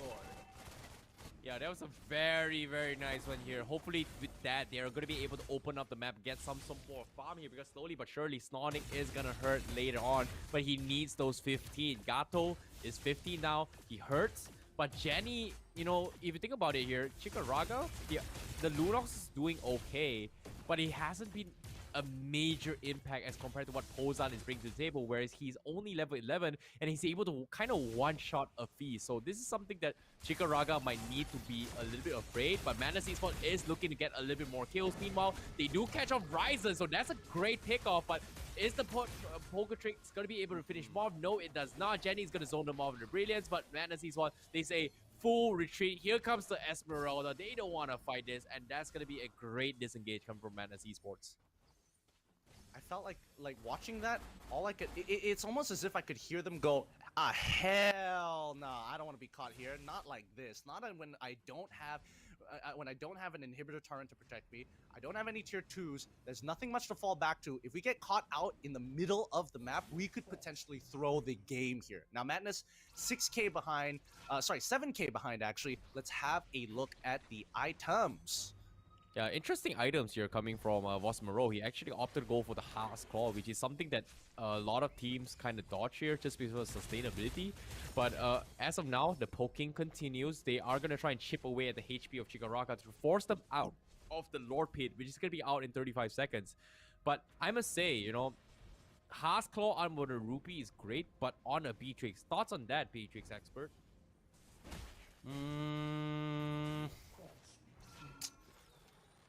I think this one is, it comes down to personal preference. It really comes down to personal preference. There is counterplay in either situations that I'm thinking of, but for now, I don't think either matter when you're this far behind. Like, you're level 13, 2-2, it's not really looking that great. Oh, But Sonic wow. getting some good damage onto Jenny there. Yes, continue the harass. If Madness keeps playing this guerrilla warfare tactics, they can just keep dragging this game so much longer than Chichiraga would preferably want to. See, you can see them. They're getting angry. They're forcing these engagements. Now, Madness has an opportunity. Isha doesn't have ult. Ryzen doesn't have ult. Afix and Genie doesn't have their ult right now. They can look to turn this around. Oh, this is gonna be a crucial one here. Sonic is gonna try and punish Jenny. He's chipping him in a way. He goes down, but eventually the back lines, he's gonna be fine. They got a double kill on Esmeralda. They can't seem to shut down a feast. And Adilik, he tries to do something about this, but unfortunately say they will lose too much. This Esmeralda is out of control. There's no way they can win this fight anymore. And this might be game. Chichiraga, they're 5-man healthy. They've got the Lord. They've got 3 knocks here as well. There is no way Jose they can win now unless Sonic has something to say about it. He just got his Malefic Roll, but is it enough to defend against this here as they are 20 seconds on the sidelines here? Meanwhile, Chichiraga gonna be knocking on the inhibitors up top. Here comes the push. You can see the box here is gonna get focused down and he's chipping away. He's trying to stall them out, but is it gonna be enough? Afee's gonna be chipped along with the ultimate as well, but is he gonna be able to sustain? Nope, it drops down to half health. Sonic's ghost is gonna be down, but that's all. That's it. The Lord is knocking the crystal. There's no way they can defend this. Ladies and gentlemen, we are heading into game number 3. Oh man, qualifiers are sweaty. Teams are going 1-1 each and every time. It looks like, you know, they've got the right ideas, but they don't have the full range of skill sets to ensure that quick 2-0. Both sides coming up with really smart strategies to actually take on the other. And so far, I'm actually kind of liking watching what, you know, both what Chichiraga and Madness Esports are willing to do, despite there being some awkward moves in the early game. Yeah, and apparently, I know I'm expecting all games to be three games all the way from the get-go, but at the same time, it seems like I might actually get my wishes here, and everyone is gonna hate on me because that's the thing, right? I kind of expected it to be very sweaty from the get-go. After watching the first series here, I can kind of have a glimpse at how hard the qualifiers, especially this season, is compared to previous seasons. And even ever since season 1 all the way to 7 here, I did not expect it to be this close. And for this season to make it happen here, it just shows you that everyone is hungry to make it into this MPL. And currently, it could be either ways here right now from Chichiraga and Madness Esports. But let's take a look at itemizations here. I'm worried in terms of itemization just because they don't exactly have damage, right? Like they had Sonic, who pretty much did absolutely almost nearly nothing in the game just because of how squishy he was. Yes, he has the War X, but he just could not find any sort of pickoffs, whereas Chichiraga, they're just prepared for this. And on top of that, having the Beatrix, I question this Haas Claw coming from Madness Esports. Well, honestly, I would say that, you know, getting the Haas's Claw just increases your sustainability on top of having the extra bit of lifesteal, spell vamp, on hit, lifesteal from the Demon Hunter sword. It really does stack up quite nicely and gives you a sense of survivability. You know, when you're running out of HP, you get chunked out really quick. You get a couple of auto attacks in, you're pretty much back up to 50% of your HP because of the high amount of damage in the build and in the kit itself. First item, Blade of Despair. It makes it all work very comfortably. However, this is a situation whereby I feel like Madness Esports they were off tempo. They were choosing to fight at the right place at the right place, but not at the right time and not with the right conditions. Because Chichiraga, they played this very smart. They knew that Madness Esports wanted to play for the earlier stages of the game, so they basically brick-walled them. They sent in their supports. They used glue as a way to kind of, you know, take the first brunt of the damage and figure out the most important information, which is which buff did Sonic start on, which side of the map does he want to be on, and whether or not we can control that side of the map such that he basically is a non-factor unless he shows himself from the front instead of the flank angle. I definitely agree. And seeing how this game goes here, it feels like they need to switch up their strategy more. The Hanzo was a very cheesy way of winning the game. But I'm looking forward to see how game 3 is going to go here. And of course, for you guys watching at home, I hope you guys, are enjoying the show, because we're going to be having more exciting games for you here. Before that, we are going to be taking a short break. My name is ICBaby12. He is Getting Q, and this is the MPL Malaysia Season 8, which is powered by Moonton, refreshed by Rick Sonaman, official digital telco Udo, partner in Esports, TikTok, Secret Lab, and also Esports Charts. We'll see you guys right after this break.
Hey, welcome back to the MPL Malaysia Season 8, which is powered by Moonton, refreshed by Rexona, man, official digital telco Yudu, partner in esports TikTok, Secret App, as well as esports chart.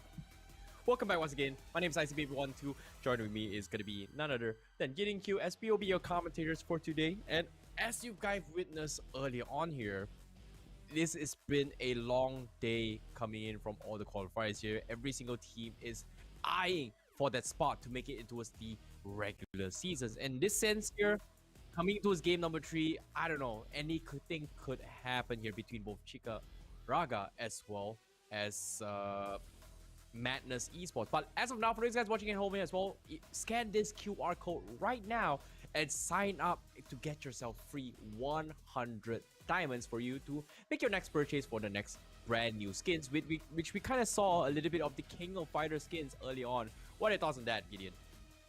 Well, I mean, the King of Fighter skins, obviously, I love them. I'm a big fighting game fan. I love KOF.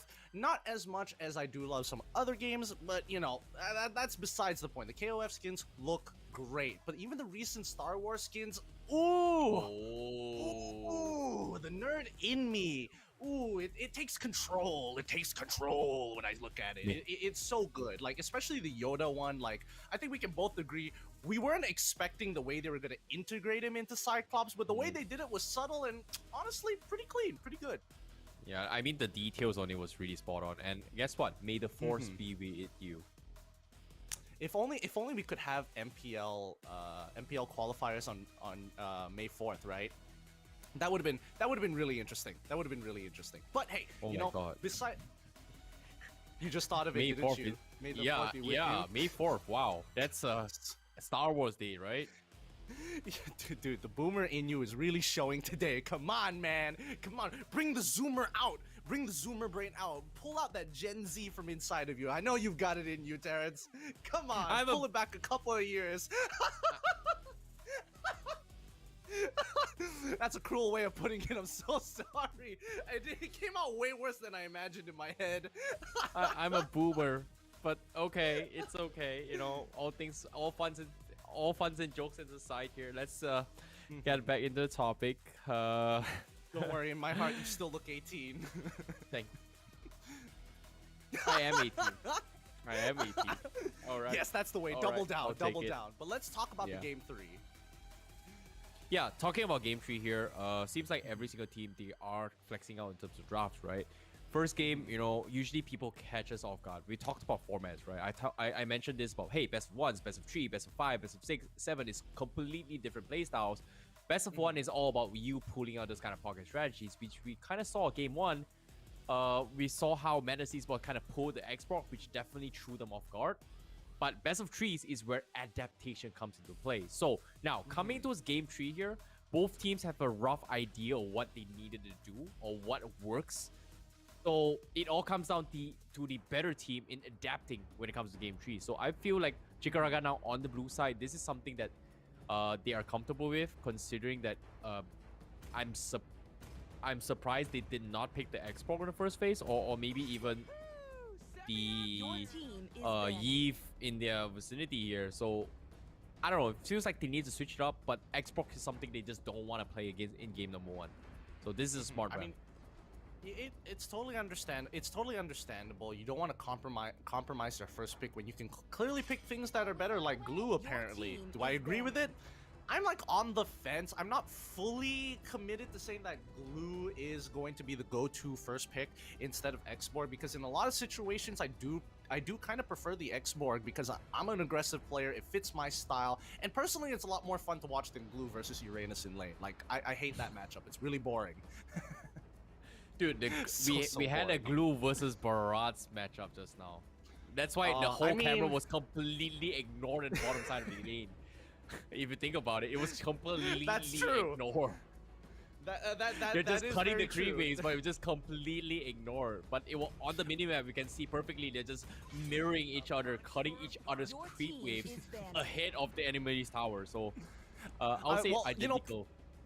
props to props to our observer who understands this and is just like, man, this is really boring. Let's just keep it down on the other sides unless something really happens on top. But let's go back into the draft here because we're seeing the Paquito as well as Matilda. Again, nothing too out of the ordinary. It looks like Chicharaga are still going to follow the same bans that they did in game number 2. Madness Esports, the question is how are they going to adapt it to this particular game? Because the only reason that they lost is that they tried to double down on an early game strategy but didn't have the means to do so because Chicharaga played the first 3 minutes of the game extremely well. And there we go, the glue ban finally coming out from Madness Esports. Yeah, that's a good ban as well, considering that it was a very annoying force to work with as well after going for the split. Despite Madness Esports' attempt of getting the box and trying to deal with it, it was just impenetrable, and it feels like, yeah, arguably the Harley is a strong mage pickup, but I agree they needed one more support to try and deal, get probably an early Durance to actually deal with it, but that was a really tough call considering that they kind of put themselves in a situation where they picked up Hanzo, so that was something that they could not deal with unless they pick something else. So I agree. It's just not enough. So it's just not enough. You still needed one more person to have it? Yeah, you need one more. It's just I don't not know, enough. because I feel like when you're thinking about anti-healing, right, is that the first item you get? Personally, most people wouldn't do that. And even for me, I have this bad habit of like, I'd rather get it on my third item preferably. But in situations, and especially in pro play, getting it as a second item is very beneficial, especially since there are multiple ways to deny healing, whether it's through the physical damage item, which is going to be the Deadly Blade, whether it's going to be through the magic side coming in with Necklace of Durance, and then even armors now, defensive items have ways to reduce your healing as well with some of the new items coming in. Yeah, I think Deadly Blade now is kind of irrelevant in this meta, especially coming from the because ever since the introduction of Vorax just brings so much more value than the Deadly Blade now, and that role can be easily given towards a support role with an early Durance here. I feel like Rafaela or maybe even Yves would be really great as a first item for Durance, because you don't exactly want them to do main damage output, right? They're already going to have damage regardless, so heroes like that is going to have damage regardless. So I think Farsa early Durance is not the best, but it's enough. It just chips them low enough for you to actually take them down. So I feel like you need to get supports that have, I would say, can purchase an early Durance to actually deal with that matchup. But yeah, enough of the theory crafting here. Let's talk a little bit more on the picks here, because finally Chicharaga, they won't get the jaw hit for themselves. They realized that the Popo Koopa was a big threat in previous game, which we kind of saw every time Hanzo tries to go in with the ghost form, gets stopped by all these traps. Yeah, it's super annoying. Like, I find it infuriating in a lot of senses if I ever play it in my, ranked solo queue games. But Madness Esports, they're taking a different angle this time. They're going to be, they haven't locked it in yet, but so far they are hovering over the, oh, thank goodness. Okay, I was about to say, please pick Benedetta, because again, locking in the Roger super early on puts you in a very vulnerable state where you've kind of shown your hand a little bit more than you should. With Barat, and especially with the Benedetta, you don't really tell your opponent what composition you're going for. Is this a Yves composition? Is this an assassin jungler composition? Is it a split push composition? Barat as well as the Benedetta fit in that role perfectly, keeping things open-ended. Yeah, considering that the Kaja has been banned as well, there are just not a lot of heroes that can actually deal with a direct lockdown. Maybe a Saber, but I think Chicharaga doesn't play that too well. Madness Esports is capable of that, so having the Barats here is more like an insurance plan that Chicharaga doesn't pick it for themselves. So Jawhead, yeah, arguably, the ejector is great, but it's not really a great catch potential against a Benedetta if you time your iron for an eye properly. So I would say it's gonna Chicharaga, they're gonna have a rough time trying to fight against this Benedetta. Maybe they might need something else to try and figure out the strategy here. Maybe a Natalia would be nice. Esmeralda is something they didn't want to deal with as well. Was a big threat in previous game, understandably. That's why I did mention as well the Hayabusa would be a better matchup rather than the Hanzo. Eventually, the one that closed out the game was actually none other than the Esmeralda, who kind of just destroyed the entire back lines of Madness Esports. Yeah. I don't know, because I'm also taking into consideration that Mio has had a really good game in game number 1 when they were dealing with the Eve composition from Chicharraga with the Atlas, because it wasn't just the what was it called? The Paquito that was really messing with them. It was also the fact that Atlas was able to get those really good picks as well. Now, looking at the second part of the ban, Yves getting banned out for the side of Chicharraga, I'm not entirely sure where they got the idea that Madness would pivot towards the Yves composition with what they have right now. Maybe they have a little bit more information, but the Esmeralda for the side of Madness Esports, okay, fair enough. You don't want somebody who scales in the gold lane, and it's just overall really annoying to deal with.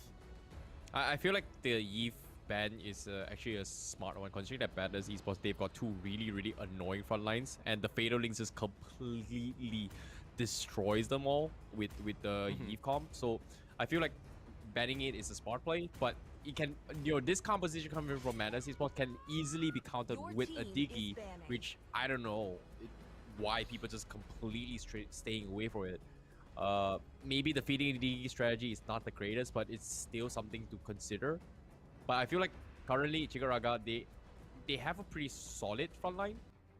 They have a solid DPS, but they need a way to shut down this Benedetta. Whereas Madness Esports, they've got tanky ones, they have catch potential, but they don't exactly have constant DPS. So that is something that they need to find a way to kind of compensate here.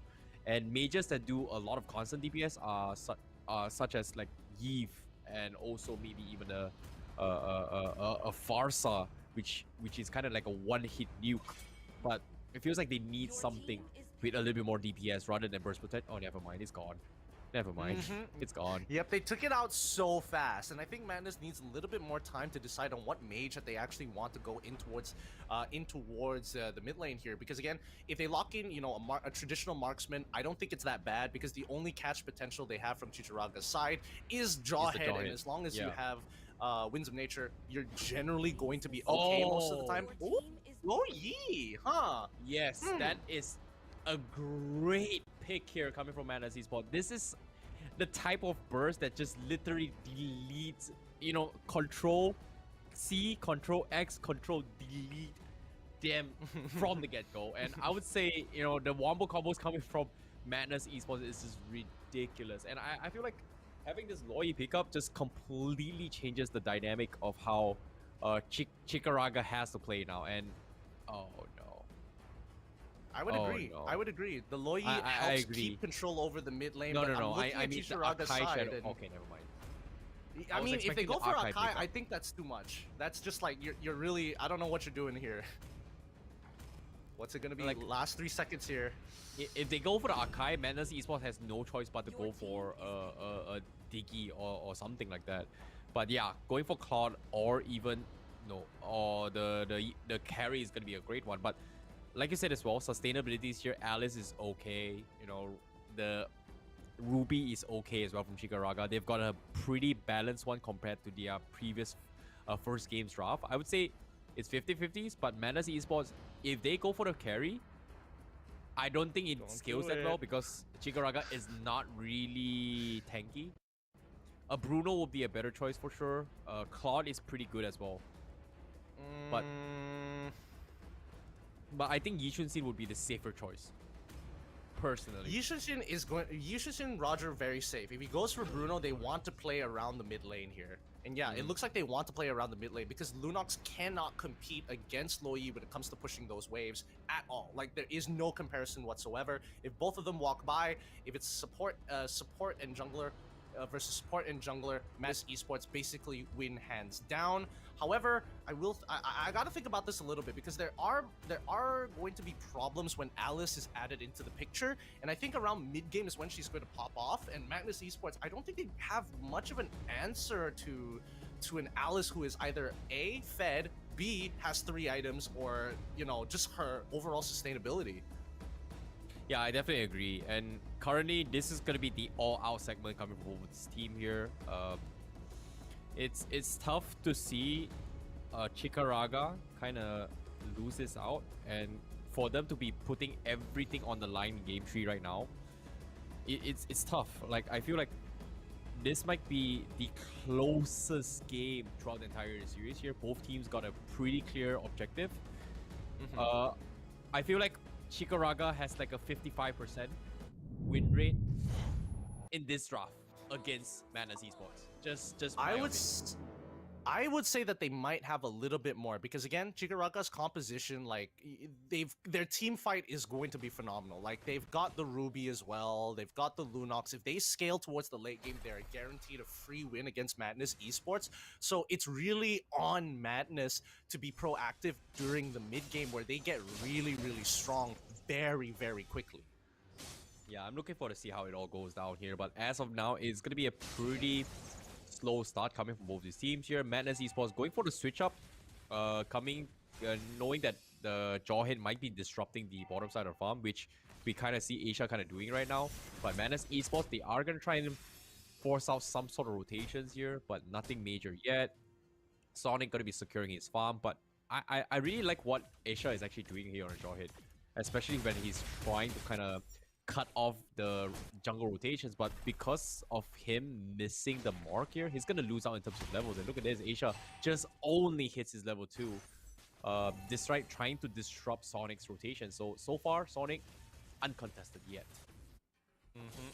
And this is going according to plan for Madness Esports, where they could keep control over the mid lane and make it really difficult for Chicharaga to do any sort of rotations through the riverside, because again, Madness Esports will always be there first.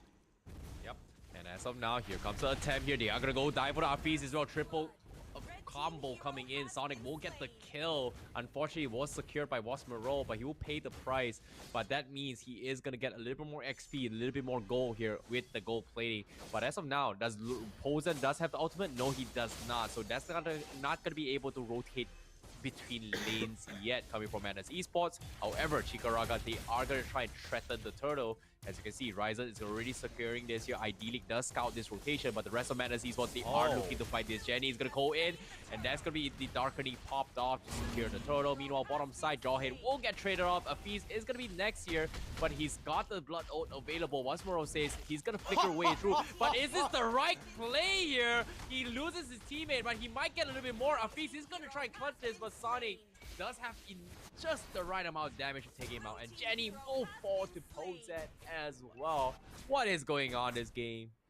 I don't know. Chicharaga are dropping the ball onto mid side, but I will say that Madness Esports, they themselves are making a couple of minor mistakes. Unfortunately, they're not getting punished. Especially if you are a Chicharaga fan, and let's see how long they can go, because Mio could have easily flickered out of the situation to keep himself alive, but he values his flicker. He wants to have it during that level 4, so maybe this could be big brain if he can land the next Fatal Links on maybe 2 to 3 targets. Yeah, I think that's the smarter play here. As a tank, he's got to pull yourself together. He's not afraid to just pay with his life. So I agree that him saving out the flicker is the smarter play here. However, now, here he comes. He misses the mark here. Asia going for the unstoppable force. Unable to go in for the eject, but instead gets pulled back in his wake here. So that's going to be Madness Esports taking out tanks as they look to punish a bit more. But look at that damage coming from the Sonic here. Instantly pushes Jenny back. Meanwhile, Ryzen is going to challenge Idyllic, and Idyllic currently in a pretty comfortable situation here, considering that Idyllic has been one of the strongest cores on the sides here, considering that he's played the Paquito game 1, and this time a role switch between Wasmero and Idyllic seems to be working out for Madness Esports, because right now they're just super aggressive. And this is the Madness Esports I'm looking forward to here, because this reminds me of how they looked like in game 1. Yeah, and oh no, Pozan might be in a little bit of trouble, but he manages to get on out of there with the diversion. I mean, it's a fun mechanic to be like, haha, I'm gone right before your eyes. Can't even use your rondo to get in. Can't join me on this magical bus ride. But with that being said, Madness still are ahead, but they're not ahead when it comes to these neutral objectives. Turtle being taken away by Chicharaga once more here. Madness Esports, unfortunately, have no control over that because they like to play on the opposite side. They don't really want to interact with Chicharaga for now unless it's in their favor. Yep, meanwhile, Ryzen gonna get pulled in as well. Fatal Links comes in, but this is a Ruby. He's got a pretty tankiness here. It's barely even 5 minutes into the mark here. There's just so much action coming across the map. Gold Plates is not even worn off yet. But Madness Esports, they're keeping up their aggression. They're not stopping anytime soon. And look at this, Mio trying to force out the Brilliance. And that's gonna be the Brilliance loss coming in from Jenny. Potential dive, or are they going to rotate top? Yep, it looks like they're going to rotate top. Afis as well as Vio Small is generally okay, but you can see the Daytona's welcome. Afis is having some trouble, but on top side, Idyllic already finding that first initial kill is Mad, doing such a good job, and Afis finally goes down, giving that kill over to Sonic. He is a big boy, and that's not something you want to see from a Bruno of all people. Oh, really Sonic one-shot him. almost chipping away. He needs one more right click. Doesn't seem to connect, but he will settle with the tier 1. Meanwhile, they do pick off Gato. So that means no cores available, no cores alive, and that's going to be so much space earned from Madness Esports as they continue to attack a little bit more. But it seems like Madness Esports, they've got the damage. We talked about this, and they are going to get a little bit more with the jungle. So is Ryza going to be able to save this fight? I don't know. It seems like he's going to pull it, reset it, but he fails. Oh, great valiant attempt. Unfortunately, not going to be enough, but as you can see, the Luoyi Pozan just doing so much damage. That is hard to watch. Oh yeah, I mean, he's doing some phenomenal work as a Luoyi player right now. He's keeping control of that mid lane really well, clearing those waves, harassing his opponents, forcing them to recall even in certain times, and they've basically lost all of their bot lane pressure because of how much he forces people to come to him in the mid lane with how much damage and how quick he shoves the lane.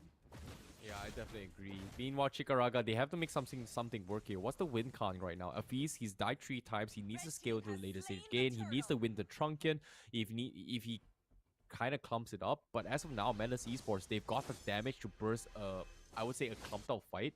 They've got mobility to kind of dodge if they're trying to settle in towards a clumped up fight here.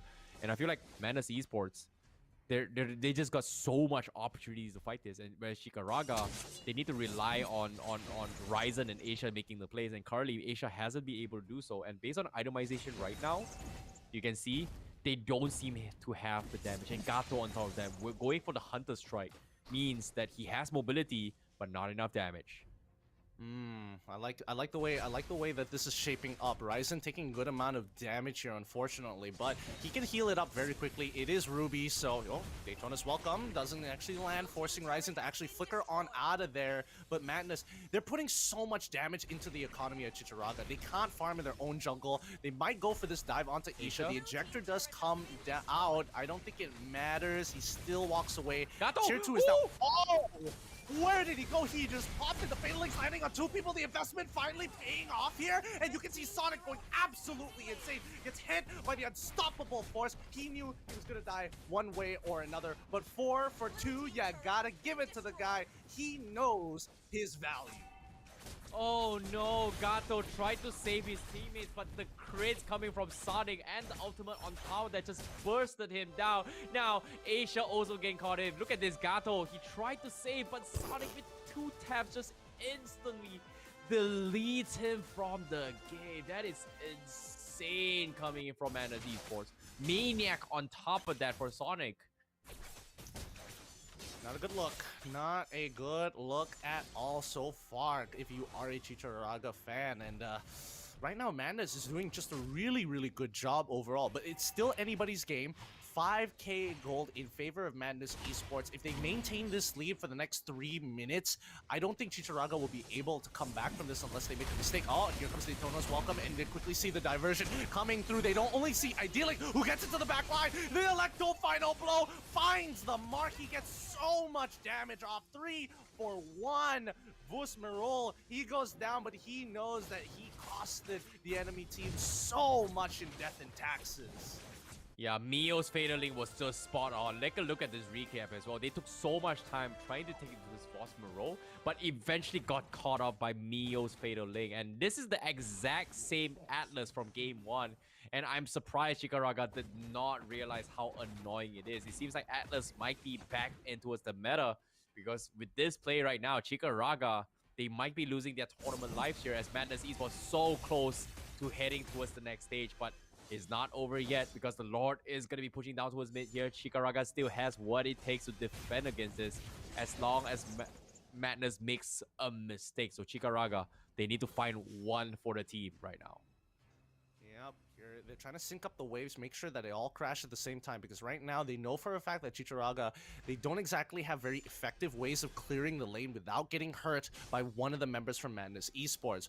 Vosmarul can push the waves really easily, Sonic can harass, here comes the diversion, where is it going exactly? Right in towards the back of the base, Mayo looking for a flank angle here, unfortunately doesn't get too much off of it with the help of Afis, who manages to cut him down. 1-for-1 trade so far, Isha for Mio, and Feast has to hold on, unfortunately, for ideally. Oh, he actually manages to get out, but he dies to that last shot of the turret. Gato getting the last auto win, gets the kill, but they break all two inhibitors on the middle and bottom side. If they can get one more, their deaths will not be in vain. It's a 4v3 situation here. Alice down on bot side, doesn't want to join in, but Madness Esports, they got so much. 2.5 inhibitor turrets off of one Lord push. Next Lord coming back up in about 2 minutes or so.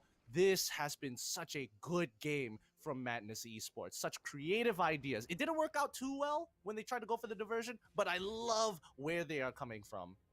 You know, this is, you know, that's the reason why they're called Madness, man. That was some insane play. The idea was nice, but Chikaraga was already prepared for that. But imagine this, if Madness Esports pulled it off, that would have been it for Chikaraga. Meanwhile, the game continues here. They do still somehow manage to defend here coming from Chikaraga, but can they continue to buy time? Because Madness Esports, they're just not giving a lot of space, and they're relying on Vespero just being this annoying brick wall. But now Ryzen goes in for the pull, but is that the right answer to the choice here? Because right now, here comes the teleport comes in, but it was a bait. So Chikaraga, they retreated for nothing. That means they have to go in for the full reset.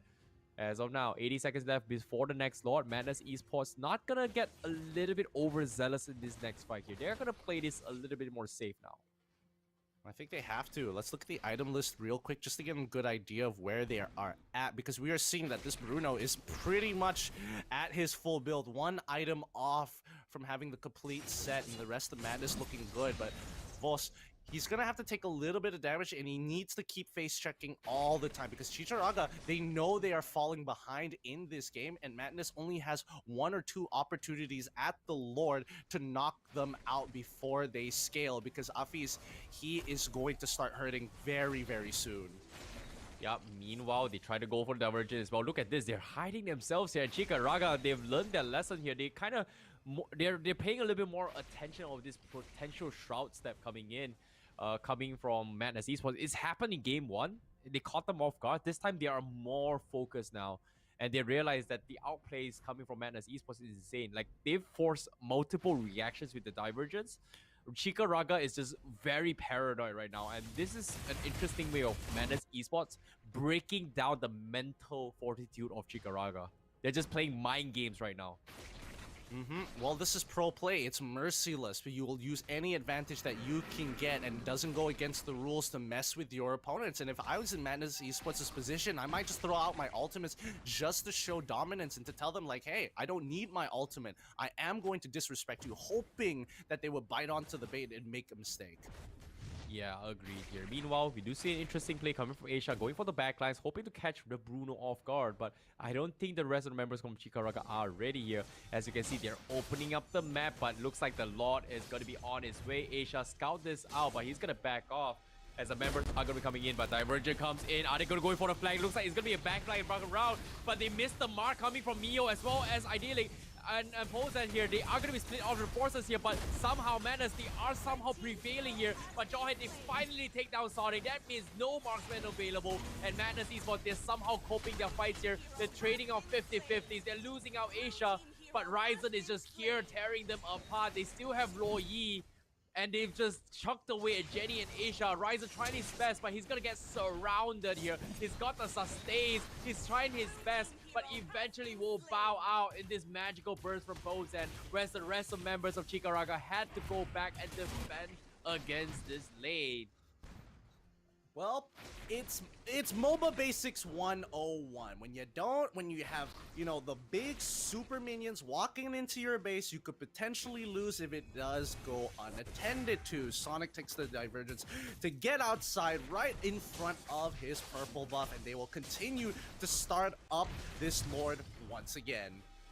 Yeah, that was a very interesting play there coming from Madness Esports, taking the divergence, sending Mio the backlines, and completely missing the mark, allowing Chikaraga for that opening. But as of now, they're going to make another second attempt here. The Lord's going to go down. Afi's conscious of Auto 4, but here comes the Fatal Link, but the Lord has been secured by Sonic, but his health is so low. He gets focused down. The Loot Jenny takes him out, but the Lord is still in favor of Madness Esports. They get the trade-off. Loyi just takes down the Jawhead, but Ryzen is going to try and stop them in his track while Jenny safely tries to retreat this fight. Wasmero is there to save the day.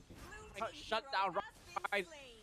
Meanwhile, Idyllic on the sides was able to take out Gato. Means there is no marksman. Here comes the divergent, cutting the backlines. Who says you're safe, Jenny? You are no longer safe now. Afi's all left for the lives of Chikaraga. This is going to be the tournament lives here with the target to try to cut the creep wave. But Madness Esports, do they have the damage? Afi's just bullying them, but the tanks, look at this. The tanks are just hitting the crystal. They don't have damage. There's no creep wave. They're so low. Afis is going to try and take them out. And guess what? Alice gets taken out. Afis tries to take another one as well. Noya is there, but the Lord is chasing. The Lord is knocking. Asia gonna try and stall this in this track, but the minions are pushing in. Do they have the damage? Afis needs to reset, and Gato is back in action. And Madness Esports, they will not be able to close out the game, but on a good note here, they will finish off the inhibitor up top.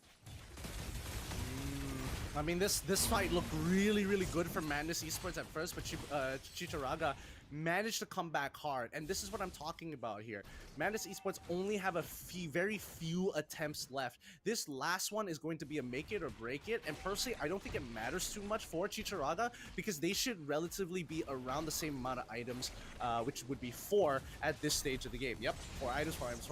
Boss, he gets chucked backwards with the ejector. He has to land that Daytona's welcome, but unfortunately, he charges it up for too long. Neo ends up completely whiffing the perfect match into the Fatal Links, getting caught out here. Huge mistake for Madness Esports. They're going to continue to run it down mid, force the oppressors back.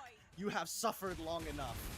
Oh no, Jenny has finally come online. He's only level 13 here. Surprised enough, he's finally gotten a little bit more items here. And Madness Esports needs to respect his power. And just like that, they're going to force a turret here. But looks like they are going to go ham right now. The Dino's focus there. Ideally, he gets focused down. And Chikaraga, they're making a comeback. Sonic gets focused out as well. Immortality is out. He's going to die for a second time. And Chikaraga, they've done the inevitable. They've done the impossible. They're making a comeback and they keep things alive, and they got a team wipe. They're right in the bases of Madness Esports, but little did they know Madness Esports' is minion is coming in. Are they going to be able to defend this? You can see the minions are coming in. Madness Esports is trying to stop the minions strike. The minions!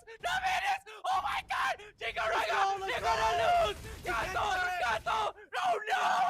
Oh no! Chikaraga! They have lost as Madness Esports takes game number 3. The minions! No way.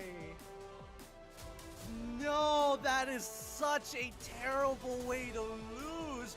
But well done to Madness Esports taking full advantage of the situation despite throwing 2 fights and almost handing Chikaraga the win on a platter. But Chikaraga, they took too much. They stuck their fist in the spaghetti and ruined the meal for everybody else, and somebody had to punish them.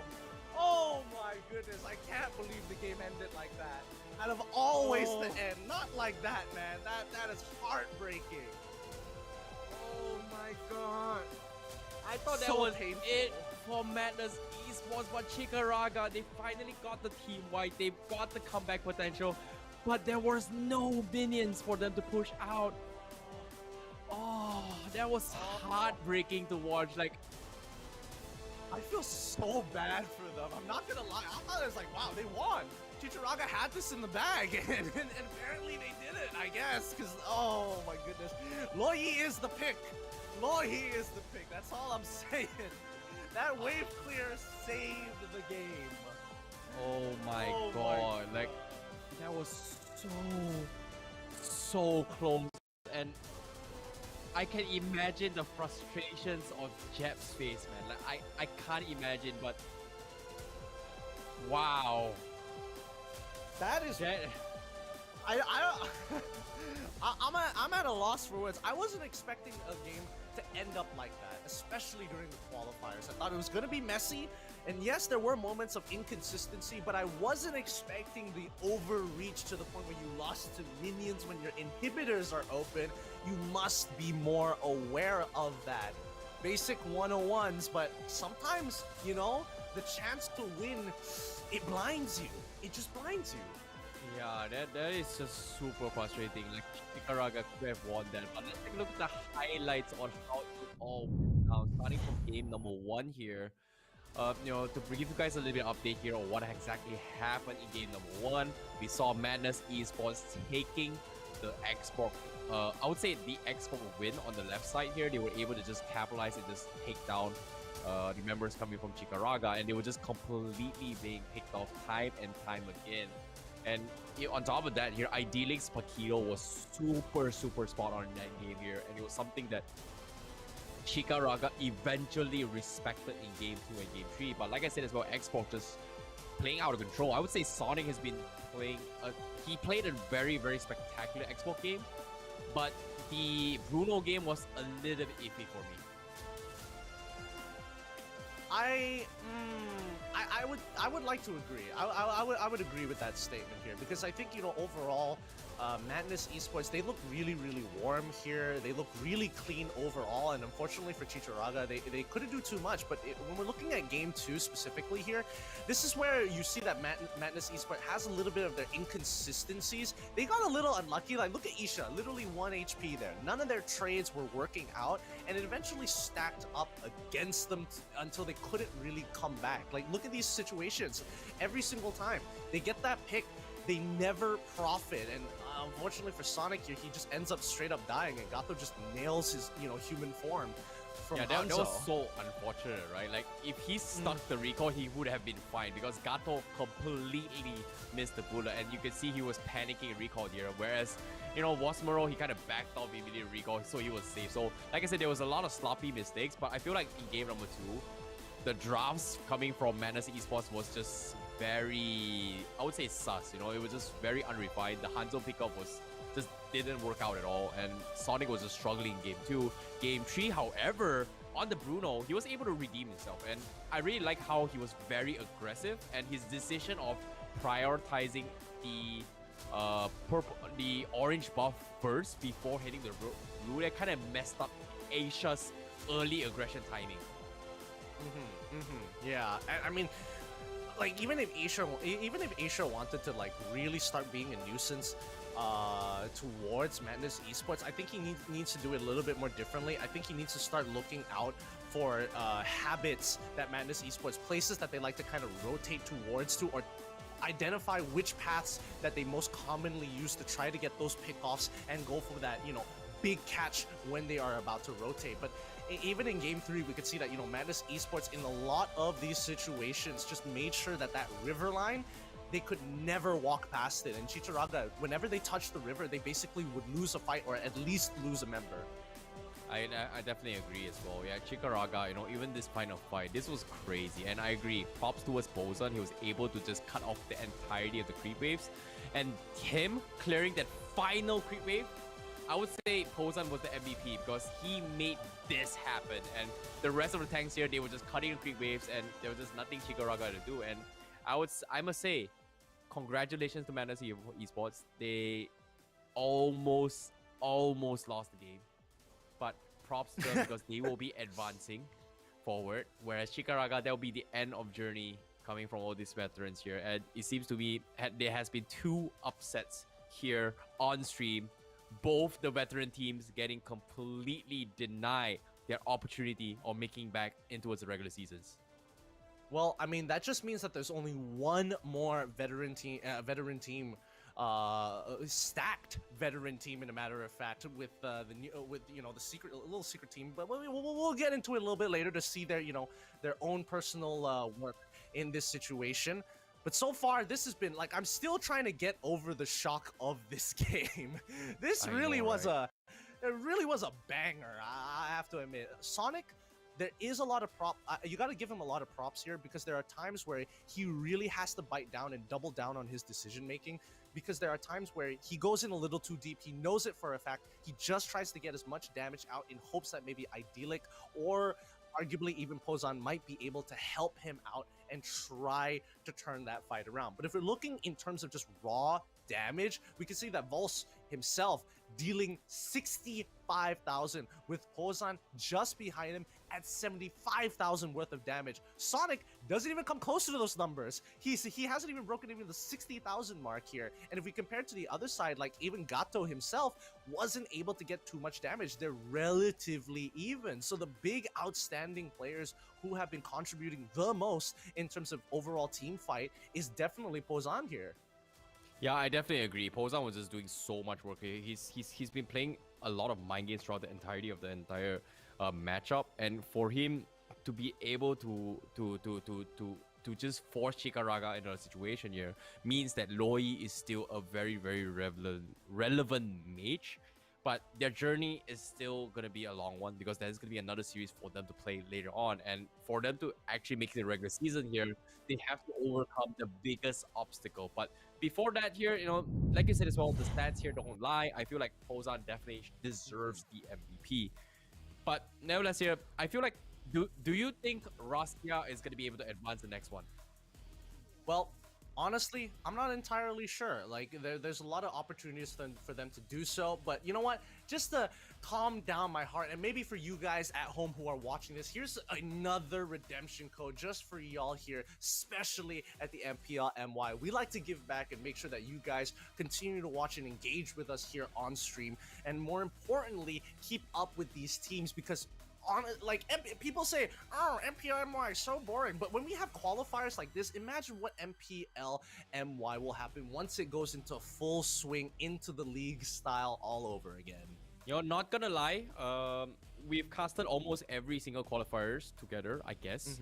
There are some qualifiers that we kind of skip together, and I must say, this qualifiers is by far the longest and tightest qualifiers I've ever seen. Even last season wasn't even this tight. And I must say, we are in for a little bit of treat here on how you guys are going to be expecting of us from the regular season, from all these teams, if every single game looked like that. And I feel like anything could happen, and seeing how that match happened, I'm excited to see how the semi-final is going to work here, because there's going to be down towards the top 4, and we're down towards the final 4 teams, and only 2 teams will advance with regular season. Meanwhile, for you guys watching at home here, we are going to be taking a short break, and we'll be right back with the next game. But as of now, this is MPL Malaysia Season 8, which is powered by Moonton, refreshed by Rexona Man, official digital telco Yudu, partners in the Esports, TikTok, Secret Lab, Esports charts. See you guys in this break.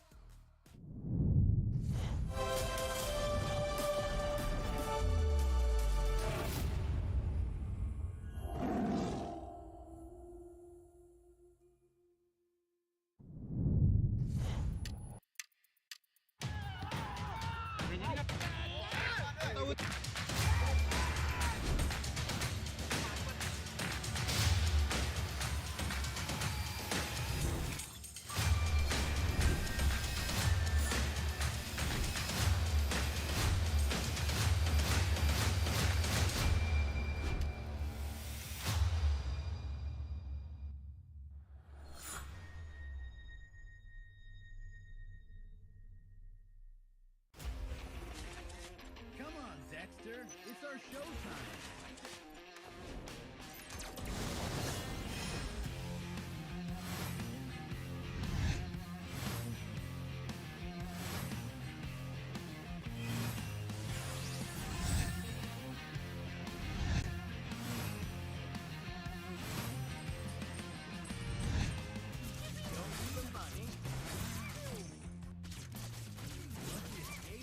That's what I'm good at.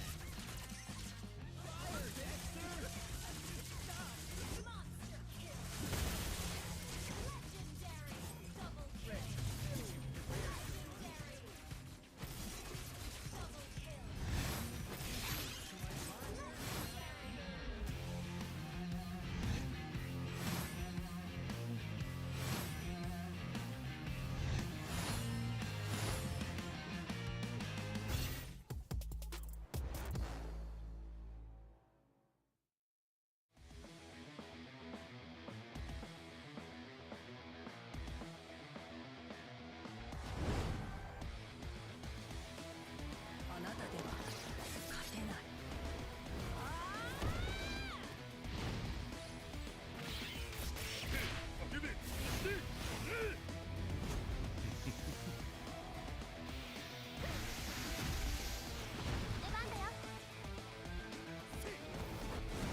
Welcome back, MLBB fans from all across the world, and especially if you're watching from Malaysia, welcome to the English stream of the MPL Season 8 qualifiers for Malaysia, powered by Munton, refreshed by Rexona, man.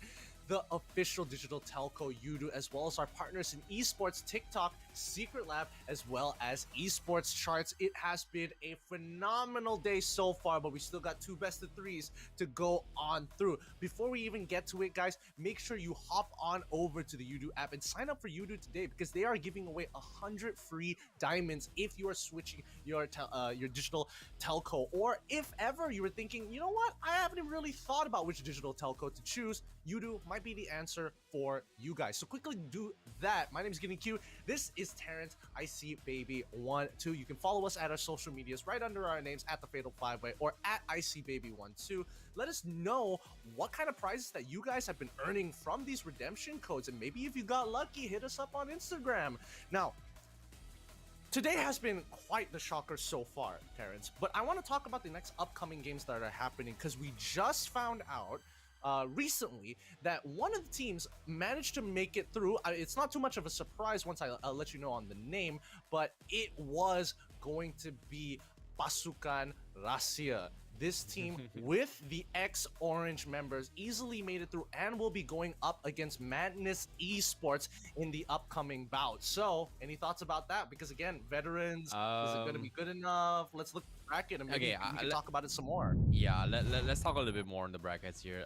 Honestly, when it comes to 6J, also known as Pasukan Rahasia, it's actually not a surprise for me, considering that they are almost the original roster from the Orange Esports coming from MPL. Previous season, they did really well.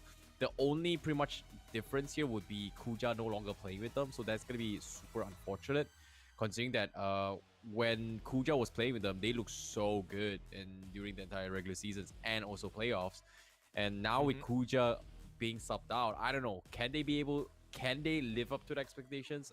That's going to be something that I'm looking forward to as well, because earlier in the, I think, week 1 to week 4 all the way to week 5 here, when Dallas was playing instead of Kuja, they didn't exactly look too well in the regular seasons. But it is a qualifiers, considering that they have the capabilities and skills to play it.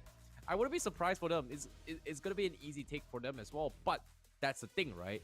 Madness Esports just got out of a very gruesome game, and they don't exactly have the break for it. So I don't know. It seems like they need to kind of regather their thoughts before going to the next game. And so far, we haven't seen 6J's play style at all, where 6J, they will have the upper hand of saying that, hey, I'm watching your game. I know what your hero picks are. I know what your drafts. And knowing this kind of veterans with experience in drafting, this is a huge advantage for 6J to actually take the cake against them for the bottom side. But the top side, however, that's going to be another one that I'm actually looking forward to as well, because on the top side, I was expecting Chika Raga to pull the big win, but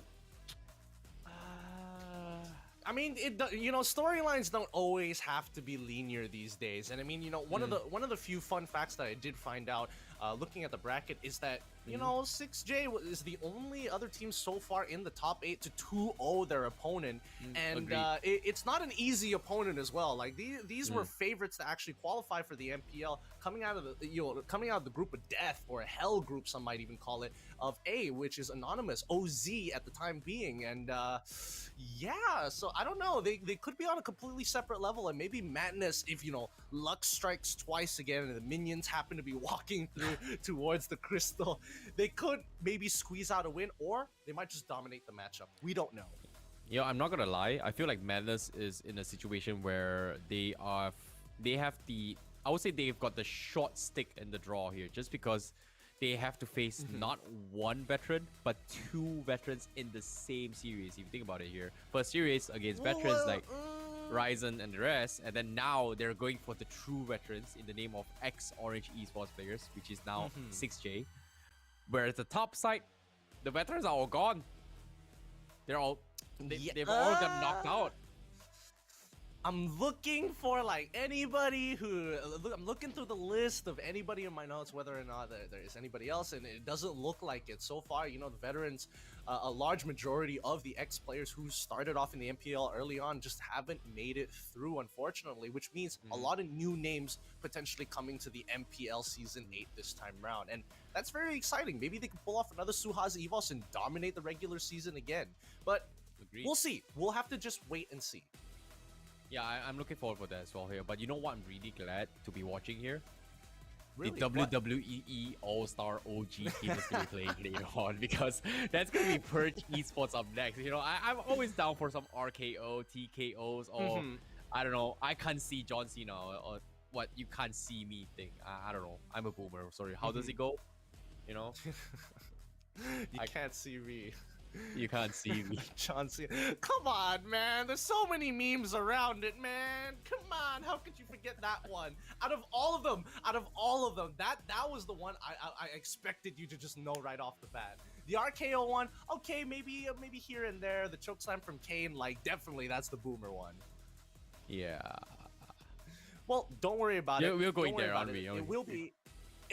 No, we're not going to go there. But it is a very fun team, and I do want to see how they stack up against some of the other players. Because again, we have to. I'm comparing them to some of the people who qualified from the regular season for the regular season in Season 7, which is going to be Homeboys, even Reborn and Suha and Suha's EVOS were picked up by EVOS. No, it so was they didn't have to go through the Homeboys qualifiers and Red Esports. and Red Esports that came through, correct? Yeah. yeah. So as of right now, do you think any of these teams actually have a good chance to actually beat Red Esports or even Homeboys to maybe, you know, up the standard, the entry level for the MPL? Judging on what I've seen so far, Red Esports very unlikely. Homeboys possibly. Homeboys, You know, possibly. And which team are you comparing to? Is this like a general Okay, comparison, or so, is there like one team that's based on the out? current brackets now, except for 4J, obviously we know 4J is a strong 6J. team. They will be able. Sorry, Corey. 6J, also known as Pasukan Rahasia. So that's gonna be a team that might actually, you know, take the cake. They will easily, hands down, take down Homeboys. But I would say out of this four, all four teams will stand a chance to actually potentially take down Homeboys. But if you compare it to Red Esports, very unlikely. It's gonna be like 50-50s all the way through. It is possible, but I don't know. Brand new seasons, new patch, new season is always gonna be different. I might call it now, but at the same time, during the regular seasons, things might change. So this is where improvements are gonna be made. Yeah, no, just to preface it for everybody out there listening into this, if you are a Homeboys fan, we're not apologizing at all. We're just judging them based on the performance in Season 7. We don't know about them now. For all we know, they could be like super cracked. I don't know. Maybe they've been eating like the right kind of food, or like, you know, they've been getting really, really close to some of the bigger players. I don't know. Yeah, that's the thing, right? Like, even the match where Homeboys, they barely made it into the playoffs was because of the fact that Red Esports just completely denied Reborn any opportunity of going in. And Reborn looked strong then, but guess what? Reborn kind of bowed out. Most of the Reborn players are out already in this qualifiers, if you think about it. Like the previous round, you know, the members coming from Chicaraga, they have members from Reborn. We had Team X as well. We had members from Reborn as well. Both teams are out. I would say it's tough, but considering how the Reborn members was just gonna take it out, I feel like these are the teams that are in here gunning for the playoff spots. And I don't know. We may see it to be luck. We may see it to be skill. I feel like out of all the all the 8 teams that really stood out for me, is definitely going to be members coming from 6J. They are definitely going to be the teams that might make it here for me, just because they have the better experience. Their rosters, they have been playing with each other the longest time. We've seen a lot of playmakers coming from Mali as well. So I wouldn't be surprised they make it through, but I would be super shocked that if they don't. That would be the big wow factor for me. Okay. So okay, we'll keep our Madness eyes out. Esports takes them down, then I'll be like super shocked. All right, that's fair. That's fair. Now, besides that, we got to talk about the next upcoming game here. It's going to be Purge Esports. Purge Esports going up against Iblis. And this is going to be interesting because Iblis has a record of tournament champions for the KRSD. And you know, I've heard you know, little whispers here and there about their success in that tournament itself. The question is, are they going to be able to pull this off, especially against Purge? Because so far we've seen one of the Purge teams actually play. They didn't look all too bad. Like, they had certain mistakes, but it doesn't mean that they weren't playing at a pretty high level. They had a good understanding of the macro, and I think, you know, their sister teams not going to be too far behind. No, if you think about it, right? Purge Esports and Madness Esports has very similar, almost very similar drafts here, where Purge Esports, they play a lot around the Jawhead here, but occasionally they do bring out the Atlas as well, which is something that kind of wins you games as well. It feels like, based on the previous season's statistics here, Atlas is still kind of relevant, but are they going to be able to deal with that here? That's going to be the question here. But I feel like I said as well, 6J, they will have the upper hand. Iblis as well is going to have the upper hand just because we have not seen them play yet. So I'm looking forward to see what Iblis is going to be bringing to the table here, because they jump in here. This could be the first game of this draft here. This is going to be the second series throughout the entire day. This is the semifinals. Whoever wins this series will be our first team to head in towards the regular seasons through the qualifiers. Your team is banning. All right, let's get this ball rolling here. Let's see what they like to play. So we've seen the Matilda ban out, the Selena as well as the Benedetta this time round. We're not seeing too many. We're seeing two aggressive supports, one really flexible fighter so far, great at clearing the waves really effectively. Let's see whether Iblis is probably thinking, you know, along the lines of Xborg, or maybe along the lines of something else here, maybe something a little bit more creative. Yeah, I definitely agree. But as of now, seeing, I don't know, do you think they'll ban the Xborg? Like, you know, we've seen the power of it. We've seen two series, how devastating it can go. I wouldn't be surprised to see it again, but I don't know. Purge Esports, they play it. Okay, it's gone. Iblis was watching the stream after all. Sometimes I shock myself with my predictions. Wait, who was it that played Xborg from Purge Esports? From Purge Esports. Was it? No. Not. It's from their sister. It's from their sister team. It's from. Sorry, not their sister team. It was from. No. It was It was. Wait! Don't say it. Don't say it just yet. It's not coming to me right now. It's not coming to me right now. I literally. It's right at the tip of my tongue. I just can't remember the name. Both series they played the first pick Xborg. First game was by Purge Esports as well. Was it Edge? Was it Edge? I think it was the Edge. name Edge is. Edge plays on the side lane. Oh my god, I completely forgotten. Wait, my brain. It's not my Randy brain Orton. is screaming. Randy Orton was the one that played the Jawhead. And Rey I don't think it's Rey Mysterio. You know, oh I'm gonna stop. I'm gonna stop it right here because, like, I'm trying to think of positions, but all I'm thinking of is WWE superstars instead. I know. It's so distracting. I know.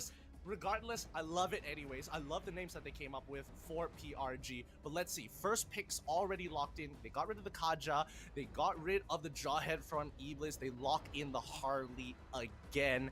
Is this going to be a jungle Harley? Looks like it might be. We already see the Retribution being used on Rey Mysterio so far. I've got a question here. Yes. Okay. Is it WWE or WWF? For me, in my heart, it will always be WWF. But, you know, I compromise. Because that's when I started watching it. I watched WWF. It was called the World Wrestling Federation. I think we should stay away from this topic because that's how you know we are actually boomers. Your team is picking. I'm not that much of a boomer, but I'm just invested, you know? I'm just invested. Now, Iblis, they lock in the Popo and Kupal, a good way to lock down the Harley if he ever tries to go for a face check, or at the very least tries to go for the backline. Glue, great at peeling people, especially if they're trying to go for that traditional front-to-front. Okay, I like the Popo and Kupal, but I'm under Glue as well coming from Iblis. This is a comfort picks here, but Purge Esports, they are going to play the Kufra here, so I'm guessing the Matilda. Nope, the Matilda is out as well. So the Kaja being taken out. What works well with the Kufra setup here? It feels like they are missing something, and they are gonna go for the Beatrix instead. And I don't know. How many games have we seen a Beatrix won so far? None, right? None, yeah. So far, every time Beatrix has been picked, it has been quite a struggle to get ahead in the game. So, you know, maybe Purge Esports, they reviewed their VOD, they're like, yo, guys, we need to get Beatrix ahead. Maybe this time round, we can actually get the ball rolling. Iblis could look to reply in a multitude of ways, but I think right now with the Popo and Kupal, it does a really good job at, like, number one, harassing Kufra, locking down Beatrix if he ever goes for a lane gank, you know, go for that hard disengage in case Harley tries to pop a deadly magic on somebody. There's a lot of different things that they could go for. Your Iblis, team is banning. however, lock in the Hayabusa, wanting to use that Oki Shadow Kill to prevent the one shot from the deadly magic, or even getting caught by Kufra. Kinda like it? Yeah, this is very nice. I like the Hayabusa just because it can kind of mess up the tempo of the backlines as well. And in terms of split push potential, it forces the Harley to kind of play on the side lanes rather than going for mid ganks or mid rotation fights here. So I feel like having the Hayabusa gives you like a safety net of going for the split push potential, whereas Beatrix is not going to be able to do that. He's going to be farming his way through, but he won't be able to a split push as frequent here. But considering that Benedetta is out here, there's not a lot of heroes that can actually play the side lanes. It's something that they may consider banning out just because they will be able to kind of capitalize in that, and Paquito is going to be one of those. Is banning. Cho is also one of those heroes that actually does that and also kind of prevents the fact that he might get caught off. So banning of the Cho coming from Iblis might be a smart play if they decide to go for it. Because okay, the only reason why Purge would ban out the Cho is yes because of the lockdown, but more importantly because it's going into the Iblis side banning lane. the Cho. No, I think Iblis should actually not ban the Cho and actually pick it up themselves to throw it into the side lane. Send him into the EXP lane, and now you have access to the Way of the Dragon, which is a very, very effective spell against what we see so far on Purge Esports. So I'm thinking maybe Purge Esports should get rid of it just to deny them a couple of utilities, because they've already banned out the Kaja as well as Selena, just two really annoying hard Your lockdown team type is heroes. banning. Oh, okay. So Iblis, they're like, okay, get rid of the brick wall, the traditional brick wall. We don't want none of that. We don't want none of that. Yeah. We got glue. That's fine. You don't get Uranus. Simple. Yeah, I think now it makes more sense. Okay, maybe they can take the Cho for themselves. Oh no! Oh no! Oh no! There's so much PTSD in this ban. The Saber? Okay. You know, I mean, I'm surprised they actually banned the Saber. We Are they gonna literally pick the casted Link for top themselves? 8. Are they gonna Ooh. play the Link themselves? No, Because they picked Really? the Saber themselves from Purge Esports. I think. That's Yeah, they did. Yeah, they did. They picked the Saber for themselves. I So don't I know. think they It might could be. consider picking the Link for themselves. Maybe. Would they Maybe not. actually go for the Ling this time? I mean, it's not wrong to go for the Ling, but they're gonna finish off their composition anyways. If they wanted to go Okay. for a different type of jungler, yeah, that makes total sense. But the Esmeralda being hovered over here, is that necessary? How many shields do they really have? Not a lot of shields, but they take the Cho for denial and as Yeah. well as getting the Esmeralda for security in the late game. Yeah, this is why I said, you know, Iblis should have banned the Cho, just because of how Hayabusa's, you know, pretty much gotten all of the lockdown heroes out of the way, except for Cho. You know, like Kaja is out, you know, Paquito's out. There's just not a lot of heroes that can actually catch him here. The only one is pretty much the Kufra, but, you know, if you're playing on the side lanes here, having the Kufra on the side lanes is actually helping you rather than helping the team here. So I feel like now giving away the Cho means that Cho is going to be able to deal with this Hayabusa. Yeah, I mean, But on I the don't contrary think as well, Iblis has both teams don't have jungle, don't have marksman here. Exactly. That's the thing. When you don't have that marksman, it becomes that much more valuable for your supports, especially if they're mages. Now we have the Lunox for security of late game, and we also have Kagura, who's really good at kind of disengaging hard fights. And if we look from the side of Purge Esports, they don't have too many ways to hard engage except for Cho, and I think that's the only exception. Kufra is going to be tough overall because, you know, Kufra does Kufra things. That's the one thing he's good at. But besides that, Yin Yang Overturn is going to be a really important spell for this game. Again, unfortunately. Yeah, I agree. I'm looking forward to see how it all goes down. But like you said, the Kagura is something that they do play really well from PUBG Esports, but Iblis picking it up means that they are denying away majors away from them. So now putting PUBG Esports in a very uncomfortable situation as compared to what we've seen them in the earlier today here. I don't know, it seems like anything can happen at this stage, but I feel like Iblis has a clearer picture of what they want to draft and what they execute, but I might be wrong. Anything can happen. But without further ado, ladies and gentlemen, here, the decider series. First game in this semifinals. Whoever takes this win will be the first team to make it into the playoffs from the qualifiers. Sorry, the regular season for qualifiers. I don't know what to say, man. I'm nervous for these players. Like, I'm very happy I'm not a pro player, so I don't have to deal with this. But now, Mevi already taking way too much damage than he should in the middle of this lane. John Cena getting an absolute banger of a shot on him. And this is what we usually see from Beatrix very early on. I think it's kind of weird that, you know, Beatrix rotated towards that mid side, but I guess it's okay at the end of the day because, you know, Cho is just taking care of the side lanes. No big deal. Oh no, are they gonna actually kill him? Okay, thank God. Oh, it's fine. That's a pretty close one. But as of now, this is an interesting playstyle coming from PUBG Esports, having Beatrix play the mid lane rather than the side lanes here. And so far, the side lanes, Beatrix has not won a single game. It seems like PUBG Esports, they have something new installed. So I'm looking forward to see can they, you know, do something about this, because as of now, as you can see, nothing major is happening yet, but PUBG Esports, they will win out in terms of economy, but looks like they will try to make an attempt here. Rey Mysterio instantly comes in, pops the ultimate here, goes in for the burst. Maybe is pretty much almost dead. 1 HP. John Cena, he's gonna go for a wraparound here. Does he have this movement speed? Unfortunately, they do not. Great reactions, but very unfortunate here coming from PUBG Esports. Meanwhile, Mayos is gonna get focused down. Here comes Hyrus J. She cooks it up last take, but doesn't even need it. So that's gonna be first blood up on John Cena. Dude, PRG is so cracked. The way they play this early game is phenomenal. It's really, really well done.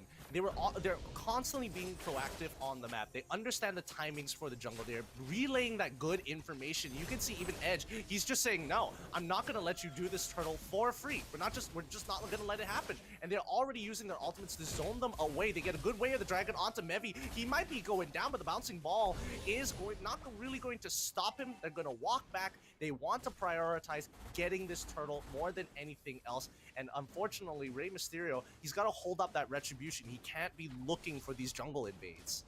Yeah, surprising now, PUBG Esports doing a fantastic job of just forcing them back. Iblis had no choice but to reset here. They've got themselves low enough. They've used up so many major ultimates coming from PUBG Esports, considering that Iblis should have contested that. But, you know, it's just super unfortunate that Not Sorry does not have enough mana to contest that at all as the Kagura. And look at this. The abuse here coming from John Cena. You can't see him. He's literally everywhere with this Beatrix. He's just constantly applying so much pressure. And look at this. John Cena just starting to make work on towards the gold platings there. And surprise, surprise, he's been farming very efficiently. Yeah, I mean, again, Beatrix, most people aren't utilizing her different weapons as a way to kind of put yourself in really good situations, whether it be wave clearing or hard poke. Oh, wait, Iblis, they've got some information. They see Randy Orton and John Cena. This could be it. They're looking for the opportunity. Kuz, he tries to go on in, but he sees Randy Orton and he decides, you know what? I don't feel like getting RKO'd out of nowhere this time round. And he holds on to his own key shadow kill. Yeah, I definitely agree. But as of now, nothing crazy yet coming from Iblis. But PUBG Esports, they are somehow just dominating every single lane. And it doesn't seem as close here for Iblis. Whereas Iblis, they're still playing very, very passively. They need to rely on Kuz 4 on the higher booster to make something work, but it's just not working out yet, just because of this Kufra's presence being made throughout the entirety of the map, and John Cena just constantly just doing so much work and taking objectives as well, because top side is going to be the initial push here coming from PUBG Esports, as they will be taking the tier 1 very quickly up top. Yeah, like look at how fast they push. They're just utilizing John Cena for hard push on the mid lane, using Edge to kind of brick wall both bottom and mid after they've cleared it, and now they're going to be able to take a tier 2 all within less than 5 minutes of the game. Like, this is quite a shocking lead here, and they might even be able to get a little bit more as Randy Orton finds an initial pick. They're going to be chasing them in their own jungle, sacrificing the orange buff in the meantime for these bigger structures. Here comes Purge Esports, though, here to clean up their own jungle and push the enemies out of it. Yeah, I definitely agree. This is a great push here coming from Purge Esports to zone them out. Meanwhile, Iblis here, they're going to be caught out by Ready On, and just like that, they take down the purple Koopa. Levi will manage to get the disengage, but the consolation is that they finally stop John Cena in his tracks.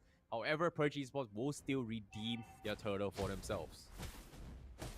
And that's not all. They're going to be able to take that bottom tier 1 on top of maybe they could be going for a bottom tier 2, but ideally I think that Purge Esports is going to put a lot of priority on getting rid of the tier 1 on mid side so they have easier access to the jungle. But unless Levi ends up getting ganked, getting hit by the Way of the Dragon, Rey Mysterio next to fall with a Yin Yang overturn. Just like I said, those ultimates are going to be very important. Who's 4 manages to walk away. I thought he was dead for sure. He only has 10% HP, but man, did I think he was gonna die. Yeah, I thought so too. But, you know, as close as it gets, Purge Esports without the Beatrix momentum swing, it seems like they are trying to buy time for this Esmeralda to come online. Edge has been playing a really fantastic Uranus game in the previous game. Currently, he's doing very similarly here with this Esmeralda, and he's actually kind of working out in his favor right now. Whereas per Iblis here, what's the go-to plan? What's the end game here? What's the objective they need to find here? Because they can't seem to find any sort of damage. Is it, you know, relying on the double mages here? Because look at this, the itemizations coming from Kagura and Ludox are very near identical. Yep, they're going to depend a lot on the double mages here. They're going to get rid of this tier 1. Stone Cold Stavostan, unfortunately, getting hit by the Oki Shadow Kill, but really never putting him anywhere close to lethal just yet. I'm fairly certain that Beatrix can just like auto the turret from the purple buff brush there and get rid of the mid tier 1, but they get mid tier 2 on top of everything, and Iblis is just giving up a lot of these objectives.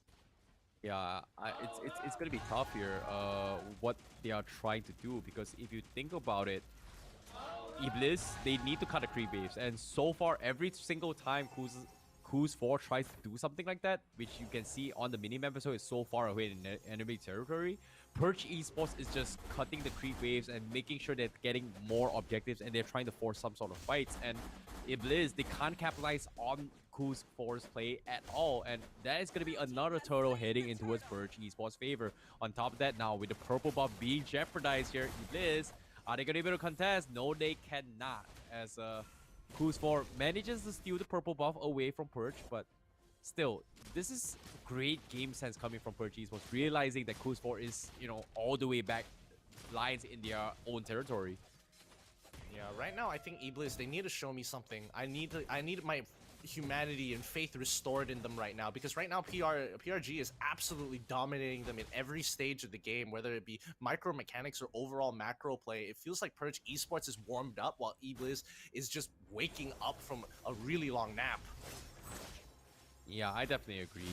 It's going to be super unpredictable on what we are going to be seeing here, because as of now, Purge Esports, they are going to be knocking down on the tier 2s. John Cena tries his best to poke away from the long range, but nothing major yet, because on the bottom side, Kuz 4, oh, he's gonna get caught now. Here comes the rest of Purge Esports is gonna come in as well. He's gonna try and sidestep his way through, but they've got him surrounded. They finally take him down. That means that's the opportunity to push forward, as Iblis not gonna be able to push out of this right now. And I feel like this draft is just so weird, but look at this interesting playstyle from John Cena. You know, I haven't seen the play like this in a long time, and the only 2 heroes that I can think of that can do that is pretty much Layla, who's pretty much heavily high leveled, and Kimmy.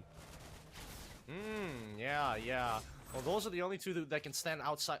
Well, these are the 3 that can stand outside the range of the turret and still deal damage to the turret. It doesn't mean the turret is going to go down easier. I still think the turret, you know, without the backdoor protection, it can be a little frustrating. But that's kind of like whatever. But look at this wave clear. Look at how effectively he is getting rid of the wave.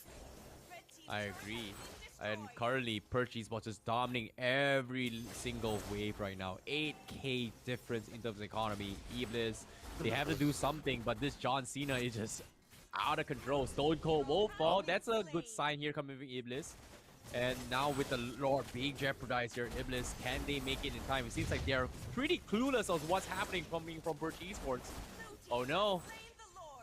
Yeah, I don't know. Personally, I'm feeling the more this game goes on and the more decisions I'm witnessing Iblis make, the more I'm thinking that they are going to get outclassed here. Like, why are they trying to play off of that bottom side? Are they willing to give the Lord up? And even so, even knowing that they're on Lord, they don't commit to getting rid of the tier 1 at all. So again, I'm not 100% sure whether Iblis knows what they should be doing next at this stage of the game, considering the immense, insurmountable lead coming in from Purge Esports. Yeah, I definitely agree. Something is wrong right now, and it's just really, really rough to see Iblis just struggling. And considering that this is going to be their tournament lives on stake here, but it's only the first game, you know, it's still something they can adapt in game 2. I've talked about how best of 3s is all about adaptations, but currently the draft wise, they just can't do anything too much because right now Perch Esports, they are gonna go and dive in with the Esmeralda, the Kufra on top of that. They're gonna try and stop Levi in his tracks, but this blue not gonna be able to do anything here. John Cena is just gonna clear the creep wave. Wow.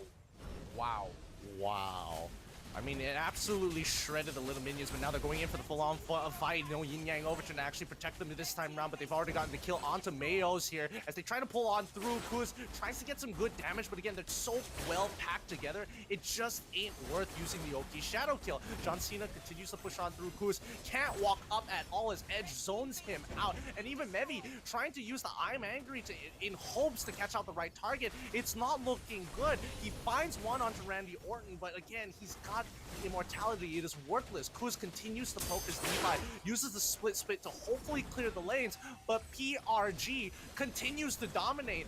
Edge sitting on top, getting sucked ever so close towards the fountain here as Randy Orton gets hit by the Brilliance. Finally, they find some retribution on towards Edge here.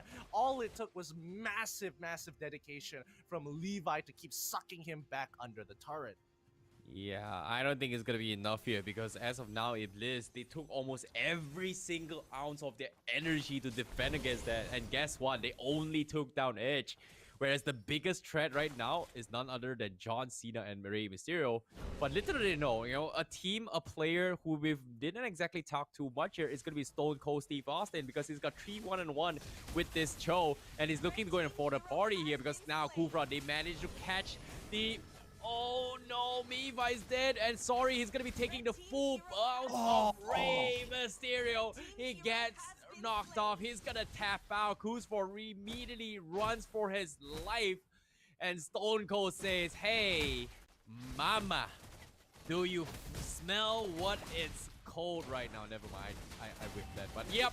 No, anyways. No, that's not the reference, but you can see that John Cena taking a little bit of damage for the rest of the team for the peel. Edge tries to look for an opportunity, but Levi, he's trying to pull him back, but he can't. The rest of his team, they can't follow up. Kuz gets hit by the Way of the Dragon. They try to disengage here as they've run out of ultimates to actually spend on them, knowing that Mayos is coming back to life, and they're just gonna have to do this the good old-fashioned way. Wait 35 seconds, group up together, and take the Lord down.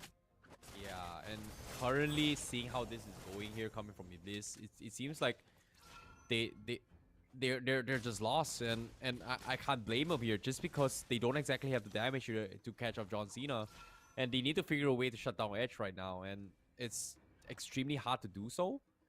But at the same time, all they need to do is just try to drag this as long as they can, and if they can, Kagura and Lunox is gonna come online, and currently they're doing exactly just that. But can they hold on? I don't know. Stone Cold is constantly pressuring the bottom lane here. It's what you expect at the side lane Cho, and he's doing a fantastic job at that. Perch Esports, he's looking to close out the game, and now with the Lord being jeopardized here, it seems like it's in the bag for Perch Esports. Oh no, they're gonna force them to go back into the base. Glue has to go back, so it's going to be a 4v4 here, and I don't think Glue can hold on to his own. Cho making that rotation towards mid just in case, but he's telling his team, yeah, just start the Lord right now. It's either we get it for free or we're gonna get a team wipe. One or the other. And Iblis, they're not willing to risk the team wipe. Well, if they don't risk it, it's gonna be GG anyway. So I feel like they need to make something work, but at the same time, they just can't. The economy is just so... I would say Perch Esports is just outclassing them in game one. And I want to say it's the draft. It's just pure outclass and understanding that this is how you play a Beatrix. And that's exactly what we're witnessing right now. You know, throw her into the mid lane, get a support to kind of help you out and, you know, dominate the top lane at the same time, you know? Typical Beatrix things, but now they're already using the inspiration as well as the invisibility to get close. Sorry, taking a little bit of damage, but Levi has to use the split to stop them from getting over that wall. But now, with the super minions coming in, as well as Kuz looking for the poke, it's not looking great here. Mevi in trouble, can't stop Edge. He's not dealing any damage, but on the bot side, Levi, as well as Kuz, they find the initial kill on towards Randy Orton as they look to try and end this game. Purge continue forward, but John Cena, he's going for the big kill, the Oki shadow kill, manages the RNG, has been really unlucky, dies at the very end on the 4th hit of the Oki shadow kill. Purge Esports are repelled and Iblis live another 3 minutes into this game. This is the moment that Iblis has been waiting for. Hey, I think I might have count my eggs a little bit too early here, because anything is possible, and Iblis, I'm surprised they were able to find this kind of openings here, and to my surprise, they finally waited this out. So Purge Esports, they have to be careful of what's next, because little did they know, Kuz 4 is starting to hit a little bit harder now as compared to, what, 5-6 minutes of game into the game. Because look at this, look at his itemizations now. He's got the Plate of Despair, he's got the War Axe, he's got everything enough to actually shut them down. And as compared to what John Cena has, he's gotten for a little bit more defensive item. So hopefully the 6th item here coming from John Cena is going to be able to turn the tides here, because right now 10 seconds left, 109 seconds left on the clock. Okay, sorry. If 10 seconds on the clock for the Lord, that would be it for Iblis, I think. No, I think that's about... I think the estimations are about right there, but I'm looking at the items so far, and we can definitely tell, you know, who's ahead, who's fallen behind, and who's really catching up fast. I mean, most of the members from the side of Purge Esports are at the 10k gold mark, while Iblis scraping their way to try and get to that full item build, but it's good enough, because again, the situational items are called situational items for a reason. A lot of it has to do with whether or not the conditions are met to fully utilize the items. Things like, you know, Winter Trunchet or even Winds of Nature as well. Both items of which help you put yourself in a position where you don't get one shot. And I think that's really, really important for Iblis in particular, because if Randy Orton finds a great Tyrant's Revenge, I think this game is as good as done. Yeah, I definitely agree. And so far, you know, he's pretty much with his one in the early stage of the game. That's pretty much Iblis's opportunity. So hopefully I think they're trying to bang on the fact that they're making a mistake in this fight coming from Purge Esports. But at the same time, would you know, make mistakes? And seems to me Stone Cold is gonna go for the Way of Dragon. Kuzfor gets caught out, but he's all by himself.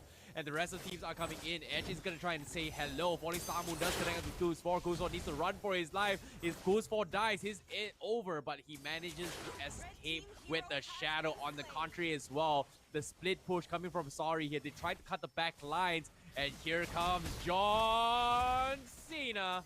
As everyone from Iblis needs to back the heck out, because they've lost Sorry. And now John Cena continues to push them all back. They've got immortalities, but they do not have the damage. Now without the yin-yang overturn for the... Oh wait, whoa, Stone Cold, he doesn't even care. He just walks through the damage being sent out by Iblis, knowing that he's so far ahead into this game and he's played the psychological warfare correctly. Levi now says, hello, I gotta see what's going on here. Uses the split early on. Edge still standing right at the cusp of the Lord Pit. just to zone them out. Kuz, he's looking for a flank angle. If he can kill John Cena, this game might turn around. John Cena already using the ultimate, forcing the brilliance coming out of Mayos for now, but Mayos, he can't seem to get out. Even with the darkening, he goes down, and this is bad. He gets hit. Blitz is next to fall. Kuz dies off the way of the dragon, and Mevi and Levi are on the run. Levi trying to slow them down, and Mevi with the Alpha Wolf getting chased by Edge, falling Star Moon. This is it. Game 1 going over to Purge Esports. They find Mevi. He goes down. They're going to just rush the crystal. GG. Well played. Well, nicely done there. Coming in from Purge Esports right now. They are taking 1-0.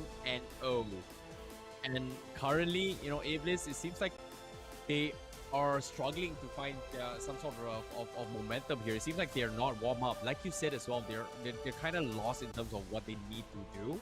And currently, Purge Esports, they took the upper hand. They were able to show you how exactly you should be playing Beatrix here. And it's a very interesting way to see it because I've never seen something like that before. Playing a mid Beatrix who kind of snowballs in towards the entirety of the game. And it makes a lot of sense considering that logically, he does have a damage. Well, statistically, we know that Beatrix hurts in the early stage of the game, but to be played as a momentum center, that's a first for me. Yeah, we haven't seen too many mid Beatrixes these days, and I like the innovation. I really do like the innovation coming in from Purge Esports, and actually getting the first Beatrix win of the day, because so far the stats are not looking good for Beatrix overall. But yes, Iblis, however, maybe this draft for them was like, it was really uncomfortable, really awkward. They didn't really know how to handle that sort of like mid-priority sort of pressure. I wouldn't be too surprised if Iblis decided to get rid of the Beatrix in the upcoming game, but hopefully they bounce back from this and show us a much better showing in game 2. Yeah, I definitely agree. And seeing how the next game is going to go here, will Iblis be able to bounce back? That's going to be a really tough question that we cannot exactly answer.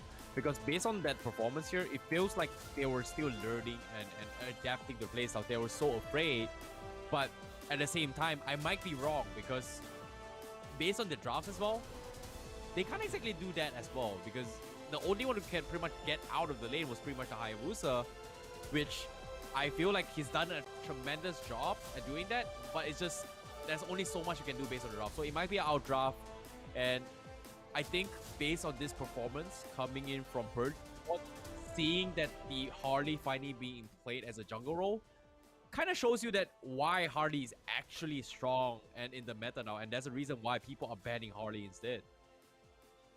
Yep, you know, Harley, it doesn't get any better than this, right? Like, Harley, he hits that level 4, he's immediately looking for that roam, looking for that gank, looking to take somebody out as quickly as possible. But we also have to talk about Stone Cold's overall performance. And, you know, this being the first time actually, you know, seeing Stone Cold play on the MPL-MY qualifier stage for Season 8, he's doing not bad. And the same goes for Kane, who we saw in the previous match. Yeah, I don't know, man. Like, are they trolling or something in here? If they really make it in towards the regular seasons, yeah, I'm looking forward to see actually who they are. It seems like they are still keeping their names hidden, their real true identity here. It feels like they are veterans, but at the same time, they're not. So I'm looking forward to see, are they really these guys, you know? But imagine this. The entire WWE staff actually is playing from the Malaysia qualifiers. That would be something to talk about. That would be very funny. That would be very funny on many different levels. All right, let us move on from this. Let's look at those stats because those are the ones that we really need to take a good look at here. Because overall, in terms of damage, 35% going over to the Beatrix. I mean, it is as expected, but 77,000 damage. Let me repeat that one more time. 77,000 damage. And the highest damage coming in from Iblis is only 51,000 overall. And most of the time, the averages when it comes to games like this is usually about 44, 42, all the way up to maybe even 51. But most of the time, if you go beyond 60,000, you're doing a lot of work for your team. Yeah, I definitely agree. But seeing how this actually worked out and panned out here, it wouldn't be surprised to see why he's gotten 77,000 damage here. Just because of how, I would say, he's played a game where he was actually dictating the tempo of the entirety of the game.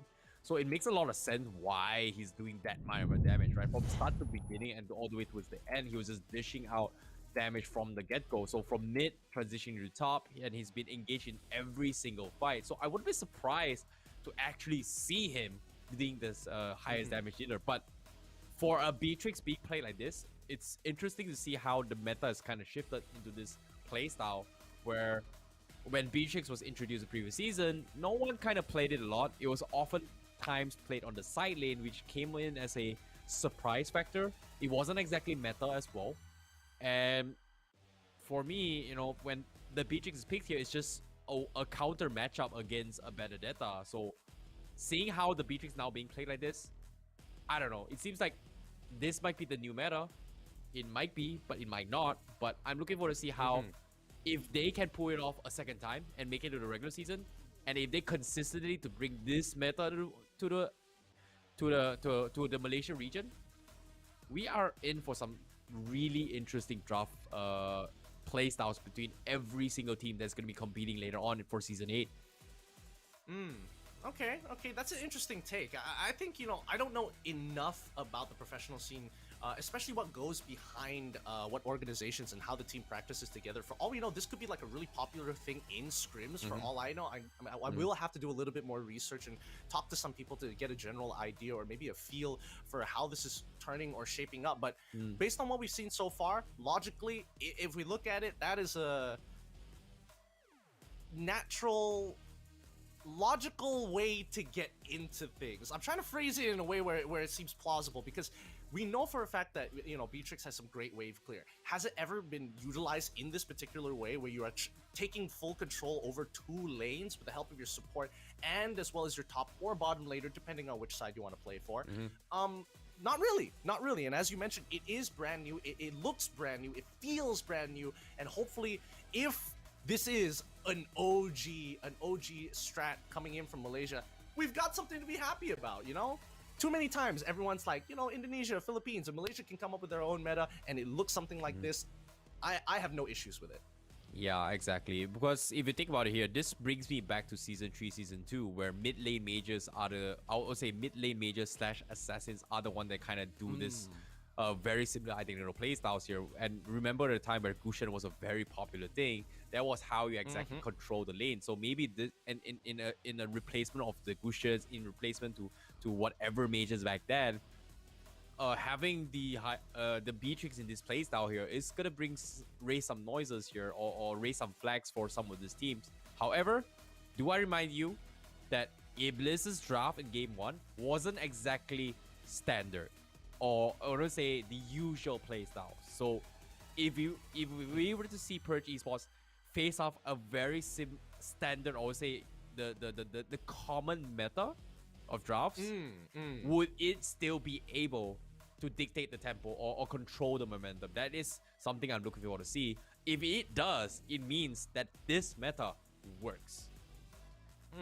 That's a fair assessment. But I think I want to take it one step further. But the question is, what is the regular meta supposed to be at this point of time? You know, we're seeing teams here at the qualifiers first pick going for that first pick blue, which is a little reminiscent of, you know, Season 7 a little bit more. But then we're seeing also Xborg popping up a lot more than it should. We're also seeing the likes of, like, you know, Hayabusa coming back into the jungle a little bit more effectively, or even going into the gold lanes, because you have access to things like War Axe, and how many things really do affect when you have War Axe in play. So again, a lot of questions to be deciphered here between all of the teams, and honestly, this is getting me excited for the regular season, to be honest. Like, we're not even there yet. The qualifiers alone, it's scratching an itch for me. Yeah, I agree. And on top of that as well, having the export coming back here, I'm really happy, because it's been a while since I saw the export here. Because Season 5, I think it was Season 4, it was introduced, and people just completely, you know, ignored it and pushed it aside. But you know what we will not ignore and push aside is you guys up at home. Because why? You can stay fresh with the new Rexona Man Lime Cool and Charcoal Detox, because it is 5 times freshness with every game.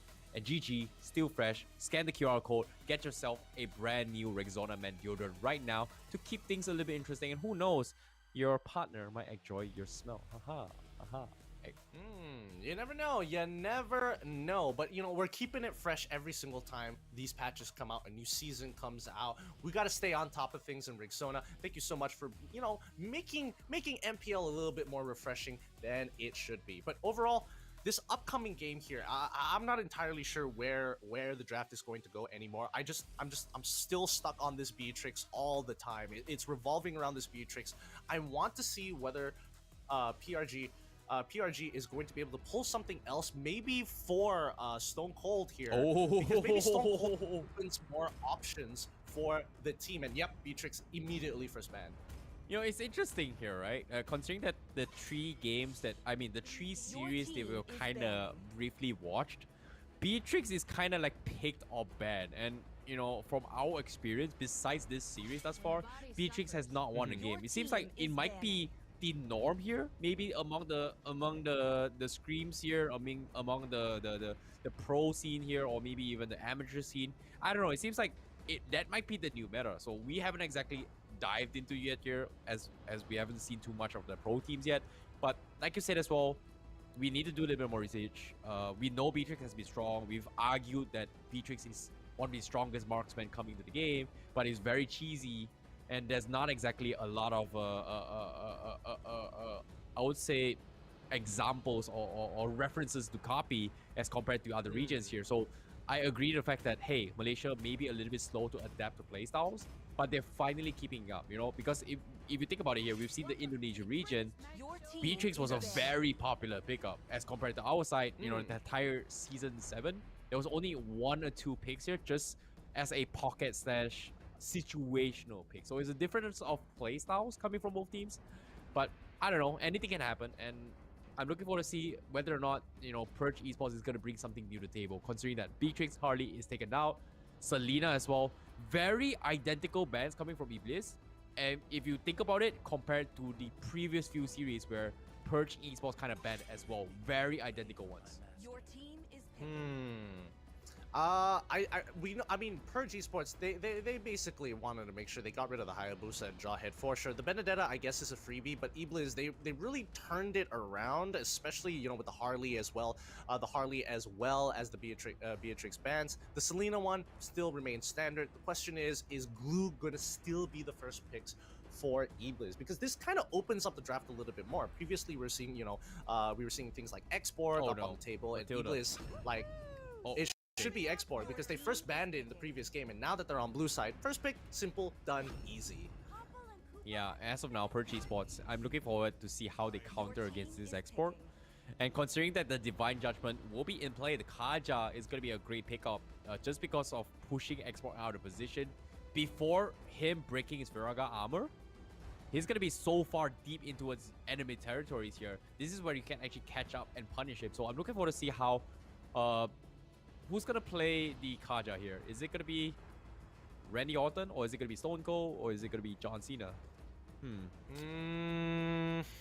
I think it's probably going to be like Randy Orton, most likely, unless they give him something like Kufra, and then I think it's a little bit iffy on that front. However, the one thing that I was interested in is whether or not somebody was going to actually pick up the Matilda. Iblis decides to do that this time around, but Purge Esports here. Now, remember, in the previous match that we saw from Purge Esports, we did see that Kaja could be thrown in towards the sideline, especially if it was up against like a Lunox matchup, for an example, where we saw the twin blades actually being purchased by the Kaja. So keep that in mind as we are going into this draft, because again, I feel like Purge Esports is kind of having this open-ended draft ready if Iblis falls into one of those, obvious pit traps like the Lunox.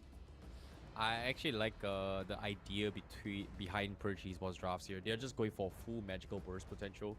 I think like any hero that Iblis brings to the table is gonna get shredded, and I think the only one that can kind of survive this onslaught coming from Purge Esports is pretty much the Export.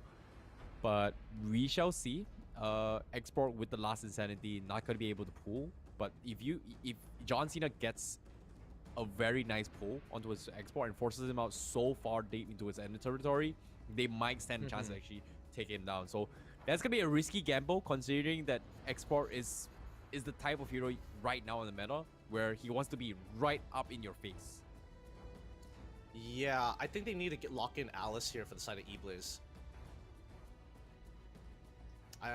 Yeah, that's pretty much my only comment here because I don't think there's any other pick that I can think of as of right now that is to benefit them. Because again, this is a very traditional Farsa composition. Like if we switch out Yi for Farsa, it's like, oh yeah, that makes sense. You lock a guy down, the other guy locks a guy down, you just feathered airstrike, boom, boom, boom, he's dead. Same concept coming into this, except you're using Yve because again, instead of wings by wings, you have the real world manipulation. You get a little bit of a shield, you're immune to CC, you're kind of good most of the time. But per Esports here, really interesting, they get rid of the Kufra, they don't want that X factor to be there, even though they can harass Kufra for a large majority of this game.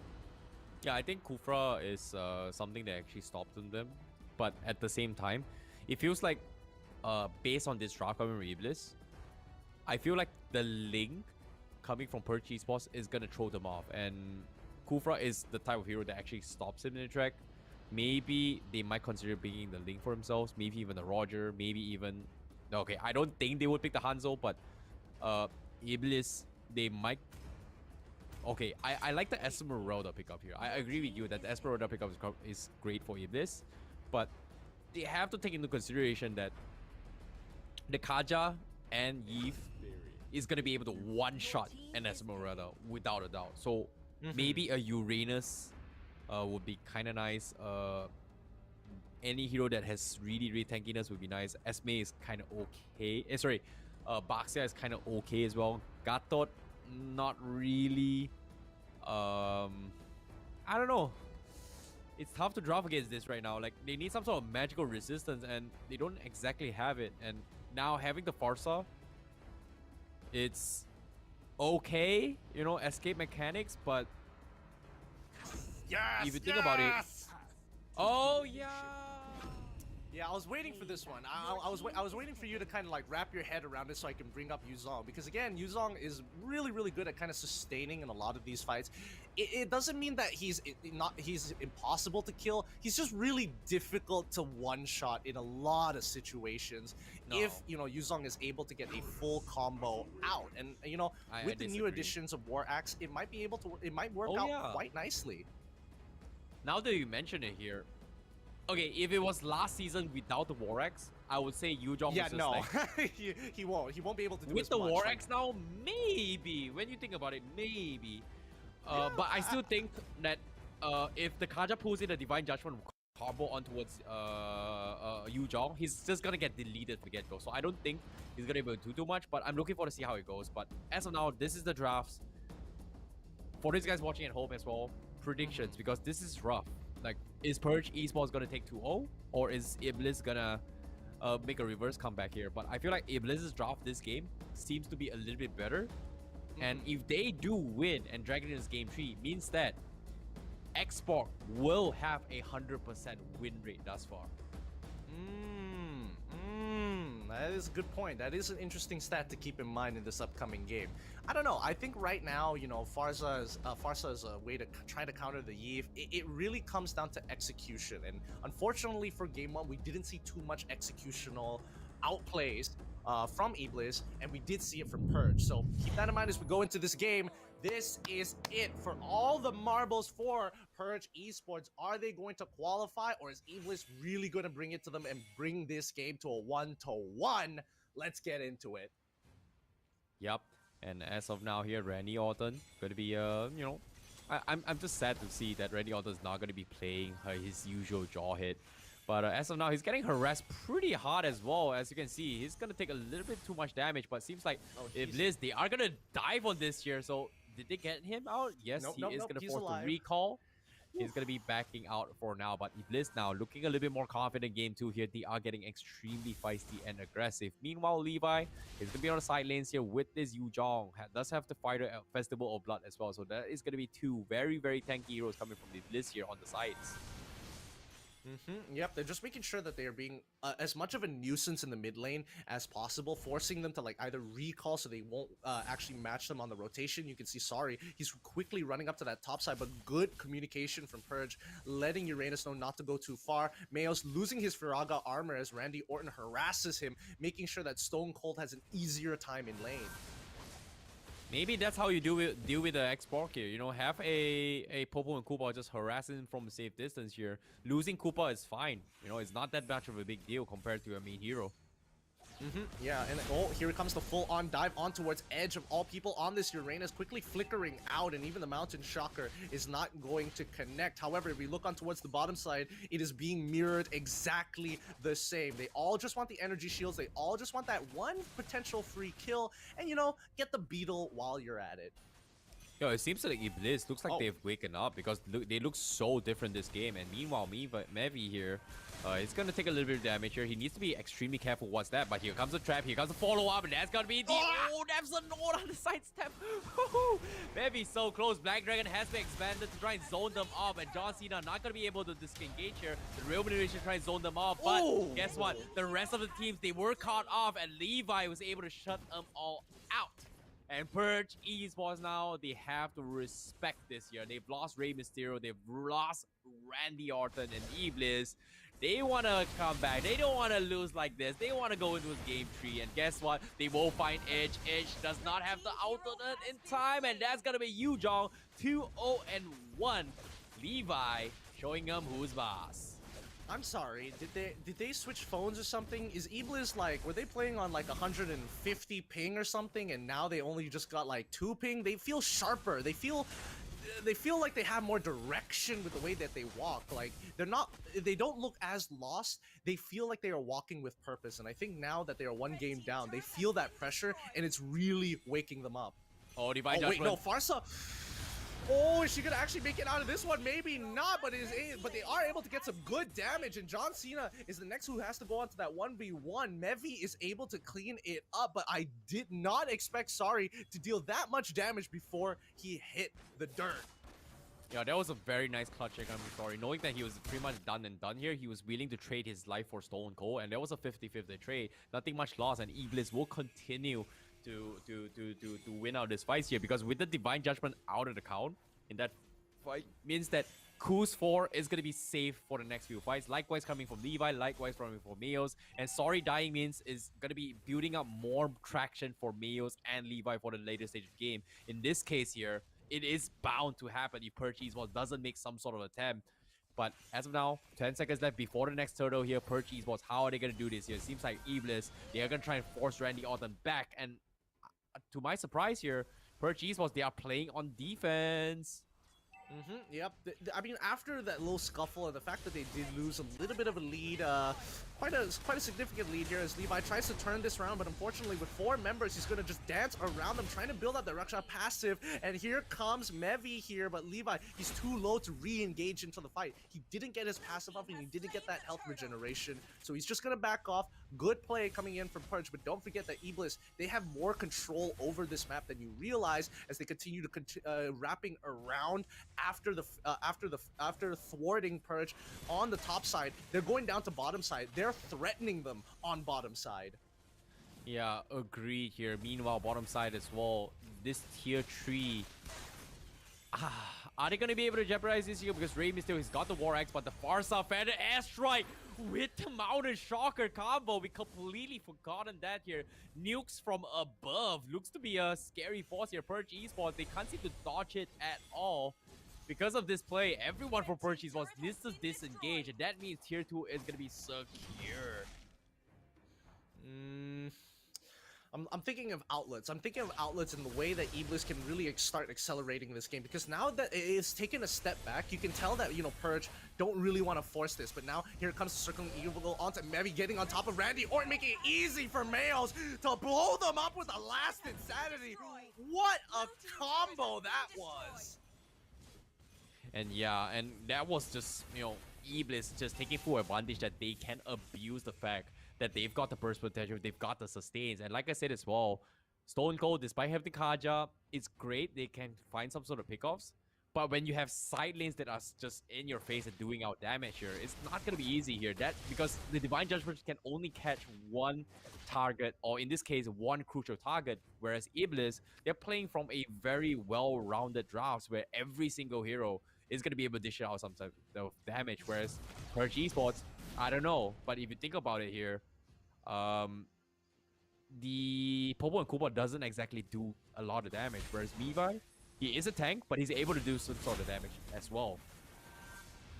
Yep, and oh, Edge, can he make this out? He's so close to dying here, but Mevi, he's got more than enough damage to take him out. This is some fine retribution. This is some, you know, redemption arc for Iblis. And here comes, once again, Levi being really annoying onto 3 people. He's gonna fight all of them at once to try and take Stone Cold out, and still trades 1 for 1, despite it being a 1v3. Excuse me? Hello? Are we watching the same things here? What's going on? Yeah, you know, I don't know, maybe, like you said as well, the War Axe on Yu Jong seems to be strong as well, and we've talked about how the fighter meta is going to be in play. Seems like Iblis is going to take it on another level here. Export is going to be one of those heroes that, if you think about it here, from our perspective, they didn't exactly do too much, but if you think about it, Purge Esports can't do anything right now.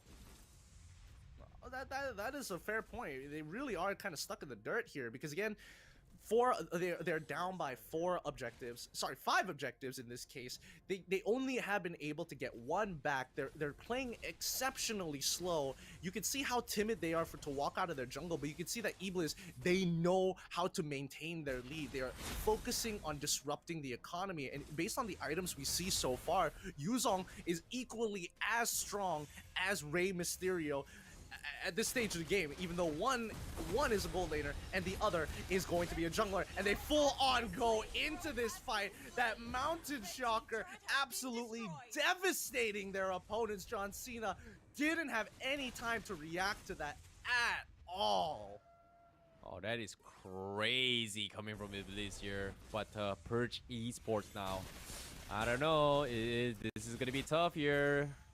John Cena on the eve, he's trying his best, but there's only so much he can do at this stage of the game. They need something to work here, but the Farsa is just so strong. John Cena, he's gonna burn to the glowing wand, but he's gonna pop the heals here. He's gonna be able to make it out alive. But Sorry says, you know, the Feather Airstrike's got a pretty low cooldown. I don't care. I can use that to zone you up. And guess what? Here comes the Mountain Shocker. Information has been gained.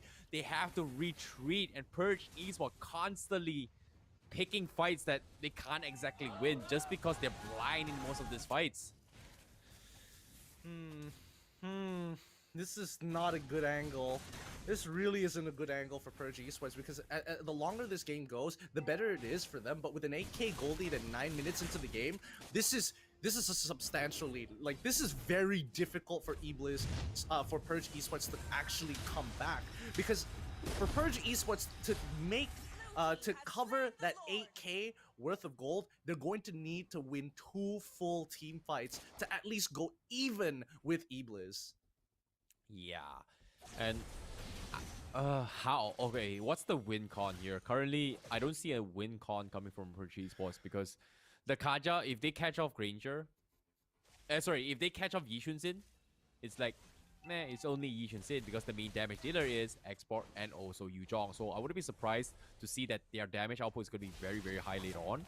But Yishun Sin, so far, is not one of the biggest threat. Like, Yishun Sin's a key objective coming from Iblis here is just to take objectives, whereas Levi and Mayos is going to try and create space. But if you think about it here, most of these plays, you can see Mavi as well just being extremely annoying in this fight, likewise with Sorry. So I don't know, it seems like in terms of range-wise, Purge Esports doesn't have the range to fight this, except for John Cena. And look at this, he goes for a revolution to try and zone them out, but while he's doing that, he's just taking the full amount of damage coming from Mountain Shocker. But now, with the Lord pushing down bottom here and the Black Dragon to zone them all off, he kicks off Kaja. Levi won't disengage, maybe as well. He's going to push them all back. But everyone for Purge Esports, they have to respect this. And on top of that, the last Insanity finally being used. That's a great bait. But the inhibitor to Wall 4, Edge is trying to create space, and he's buying a little bit more time. He's going to try and zone off Sorry. Maybe that's the opportunity here. Rely on Edge to split off the fight. But nothing much has been happened. Purge Esports, they're just too busy defending of these creep waves. And now the top inhibitor as well is going to get jeopardized, but eventually now Iblis, they set their eyes up on Edge, but can he survive? Edge is all up to you, but he's going to get surrounded. Kuz is there waiting for him as well, and he finally goes down. Space created. Good job, Edge, but there's only so much you could have done. Yeah, really, there's only so much they could have done. And right now, Iblis needs to get at least one more pick to maybe threaten breaking in and ending this game so far. I mean, it's only been 11 minutes into this game. It's rather shocking. But yeah, Iblis pretty much 10k goal ahead of Purge. And usually this is an end game scenario. But you can definitely see that Iblis playing a little bit more disciplined, because if they do end up dying, Purge Esports come back into the game. Real world manipulation as well as the Black Dragon Force getting into that backline. The last Insanity absolutely pops stone cold, and with the Death Sonata just to slow down the results of what is inevitably to come continues. They push on forward. Edge taking good amounts of damage here from this Yishin Shin. But now, with the rest of the team now grouped up properly and with no more ultimates to spare, Iblis decide to back out. Well, need I remind you here, Mevai is just so annoying. His gliding wind has really been helping out Iblis in a very sticky situation. And for Mayos not to die a single time just allows him, you know, if you think about it, right? Xbox is really hard to kill. But imagine Xbox with the gliding wind as well. So that's I don't know, man. It seems like they just can't find a way to kill him at all. I mean, there's a lot of dive coming in from Iblis' side, so it's either they make a mistake and end up dying, or you know, Purge Esports is able to kind of stop them. Because right now, even if they want to be proactive, there is no chance that Randy Orton or even Stone Cold will get close enough before dying.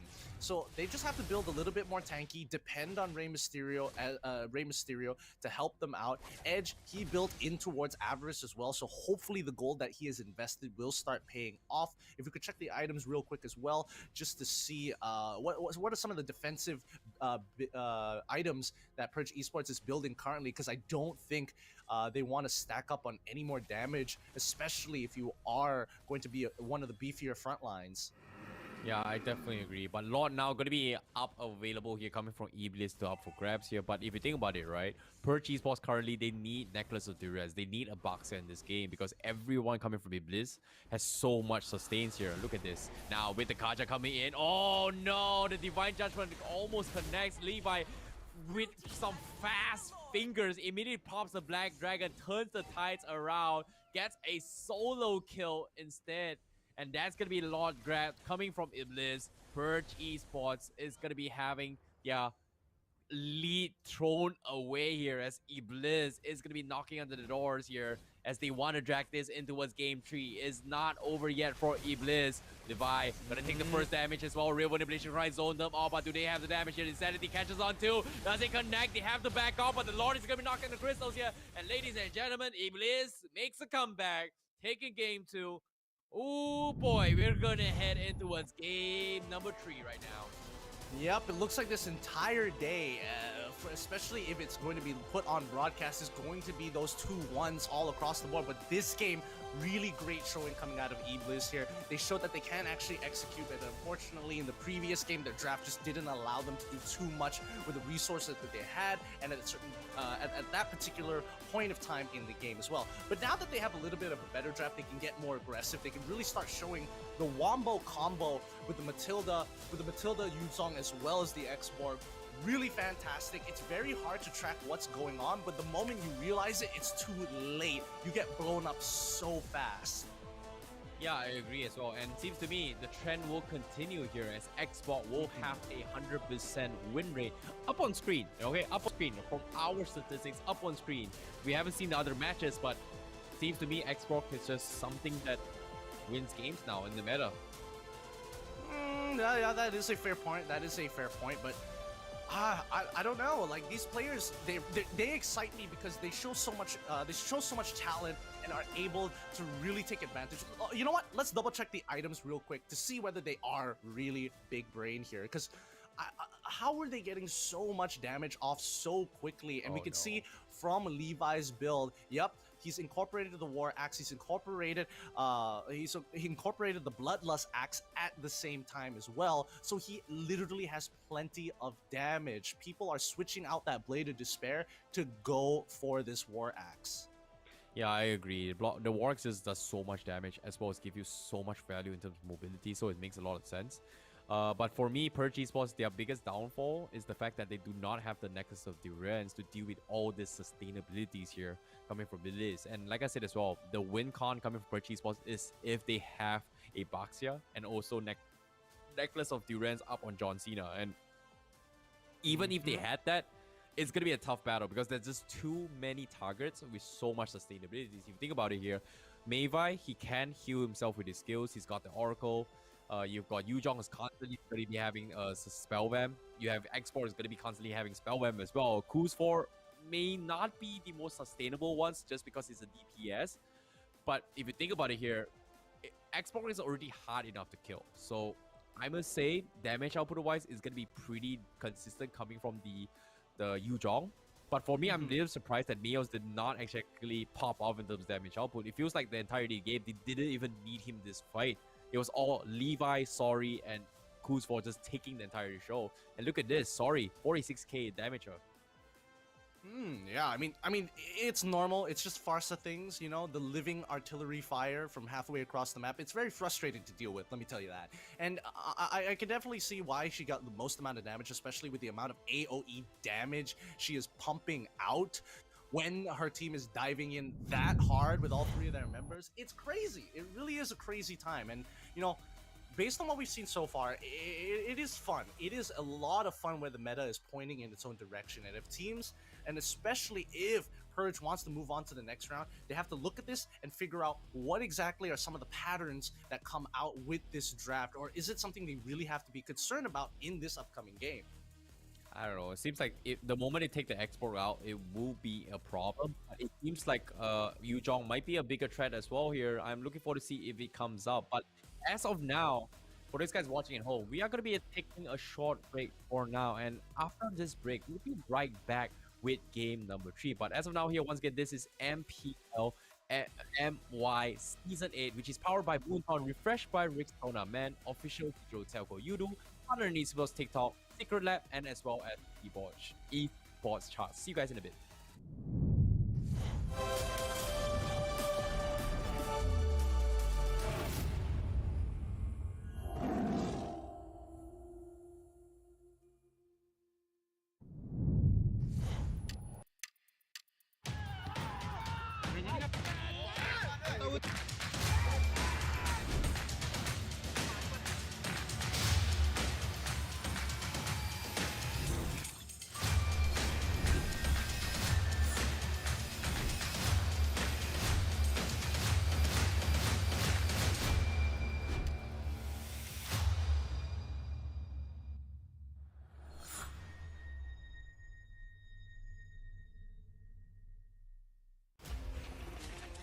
Come on, Dexter.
Hey, it's your favorite casters. Welcome back, ladies and gentlemen, here. Once again, you guys are watching MPL Malaysia Season 8, which is powered by Moonton, refreshed by Ringzona Man, official digital telco YouTube, partner in Esports, TikTok, Secret Lab, as well as Esports charts. My name is ICBaby12. Joining me is going to be Getting Q once again, as we are going to be taking you through the journeys of this Malaysian qualifiers finals here. And in this pinnacle moment here, it all comes down to this final match between Purge Esports as well as Iblis. One of these teams is going to be our first team to make it in towards the regular seasons from the qualifiers, and I'm looking forward to see who is going to be here, because both teams, you know, they pull off a really big run thus far. And Getting Q, what are your thoughts? Well, I think so far this is a really good showing of what Malaysia has to offer if this is the qualifying whatever. It's ridiculous. It's so ridiculous how good some of these teams are actually playing around their tempo. And speaking of tempo, do you feel like, man, my internet data is so slow sometimes? Oh no, there's no coverage here and I can't check my WhatsApp to see whether or not I got some important messages that I was waiting for, or even looking up vaccination dates. Well, you can do all of that, and if you want to switch over to YouTube to not face those problems, you can scan the QR code down below. They even have an MLBB package to allow you guys to, for just $1, get 20 GB worth of data in celebration of RSG coming back and making us proud, coming in with really good results from MSC. But you know, that's besides the point. Hopefully you guys hop on the bandwagon and join the official digital telco of the MPL YouTube today. Now, come back into this game, right? I was having some thoughts. A lot of thoughts, right? Most of it having to do with whether or not Purge is dependent on certain heroes. The question is, Xborg is great. I don't expect to see them this time round.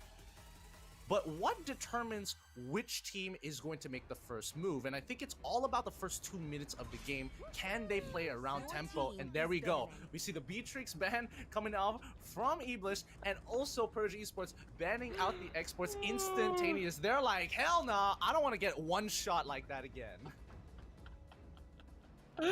You know what? Xbox 100% win rate. You know, you gotta respect that. Like, every single team who's pretty much played against an Xbox has pretty much cried the next game saying, I'm banning Xbox, guys. And even in the game where Purge Esports brought Xbox as a jungler without marksman, they banned it as well. So goodbye, Xbox. We don't want to see you anymore. And I'm sorry to say, I'm an Xbox lover, I'm gonna be sad, but nevertheless, that just shows you War X brings to the table. And I really like this ban of the Yuzhong, because you saw the power of what Yuzhong brought to the table. We all kind of knew, even myself included here. Remember that particular show match we kind of did between casters off cam and everything here? I was playing the Yuzhong, I was stomping the way through, but later, I think after by like the second item transition, I could not do anything with this Yuzhong. And now with the War X implementation, it feels like it might be the meta now. Yuzhong Xbox might be the true meta when it comes to side lanes now. Well, don't forget about Lapu Lapu. Lapu Lapu also can benefit from the War Axe as well. It's a very value buy. And this time, it's kind of interesting that Iblis is banning out the Matilda. Kind of sus. Like, I'm just throwing that out there. Kind of strange. Okay, Purge Esports, they do play the Matilda, but I like that you brought up the Lapu Lapu. The reason why I didn't mention Lapu Lapu is because of the fact that Lapu Lapu scales really well in the mid game, not the early game. And if you compare heroes like Yuzhong and Export, pre-4, early 4, they're already strong, you know? Like, Lapu Lapu comes on like when he's like level 8, level 9, level 10. So I don't know what like world you're living in, but he does not come on at level 8. The moment he hits 4, he is a threat. He is a menace to society. I disagree. I disagree.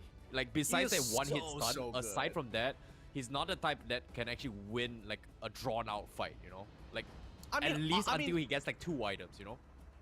That is a fair point. That is a fair point, because Lapu Lapu's playstyle requires you to kind of chip your opponent down a little bit before you go into the, you know, the bravest warrior moment. But looking at what we're seeing here today, right?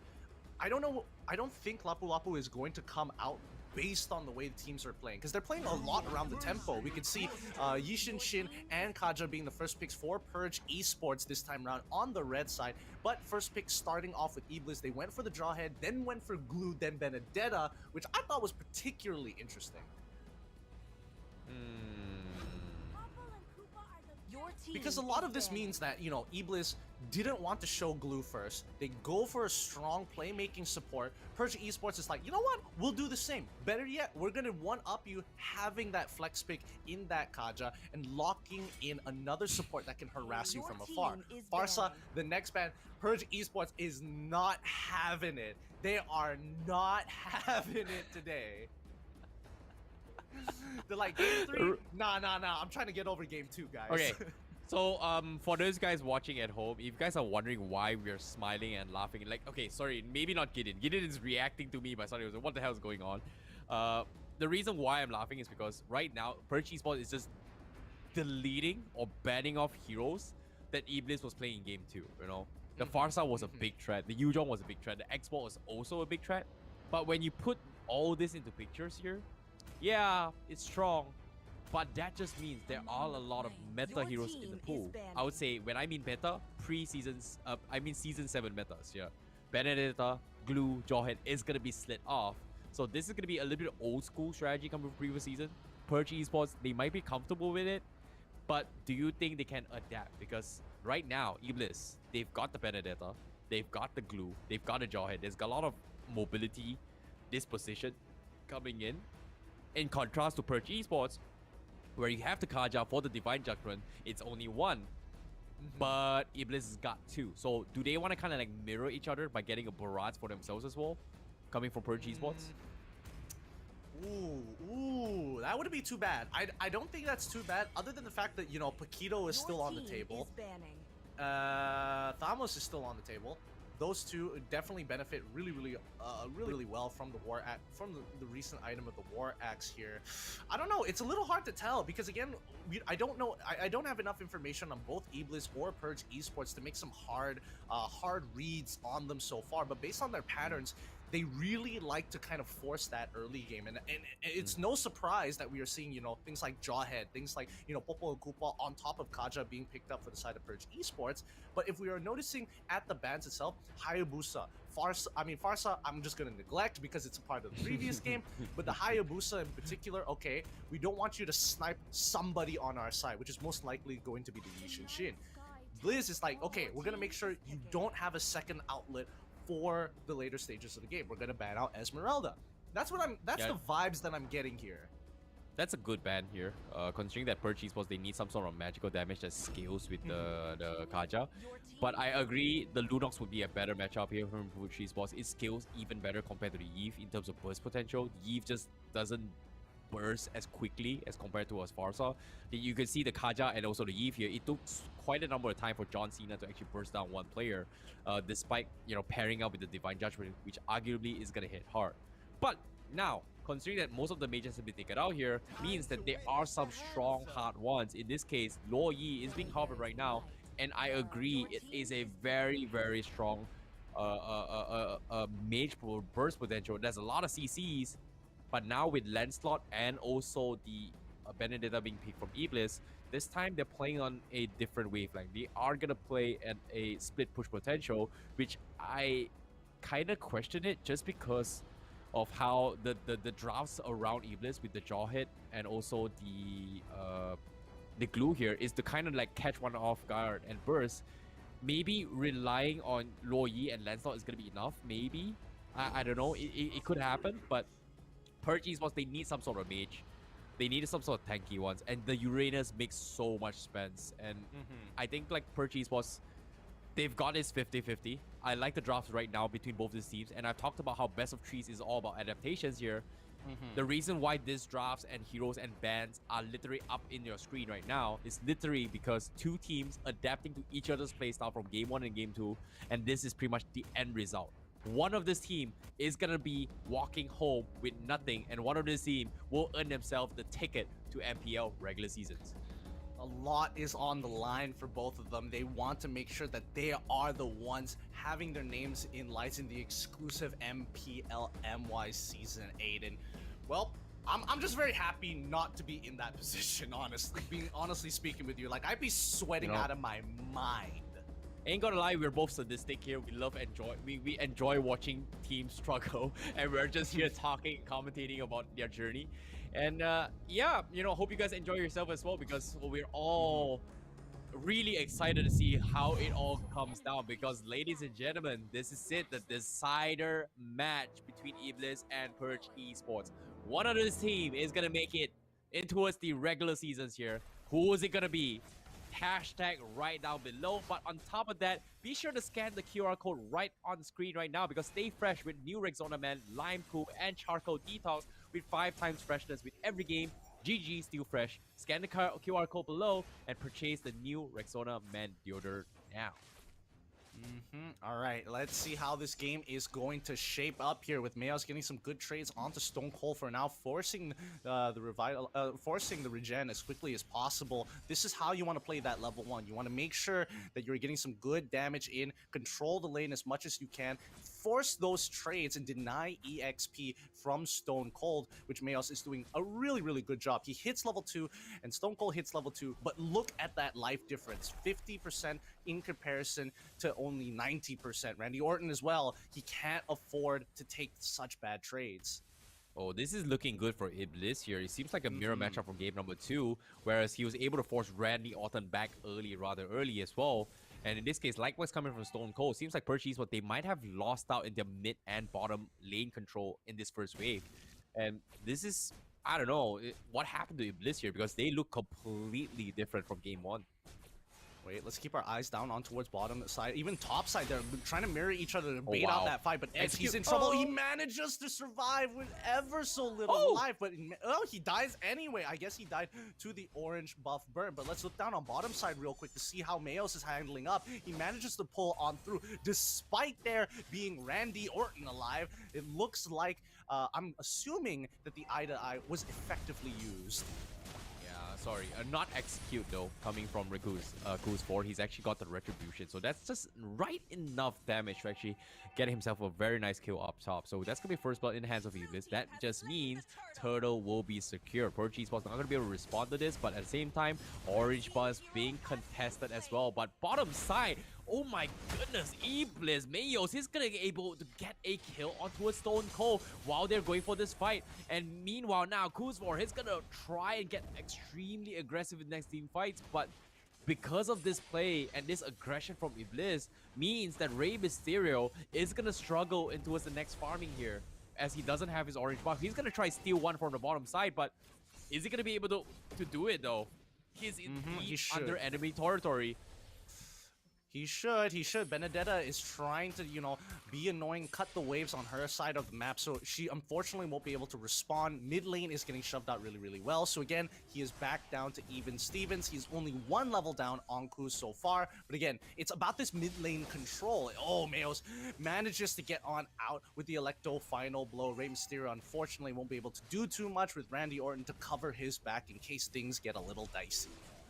Yeah, great steal there coming from Rey Mysterio, taking the retribution to steal the Little Wanderer to try and give a little bit of economy away to his side. But you know, it's the micro things that matters, right? Every little bit counts, and eventually they will scale better. And Purge Esports, they realize that late game Iblis does not have the damage, but as of now, Iblis, they will take full control of what's going to be happening here. Divergent is going to be expanded as well to try and follow up for this fight, but Purge Esports, they're dodging it very smartly here, and I would say Randy Orton is doing a fantastic job at that. And top side as well, Edge is gonna try and force rotations here, but I don't think they can. They're just too afraid and split off, and Iblis is just in the rotations, cutting them off guard. Mayos here gonna be chipped down very low once again, and Mayos, he's got no chill, man. He's just buying so much time. Meanwhile, oh, so close coming from John Cena. He's gonna try and finish him off, and he will get him as well. Forces the flicker to get the kill. Mayos, super unfortunate, but that is the breeding room that Purge Esports needs.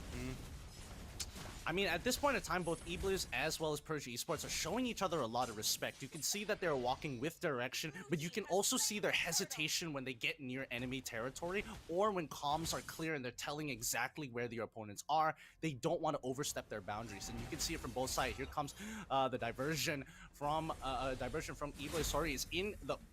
He gets revealed by the Ionic Edge. Kind of weird there. Didn't look like it hit, but okay, whatever. They get that top tier 1.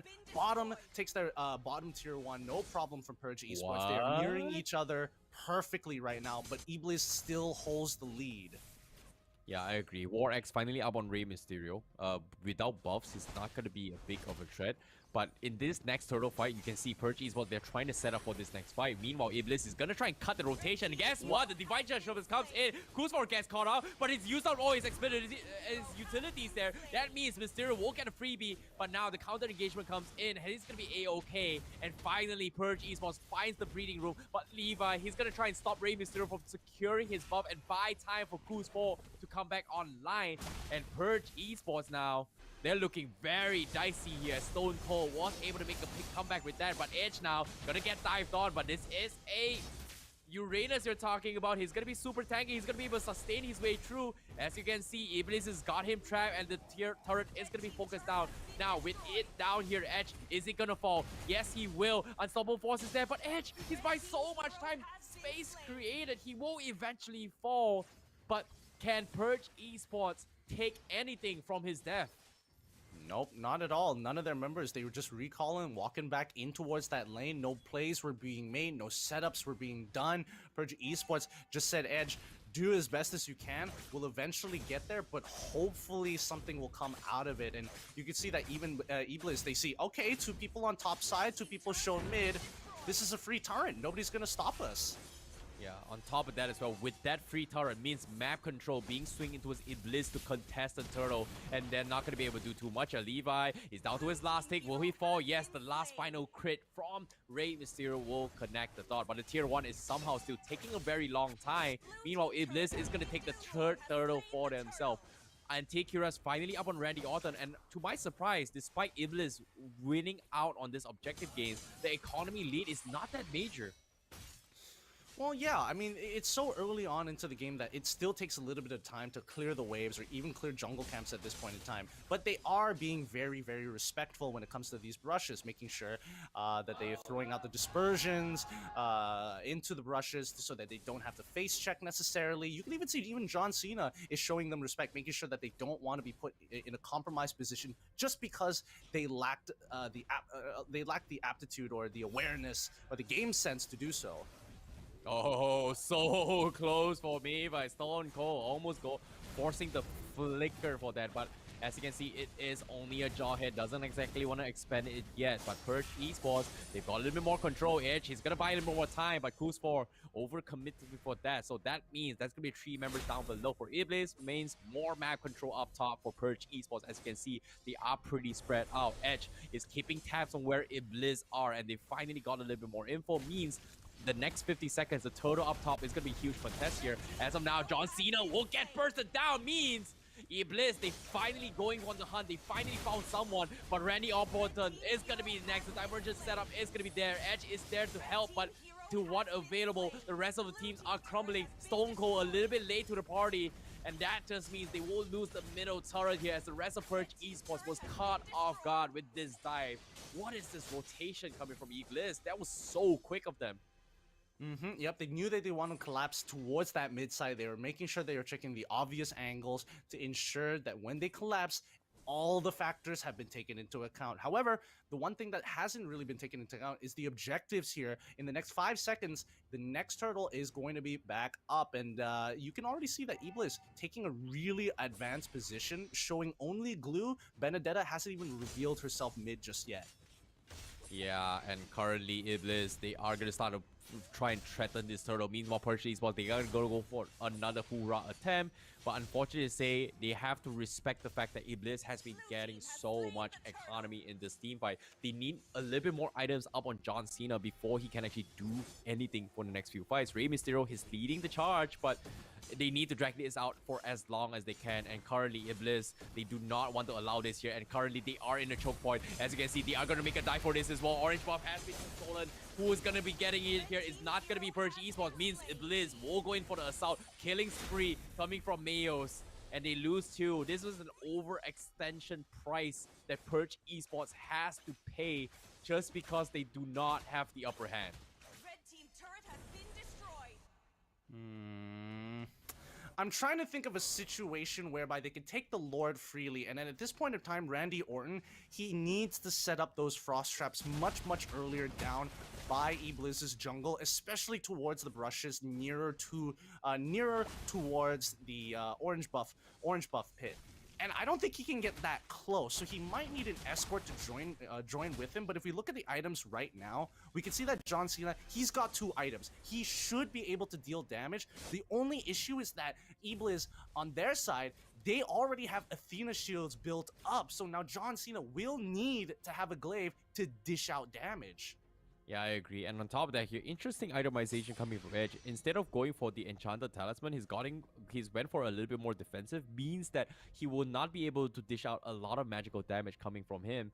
And this is going to be tough because Edge, if you think about it here, he's dying pretty quickly despite having defensive items, means that that's just how much damage Iblis is bringing to the table. However, I remind you here, as the game goes longer and longer, Purge Esports will have the upper hand, especially when Rey Mysterio comes up online. So currently, Kuz4, he's trying his best to close up this game as quickly as he can. Meanwhile, top side as well, Mayos is going to get suppressed, and that's going to be the Divine Judgment, and instantly melts him down. And this is what I'm talking about, the damage that Rey Mysterio has been looking forward to, and he's finally got it. But on the contrary as well, he will lose out on the orange buff. Iblis is just very greedy in this objective game. Now, Randy Orton, he's going to get caught off. Nice flicker disengage, keeps him alive, means Unstoppable Force is out for this next few fight. Meanwhile, Stone Cold is very close to his next Divine Judgment. That means Purge Esports is in a position to contest the Lord now. Yep, and it's a little tough because remember, Randy Orton is kind of low. He can set up those traps. He does spot out Mevi coming through the mid brush here as Kuz is able to take away the orange buff once again. That's going to be a big win for him because they're not going to have it. Rey Mysterio is not going to have the orange buff for this upcoming Lord fight. But once again, we're seeing Benedetta being frustratingly annoying, clearing the ways very efficiently, and the diversion is coming out. Oh, this is a full-on fight, and they've caught them out. Stone Cold now in trouble. He goes down first. Rey Mysterio is the next to... Oh, no! He manages to actually get the killing spree proc off of the Lancelot. This does mean that Levi should be able to pick up that kill, but Mayos making sure, being there in case his brother can help him out. Both sides, no jungler. Do they want to roll the dice? Oh, that's a very greedy play coming from Iblis. They managed to catch off 2 from behind, but Purge Esports here means, you know, because of the death of Kuz4, means they have to put a stall at their momentum. They have to put a stop of their aggression here. Means that it's going to be more time and space for Purge Esports to build up even more items. But like I said as well, as the game drags on, Rey Mysterio is going to hit like a truck. And that was a very close one as well, because he was able to count out DPS Kuz4 despite losing in terms of economy. So that just means the power spikes is already starting to show here coming from Purge Esports. That just means Iblis, they are gonna get even more desperate now with their aggression. Yeah, and I mean, this Luminous Lord has been sitting here for a while. Like, both teams are very scared to start this off, and we can see the Mountain Shocker as a precaution to ensure they know the exact location of where Iblis is going to be. But as you can see, with most of the outer turrets already destroyed, and Purge Esports need to catch up by 3, this looks like it's going to be quite the stalemate. Yep, and as of now, this is good. Like you said as well, they are trying to bait some sort of reaction here coming from Purge Esports. Iblis this time, they will lose out in the sense that this time Rey Mysterio will have the orange ball for this next fight. So that means he is gonna hurt. So Iblis, they have to be careful what's gonna be happening here as well. Kuzfor is trying to bait out rotations. Levi is there trying to pull somebody out, but here comes the ejector coming in, but it's only a tanky Reina. So no response yet coming from Purge Esports. Iblis is slowly chunking away at their health for nothing as the Lord is slowly chipping away at Kuzfor's life. Now, with the Mountain Shocker available here, it's going to review the positions. Now, this is going to be the stalemate. Rock, paper, scissors on its way. Will Iblis force the Lord fight? But it seems to me, Purge Esports, they say, hey, I'm going to push out a creep wave up top. That means he's reviewed his position on top here with Rey Mysterio. That just means Iblis is going to start work on towards the Lord. Purge Esports still keeping tabs here with Edge. But can they rotate in time here? Because the Lord is chunking away here. But the wraparound is coming in. Levi is going to try and stop them in his track. Levi going to be providing the assist. But guess what? Look at the minimap here. They're stealing off the purple buff. Levi, maybe actually getting bursted down from John Cena. But instead, the retaliation comes in. Mayos is there bursting him down. They go for trades. Randy Orton will lose his life as well. But Levi tries to pull another one here. But the Mountain Shocker is there. Rey Mysterio is still in the vicinity to say something about this. As Purge Esports has to respect this and back out. They've lost Randy Orton. They've lost John Cena. And on top of that, Rey Mysterio doesn't have the buff. And Kuz4 is dropping a little bit low here. Edge is there, but will he survive? He's going to try and regeneration is this, but they're so low. Can they contest this here? Stone Cold, look at this. He's got the Divine Judgment. He's waiting for the right moment. Can he go for a jump? Rey Mysterio is there, but he gets caught up. But he shuts down the Lancelot from behind. He waited for the patience. Sorry, he needs to go for the Winter Trunket, and he goes down. Eventually, Rey Mysterio connects the thought. He gets double for the price of his life, and because of that, they were able to stop down the course. But Iblis was so focused on the objective, they won't get the Lord. But are they gonna be able to do a little bit more damage because the cores are down for the count? Now, with John Cena being pulled back, Levi just gonna focus him down. That is it for Lunox. What is this combo coming from Iblis? It's so nasty. It's so nasty. Levi continuing to push on forward, using the split to zone them off. Lord should be able to break open this inhibitor with Mayos, taking the top side as well. Mevi, he's got to be really, really careful here as Edge. He will get some good damage, but again, these guys are so beefy. Doesn't really matter as the Divine Justice lands onto Mayos. The eye for an eye gets him enough distance to get on out of there, and there we have it. Iblis, they rolled the dice. They managed to profit despite a 2-for-2 trade, and they've taken all the inhibitors away from Purge Esports. This is going to invigorate them and want more. They're getting greedy as they slowly push up. Edge taking a good amount of damage as Levi controls the left side of that flank. Edge already into the back line here. This could be free for them. Iblis, they need to start taking out and make the move. Mevi, he finds a catch on the Stone Cold. Stone Cold goes down. Edge, he needs to slow them down as much as he can just to buy him time. Mevi, he comes back to life after his resurrection of immortality. He chucks Edge all the way back. Phantom Execution goes down. They find the kill, but unfortunately, Levi dies in the process. A 1-for-2 trade, but it seems like this game is going to no one.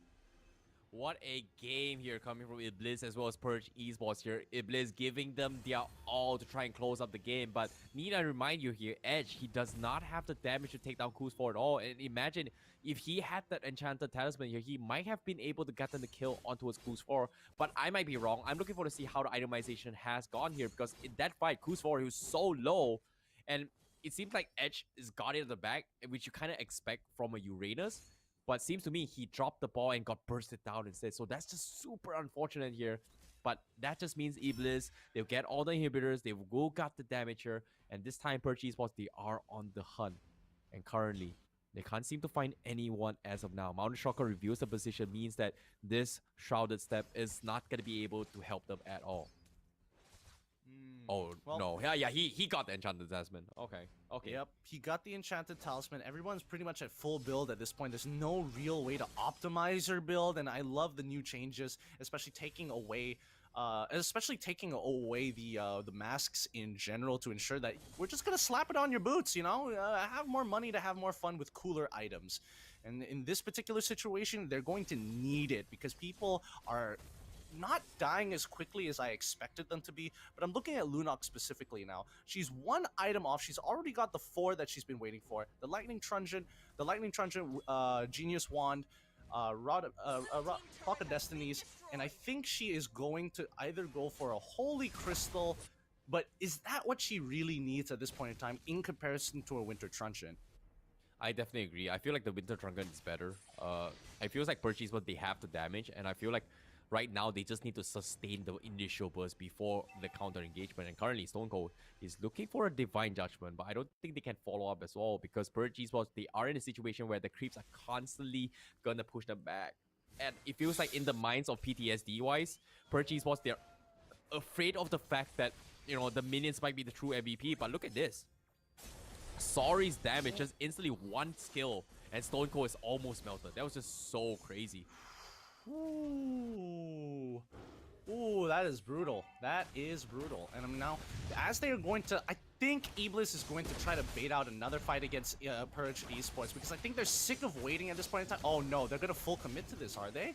They already used the Electro Final Blow. This is not a good look for Iblis here as the rest of Purge continues to start pushing forward here. Diversion coming in from Sori to move up in towards the middle of the lane. You can see Yi Shin, he's on the run. He is low. Stone Cold is low as well. Mevi, he takes a good amount of damage from the Ionic Edge, but Kuz manages to escape in time with a little bit of help from his Lo Yi. He's on the run. Get me out of here. Phantom Execution pulls through, and it looks like all is fine and dandy in the world. Yeah, it seems like it's been trade-offs after trade-offs here, but Purge Esports pretty much feels like they've won that round just because they managed to burn out and bleed out immortalities coming from Iblis. But look at this here. As the game drags on by, Kuz4 is slowly losing out of the damage, whereas Sorry is actually hitting pretty hard. As you can see, Edge is going to set his targets up on this Loyi. He's going to try and focus him down, but he's going to get surrounded by 4 people here. Unstoppable Force tries to keep him in drag, but can he survive? No, he cannot. Here comes the killing spree, but the rest of members of Purge Esports, they're so far apart. They can't seem to stop them in the track. As you can see, Levi is trying to pull somebody back. Randy Orton, is he going to be able to get out? Yes, he will. Flicker comes in. Rey Mysterio needs the orange buff, and Iblis says we are going to back off because the next lot is up for grabs. Fortunately for Purge Esports, the minions are pushed out for now, but it's not gonna stay there for long because Iblis is looking to kind of draw this out as long as they can before the creep base pushes in. But little did they know, Kuz4 is secretly sniping away. But here comes the Shrouded Staff coming in. Purge Esports, they're going for the ninja plays. Stone Cold looking for the Divine Judgment. Can he catch it here? Kuz4 slowly chipping away, but here comes the split. Here comes the burst out, and that's gonna be Jawhead down for the count with the Divine Judgment. But from the back line, Sorry, is it gonna connect? No, he's not. And he is gonna back out. They've lost one. And Purge Esports has to back out to push out the creep base. Means that Iblis will not take this lot at all. They do not want to throw away this lead. Means it's good news for Purge Esports.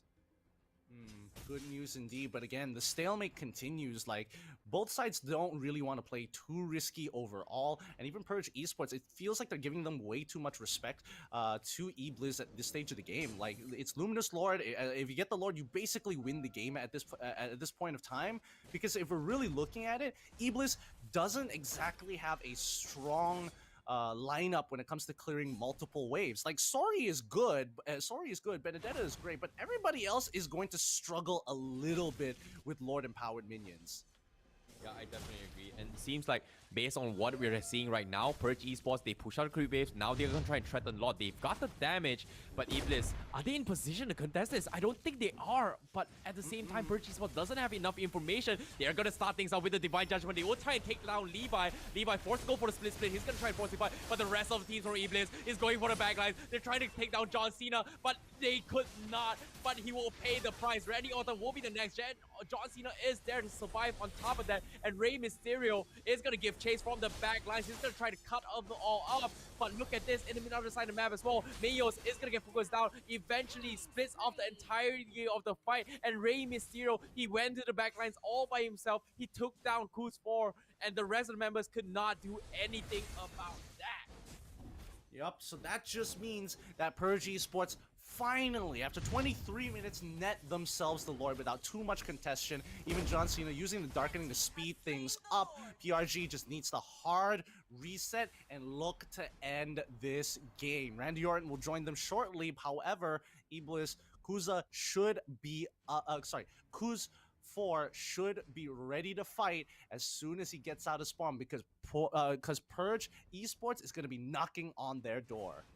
Oh, this is crazy here, Iblis. Like, they're slowly losing out in terms of damage. Kuzfor is struggling to try and go into the backlines and cut John Cena out. And like you said as well, John Cena is scaling really, really well. And this time with the Lord in the favor of Purge Esports means that that is breeding room for them to try and capitalize on what's going to be the next year. Kuzfor is finally respawn, but I don't think he has enough time to actually secure his buff, because as of now, you can see Purge Esports going for the Mountain Shocker, and they realize the purple buff has not been taken yet.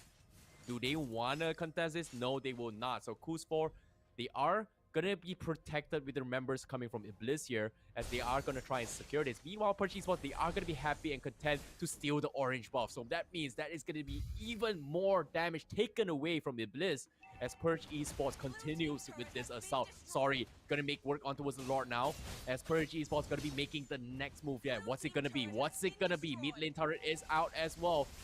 And what is going to be Levi going to be starting with a split here? He's going to go for the back lines here, but unfortunately, there's not much he can do. And that's going to be inhibitor down for the count. Mountain Shocker going to push them back out. But the Lord is getting chipped away as Iblis manages to defend against this, losing not too much. Only an inhibitor means that Purge Esports is going to be back at a stalemate.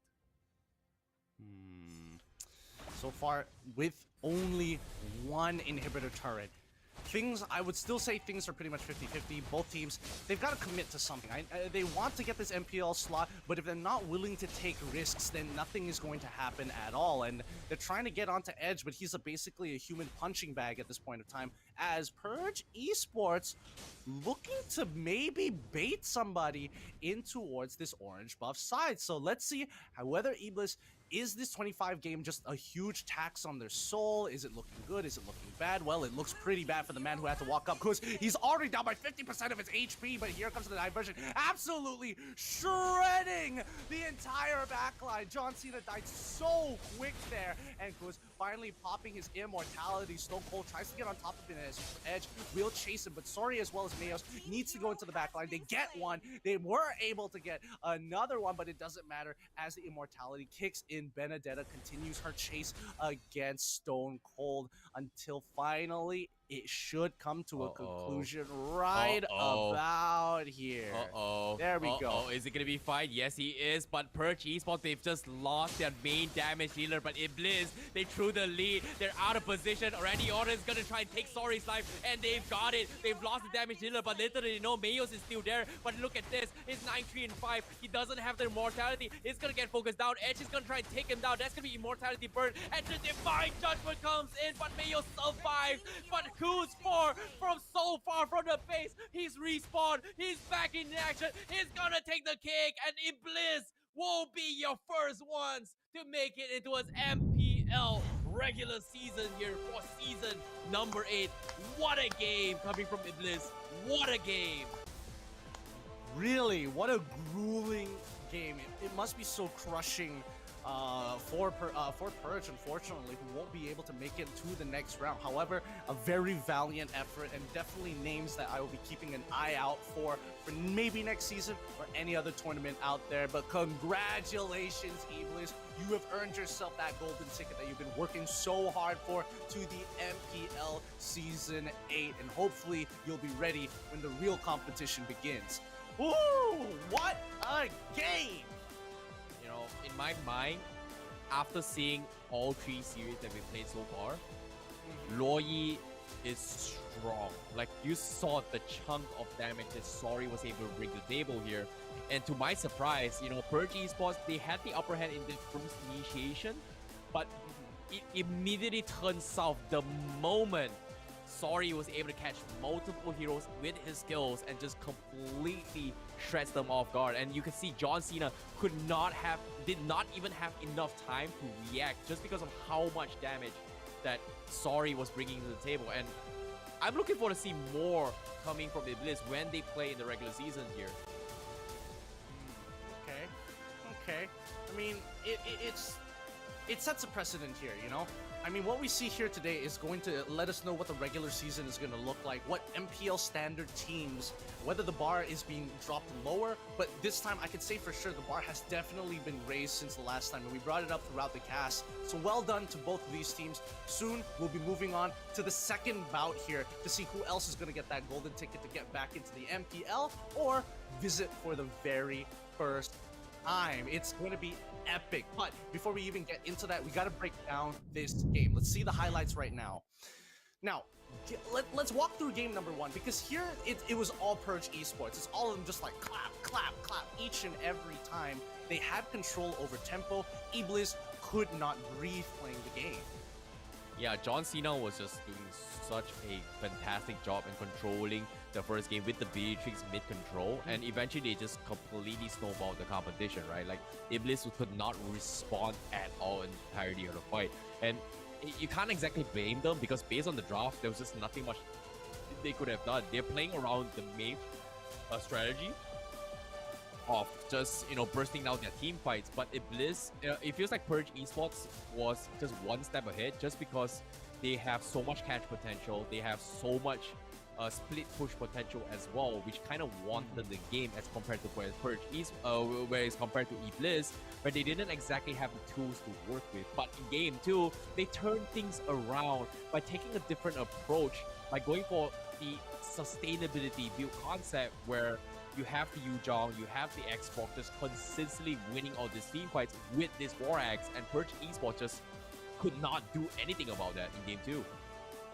Yeah, they really couldn't. I mean, it was the Wongbo combo of the century. You see it right here as, Last Insanity, followed up by the Circling Eagle.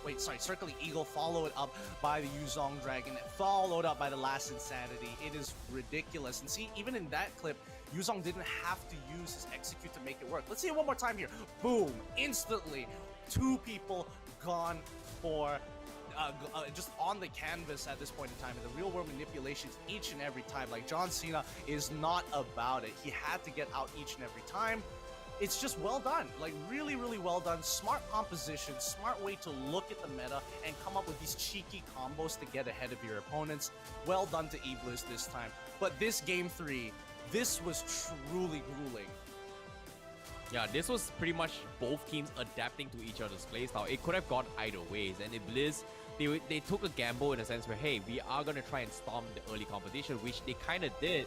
And even at this fight, by 8 minutes of game here, this was very subtle and unnoticeable, where we saw a lot of clutches coming from Sorry, where he was able to catch off Purge Esports out of position by being extremely patient with his spells. And to my surprise, even as a viewer as well, you want to pay attention to Sorry's all that too much. Like, he's just doing his own thing, he's just chucking out spells. But a lot of his times where he catches Purge off guard is because they were over-committing to this fight. And because of that, Purge Esports always has to put themselves in a very awkward position where they're constantly getting zoned out, or maybe even cut off in terms of retreat, because of how Sorry played the game. Because his diversion, his ultimate, his combos has been really, really particular. But this was pretty much the nail to the coffin. This was a great initiation coming from Purge Esports, but the reactions coming from Sorry to stop John Cena from doing anything was what won them this fight. Yeah, it was great, because you can literally see, like, John Cena absolutely get one shot by that Lo Yi in that combination, and Iblis, they knew it. They needed to take a fight, and it was finally their time.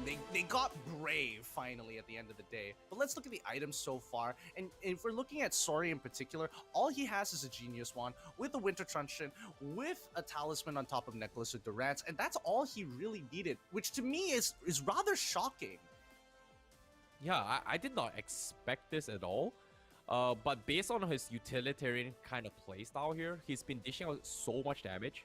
I like the fact that he got the Durance just because it kind of counter-negates the sustainabilities of Edge, which you kind of saw. Edge was a big threat.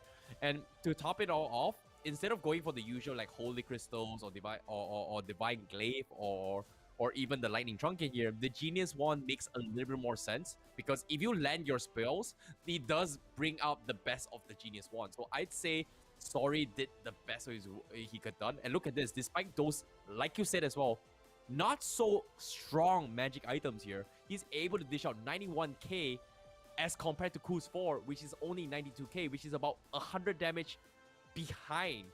And it's insane.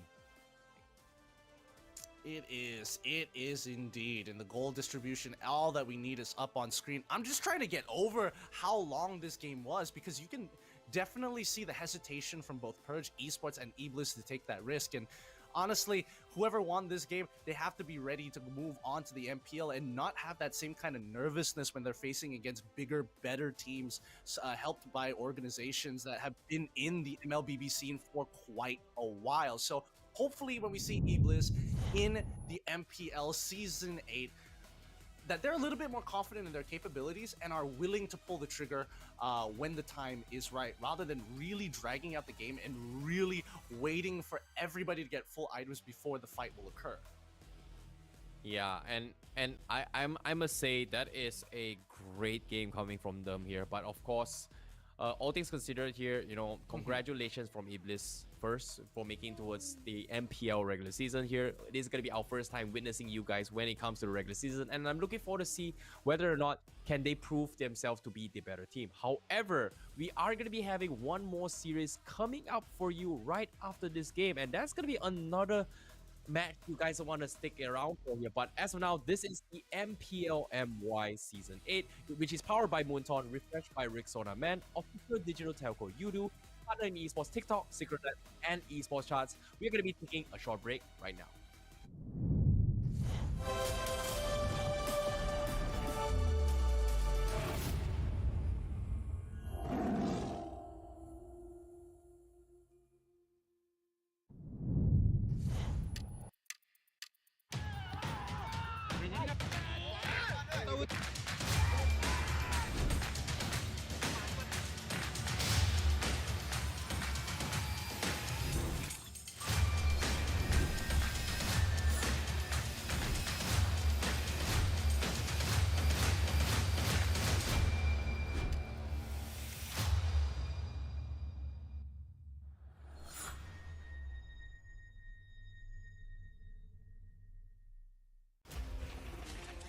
Come on, Dexter. It's our showtime.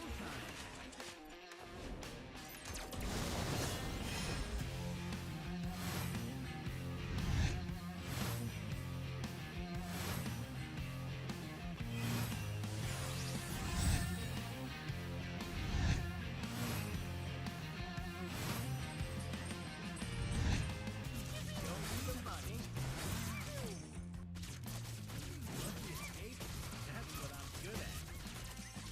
Fire, Dexter!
Welcome back, everybody. This is going to be the final best of 3 you will be witnessing here at the MPL-MY Season 8 qualifiers. One more golden ticket to be given out to a team to qualify for an exclusive league that will ensure that their professional career continues, powered by Monton, refreshed by Rixona Men, the official digital telco Yudu, as well as our partners in esports, TikTok, Secret Lab, as well as esports charts. My name is Gideon Q, and this is going to be Icy Baby 1-2 as we will be casting this final game here.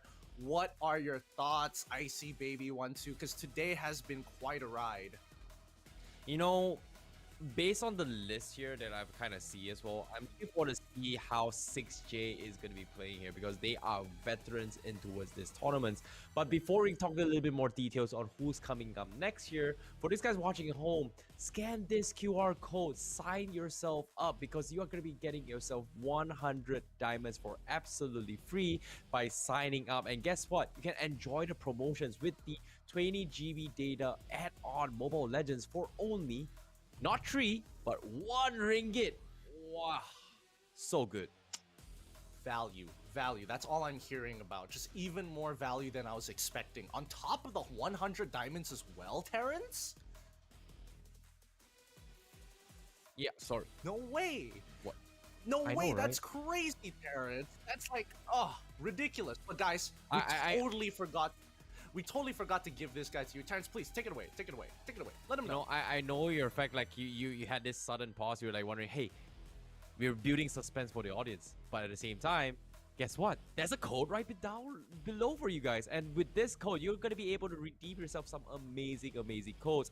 And Gideon, I must say, you're feeling very generous, are you? You're just giving the suspense for the teams, for the viewers, aren't you? You know, I don't know. It feels like, after watching so many games thus far, you guys that have been watching with us and joining us throughout the start of the day until now, you guys deserve a little bit of something, and that is the redemption code right below right now. Get it for you guys. Now, with that being said, we can now get into the real meat of the topic, which is going to be an upcoming veteran team going against a team that had a pretty impressive performance in their top 8 run. Now they're trying to break out of that top 4 to become that top 2 and earn themselves that title. What are the odds here? Because again, I'm a little hesitant, especially when I'm looking at the lineup coming in for Team Rahasia, and it's not looking good. I'll be honest with you, it is not looking good. Yeah, based on my list here, I can say for a fact that Team 6J, you know, them having the entire roster from the former Orange Esports is gonna be crazy because 6J, they've got Mali, they've got Mom, they've got Neo, they've got AIM, they've got Kuja, very strong competitors coming from the Season 7, and they've gotten an easy walk in the park from qualifiers, I would say, considering that they're the only team that got a 2-0. They are pretty much undefeated thus far. But you know what's really interesting? Is the fact that coming into this tournament as well, a legendary name coming in from 6J is their substitute, which is a team, is actually a player we kind of see throughout previous history of MPL in the name of Scoopos, who's known to be a very strong mage player who formerly played with GigFam as well. But I'm looking forward to see how it all goes down because this is a very strong lineup that I don't know what to say about this. Yeah, I do think I mean, it's the old Orange. I mean, they had some really great performances during Season 7, and I'm excited to see whether they still got what it takes to qualify it. Because, I mean, it's not easy to get through almost 1,000 teams in best of 1s, and then finally getting to best of 3s once you start reaching and get closer to that top 8. So, it has been a long ride for a lot of these teams. We've already got our very first team already locked in, and that's going to be E-Blitz already, as you can see on top of that bracket there, having to take down Purge Esports along the way. It is unfortunate to say the least for all the competitors building up to that very moment, but hey, somebody has just got to win. But coming back into Madness here, right? Has Madness impressed you enough to convince you that they can actually take 6J down in a best of 3? You know, when Madness won against Chika Raga in that 2-1, Honestly,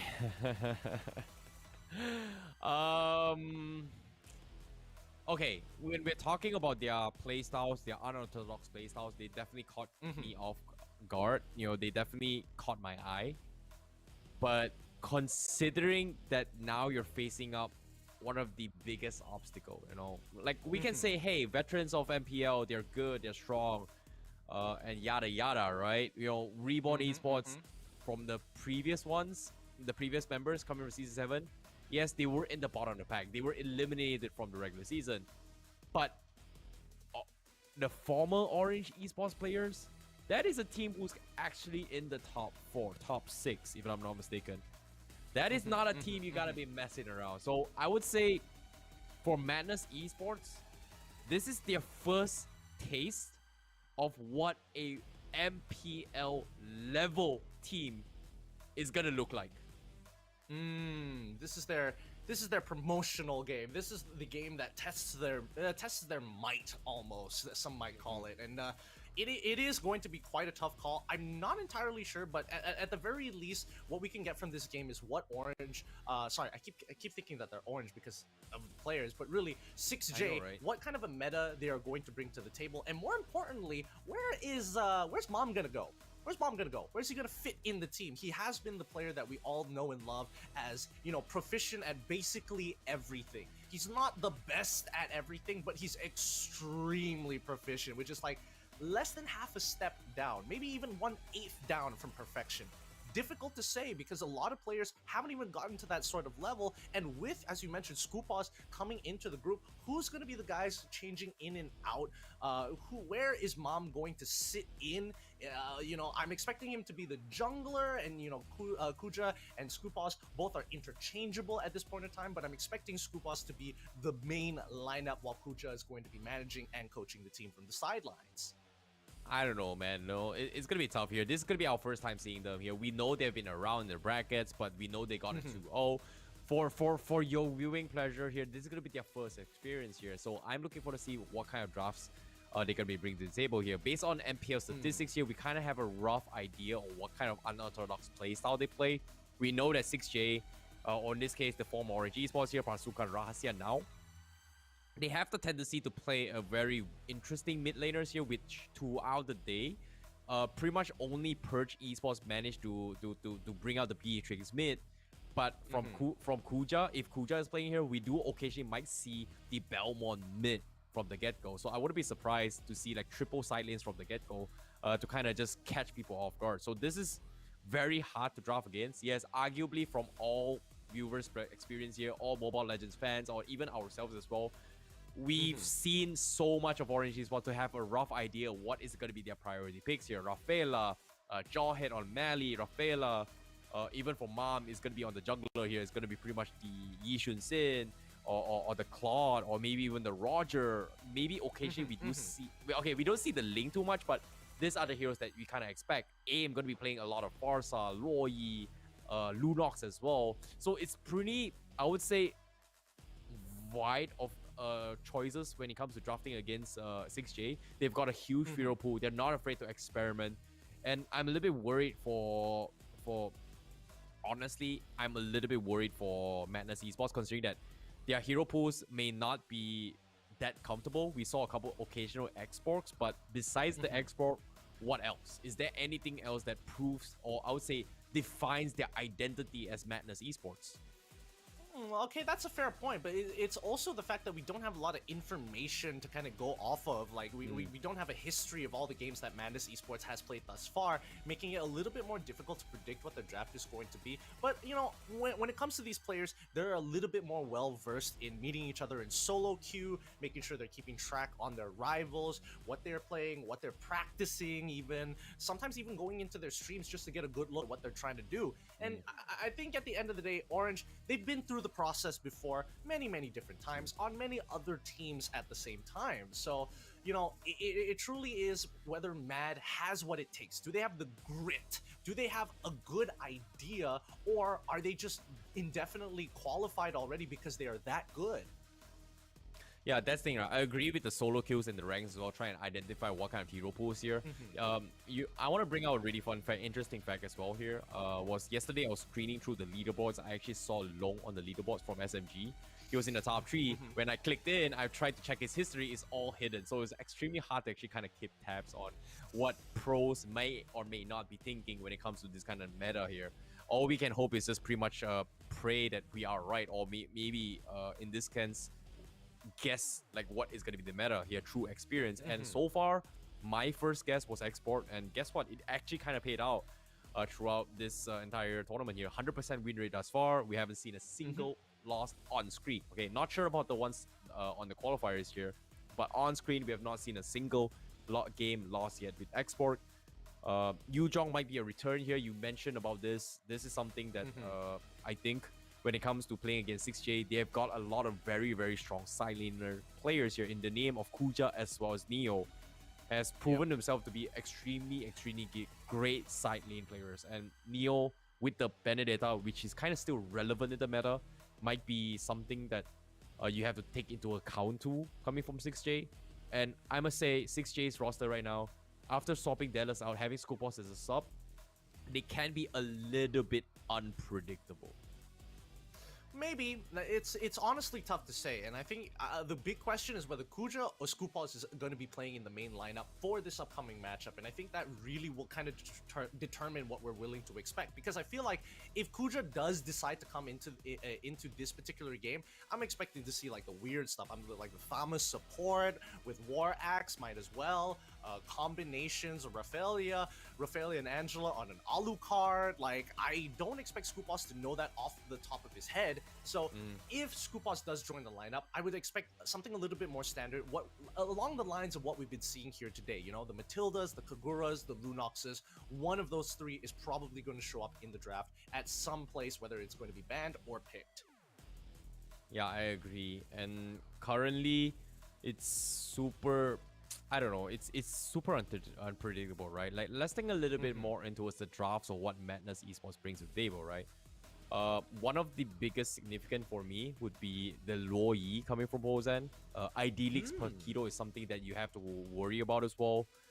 Sonic plays a really mean export, but I'm pretty sure if 6J was watching the stream a lot, they would realize that Sonic's, besides his export, his Yi Shun Xin is, you know, okay, you know, not super flashy like what Box does. It's getting there. It's something there. Vosmoro's Saber was something that Sonic played the export in first game on the jungle, and then later on he kind of played the marksmans later on.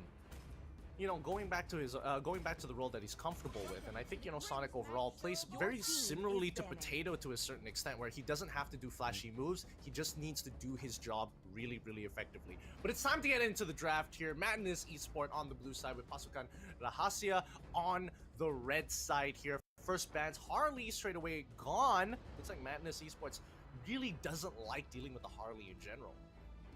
Yeah, I agree. And so to keep you guys viewers updated here on who Pasukan Rahasia is, apparently they've renamed themselves.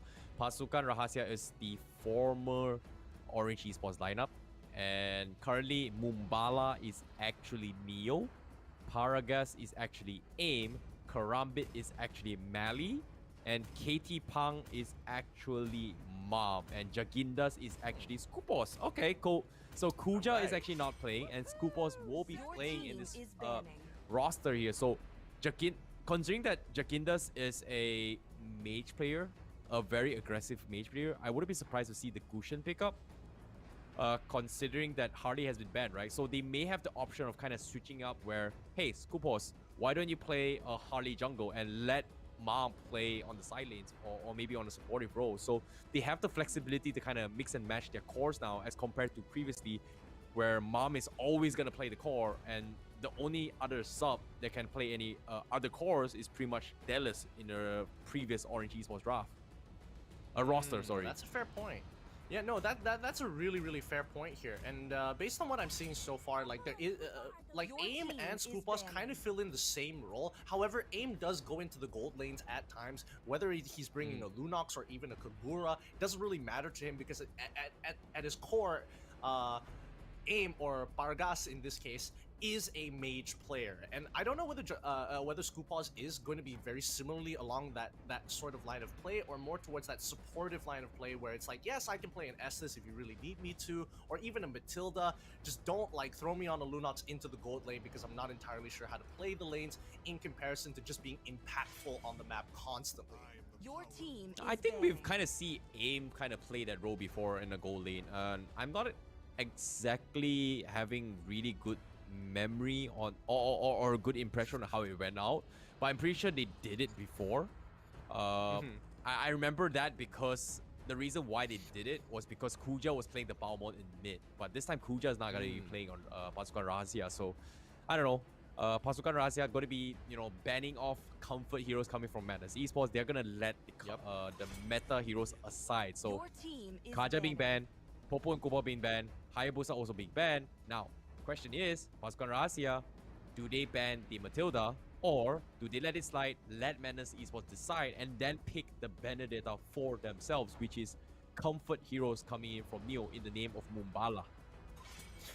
Well, it looks like they decided, you know what, we don't need, let's open both of them up and make Madness Esports decide for themselves. Do you want a Benedetta, which is a not bad first pick? I mean, it doesn't really tell you too much, does the job that you need it to, or even a Matilda, because Pasukan Rahasia has banned out the Atlas this time round, because as we know for a fact, Vos can be, I mean, he can really pick you up from really awkward angles, and Madness Esports is going to be locking in their first pick, which is going to be Matilda. Can't go wrong with it. Yeah, I like the Atlas ban here, just showing respect that they don't exactly want to clump up as Fi in this composition here. But seems to me Matilda will be picked, but what is that hero that was hovering around from Rahasia? Is that a brand new hero? Oh, wait, It's is that Alpha, his Alpha? new rework. Oh my yeah, goodness, his he looks rework. he looks so different. Oh my goodness. It's crazy, you know, things change and they change fast, but they're now hovering over, you know, the good old stuff, that Lunox, that Paquito, the old reliables that you can always depend on dominating lanes. Okay, I'm a bit surprised that they actually opted to go for the Paquito and not the Benedetta. They may have the option of going the Benedetta later on, but if Madness Esports doesn't draft it, they're going to be in for some pain, because we've seen this before in regular season 7, where Paquito and Benedetta in a roster is hard to deal with. And on top of that, with that opening pick like Rahasia, just pretty much shows you that, hey, we're going Paquito, we're going Lunox, we're going for iframes. And if you give us another iframe here, your Jawhead is going to be absolutely useless. Well, let's see if they're going to give it to them or not. I'm more surprised that, you know, that Okay. Pasukan Rahasia Denied. didn't actually go for something like the Jawhead. I was thinking more of the lines of Jawhead and maybe picking up a Benedetta along within their first rotation, just to see what Madness Esports would do. But instead, they made a statement. It's like, hey, we want lane dominance. We want to have one flex pick just in case you have something up your sleeve, and that's all we really need. But it could be worse. It could be worse. Okay, seeing how the draft is as of now coming from Pasukan Rahasia, they need something to do with this Benedetta, right? Like, they need something to kind of mirror the Benedetta. The Paquito versus Bene is kind of boring, but it can kind of work.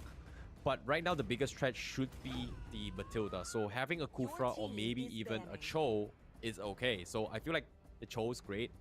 These are comfort picks coming from Rahasia, but I'm a little bit curious here. Who's going to be playing the Cho? Because we know Kuja can play it. Mali's Cho is going to be a tank Cho, so I feel like this might be a tank Cho coming from Rahasia. Could be. I can't really say too much, because based on what we're seeing in the draft, in terms of the bans, it's not really giving too much information of what they're prioritizing just yet. Well, they did ban out the Bruno this time round, so they want to kind of mitigate the early game and kind of play towards that level 4 section rather than the mid game. That's what I'm predicting. I could be wrong about this, but let's see what Madness Esports has to say about it, because right now, a few things that they are missing. They're still missing their jungler. I mean, unless they want to throw Benedetta into the jungle, which is entirely possible. We don't know for sure. But Beatrix going to be the ban for Madness Esports this time round. Rather interesting. They call me a hero. Your team And Yi is Shin banned. Shin. Okay, so it's that's gonna be. That's the thing, right? The Beatrix pickup, I don't think Rahasia would actually pick it, but I'm surprised. Like you said as well, Hey, they you don't are know gonna what ban Neo's it. been learning over the weekend. For all we know, Neo's been just hard grinding Beatrix for like 600 games. I'm pretty sure Neo is gonna be playing the Paquito. There's no way he's gonna be playing something else. This is something that he's comfortable with. Like, imagine this, right? The entire roster of Orange Esports suddenly decides to take a change. Like, hey, we're coming to qualifiers. Let's switch up the roles. Hey, I don't think so. Make sense now, Depends. Gideon? I mean, unless they're feeling themselves up really well, it's like, yeah, we're gonna be smurfing all day long, so yeah, why not? But let's see. I want to see whether Madness is able to actually take this. Ooh, they ban out the Esmeralda. Huh. Okay. Now that you think about it here, we have kind of seen the Smurf before. Remember the Alucard. Yeah, we've definitely seen that Remember before, the but Alucard.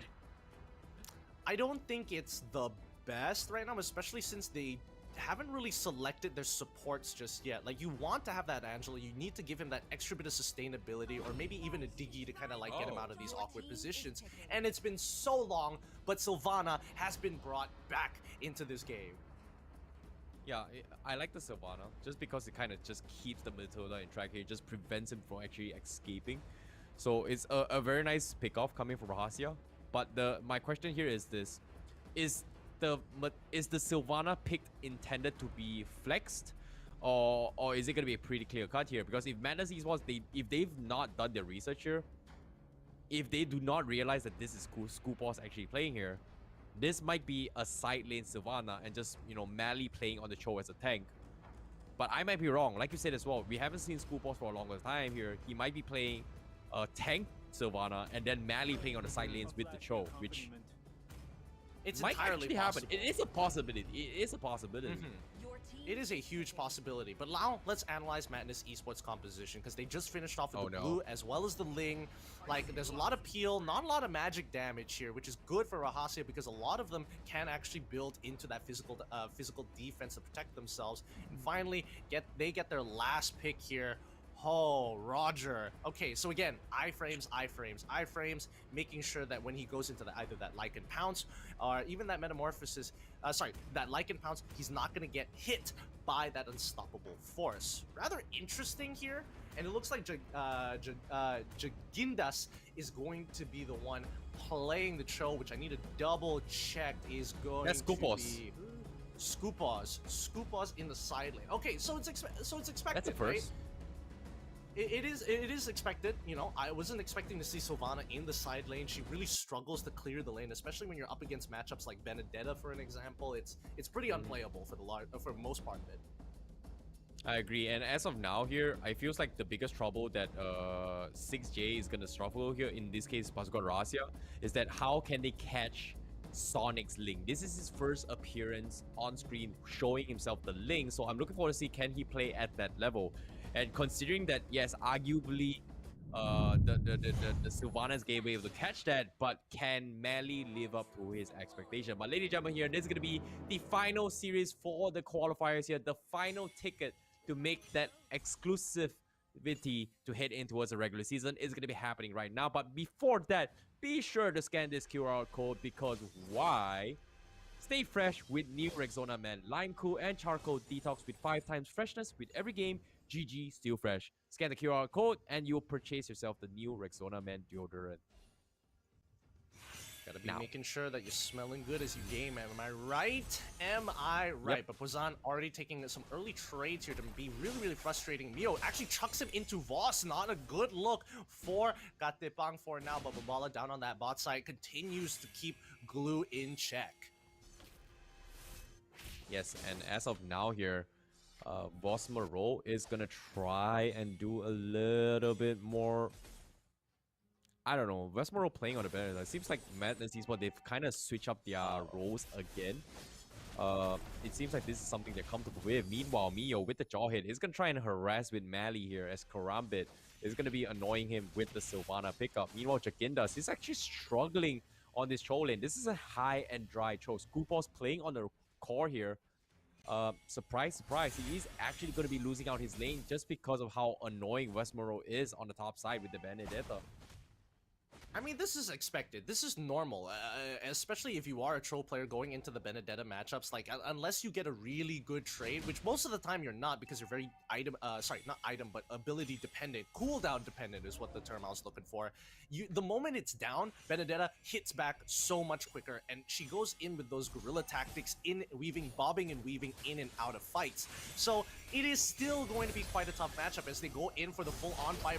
Baragas is going to get ejected backwards into the rest of the team, manages to survive, and here comes Mad Sonic here with the Blade of Tempest, ensuring that he kills nobody so far as Mumbala says hello to Mio, tries to get the heavy left hand. The jab kind of connected there, but it didn't give him as much distance as he was expecting. He pulls away because he has to prioritize getting this turtle KO punch to keep Idyllic away. A split has initiated. Madness Esports, where are their members? Vos Marul, he sees what's going on with Glue, but he doesn't want to participate, and they just give away first blood, and Vos Marul has rotated for basically nothing.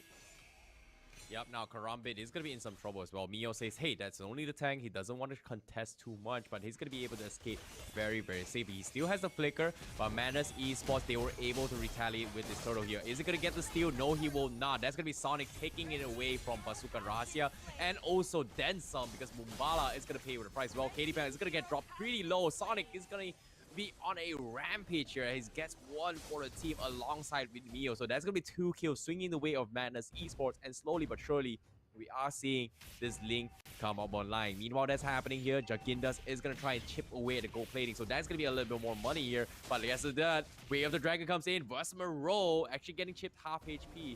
Jagindas pretty happy with this trade-off thus far. And Mio, dirty little player here. Is he gonna pay the price? Yes, he will. Karambit won't catch him off. So it doesn't even matter here as long as he gets the kill. So Katie Pang is gonna be happy about this. Trading 1-0 back and forth here. The current kill score is 2-2. Nothing much happening, but Vols having full priority of the lane. He shoves it really quick, rotates across the map, make sure he is monitoring the movements, is also keeping check of the top side of the map to know exactly what is going on. And you know, maybe not put Mio in an awkward position if he has to face check. Let's just say that. And now goes on, he sees what's coming up against him. Karambit walks up, but let's look down towards bottom side here as Glue as well as Paquito not exactly doing too much in their lane, but here we go. The first catch here as Karambit. He gets on top of Mio, but it really doesn't matter as the Unstoppable Force does connect. He doesn't want to go for the ejector on that target. Matilda quickly using the Circling Eagle onto Jagindas. It's not looking like this is going anywhere to begin with. As the split comes out, they just sit under the turret, and here he comes. The dive coming in for Link to take out Baragas and Mumbala at the same time, and he even gets one more. That's going to be 3-4-0. Madness Esports making a statement. Yeah, very nicely done here from Madness Esports. And Bazooka Rahasia, they've got to respect the power of Ling right now, and they need to figure out what's going to be the next strategy. Meanwhile, Idyllic, he won't get himself his Curse Helmet, so this is where the glue will start to hurt a little bit more. And he doesn't even need to hit spells to be able to proc some sort of a gold retrieval here.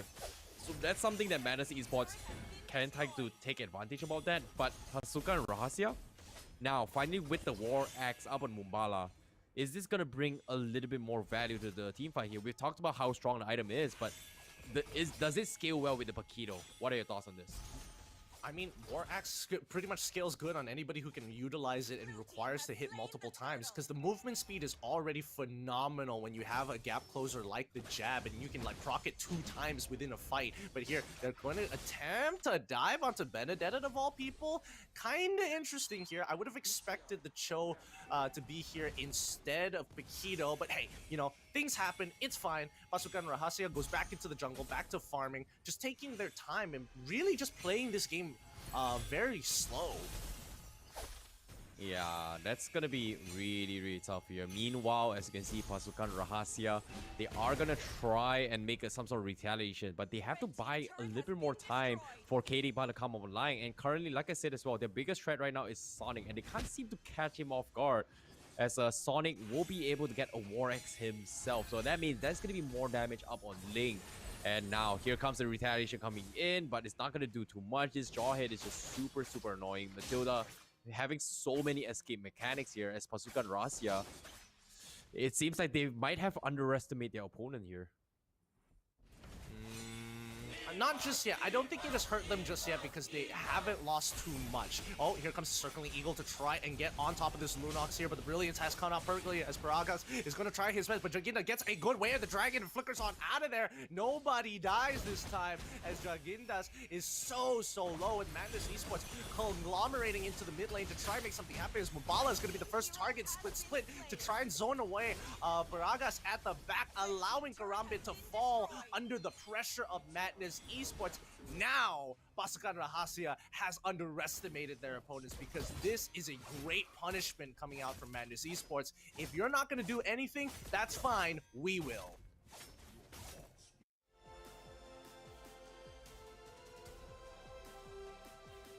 Yeah, and that replay right here is gonna be is gonna be a great moment of where Madness Esports is currently in a situation is because they're abusing the fact that Sonic is uncatchable, and we've talked about how mobile the Link can be, and having the Imperial Justice is not going to be enough to actually catch him off guard. As you can see, Karambit is just struggling to find this kind of pickoffs, and he's just so nimble. I mean, it's more than just being nimble at this point in time. I feel like, you know, Karambit, he is just waiting for his team to be doing something most of the time. Like, they just seem to be unproactive on the map. They're just letting things happen to them. They're contesting when they can. Okay, it goes bad once. All right, let's go back to farming. And from then, that has been their most proactive play this entire game. They've lost so many turrets already, 3-1 thus far. And unless they start setting up a play, there we go. They finally find the pick up onto Pozan here. The Darkening is going to be enough. Flicker 4 coming in for Paragas, and there we go. Kill. Bladed Tempest is going to be coming down. Paragas goes down knowing he doesn't have the Brilliance. No way to protect himself. Cosmic Lance doesn't connect as Mubala still on the run. He manages to survive as Sonic doesn't have enough energy to crit him for one last time. Talk about unlucky.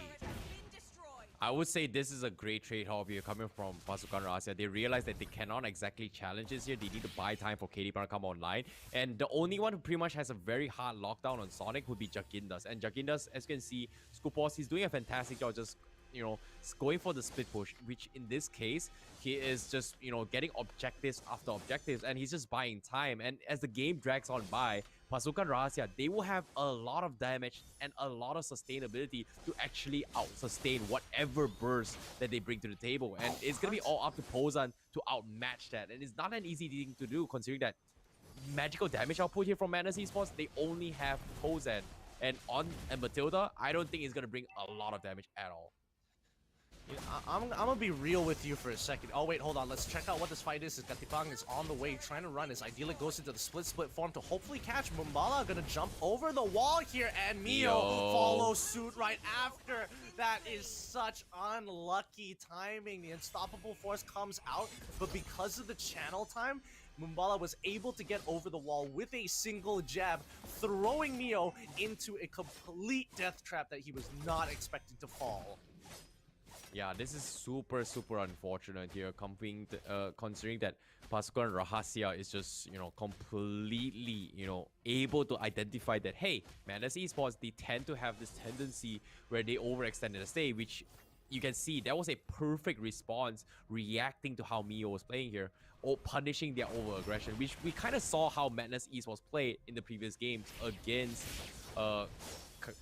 Chakida here in that regard. So now Jagindas here will finally catch on Vosmero, and that's gonna be a nice little pick off that Pasukan Rahasia needs. And finally, they're just taking out bits by bits, crumbs by crumbs, trying to find some sort of farm, and they finally manage to scale back down. Karambit now gonna try and cut out Mio here. He's gonna sacrifice for his life, but is he going to be able to escape this? Seems to me he will. That was the last take here. Ideally, is just there, just chipping it away, but a tank versus tank, unfortunately, won't still fall with that slither of hell. But here comes the retaliation. KD Pang goes in for the backline, takes down Pozan. He's gonna try and finish off Mio as well. Sonic not gonna be in the vicinity to fight as well. Jaginda's gonna be finding another pickoff as well. And what is happening here? Because Madness Esports, they're getting punished for all of this fight. I mean, they were being very, very aggressive towards Pasukan Rahasia for a large majority as they were trying to. Oh, the Lord Steal! Sonic! The Lord Steal from Sonic! The Bladed Tempest! Is he gonna get out? Oh, Sonic makes it out. And unfortunately for Vulse, he sacrifices his life for the greater good. What a steal! Let's look at it one more time here. So how low does it get before we see Ling jump in? It gets to 1-6, and oh, when the Retribution hit, there was 600 life left. Preemptive Retribution coming in from Katepang this time round. Oh, goodness, that's so unlucky. But let's have a look at the items. What a clutch there coming from Sonic, but like I said, it's more itemization wise, Sonic has got a little bit more damage here. Actually interesting enough to see the Demon Hunter Sword being purchased from Sonic, but it makes a lot of sense. Just because he needs those additional life steal to try and chip away at Mumbala later on. Likewise coming from Karambit, he's going to be playing on the tank role. But now, Pasukan Rahasia once again going to be playing with the backs against the wall, with the Lord going to be pushing out very, very soon. Pasukan Rahasia, they are going to be able to defend against this, but the empowered minions is going to start to make work here. Meanwhile, Jagindas, he's going to try and draw away aggression. And guess what? He's done a fantastic job, but can he buy time for the rest of his teammates here? Look at this. He's trying to go in for the Way of the Dragon. Can he go for the setup? Here comes the stun, and the rest of the members coming from Madness Esports are just chasing him. And he's buying space. He's buying time. He's creating a lot of opportunities here. But Rahasia, look at this. They are trying to challenge this, but unfortunately, nothing much they could have done.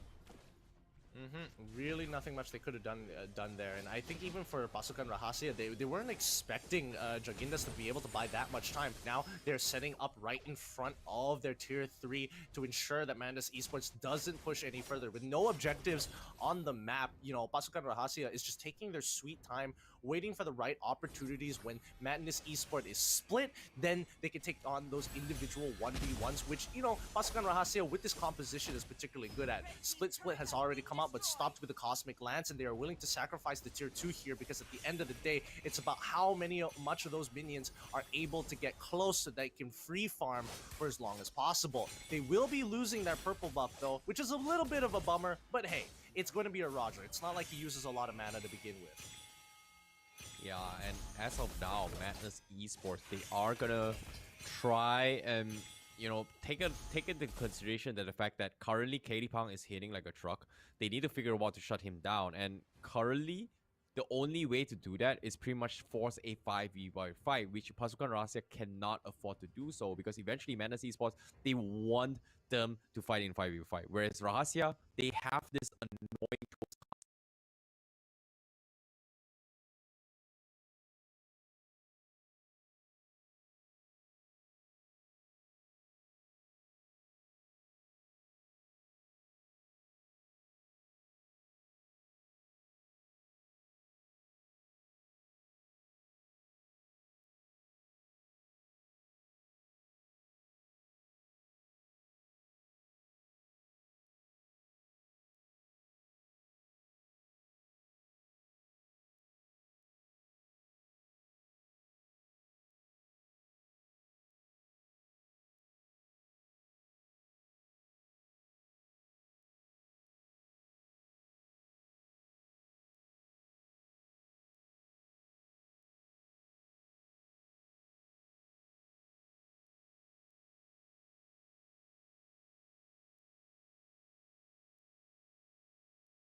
sometimes it is nearer than you kind of expect here.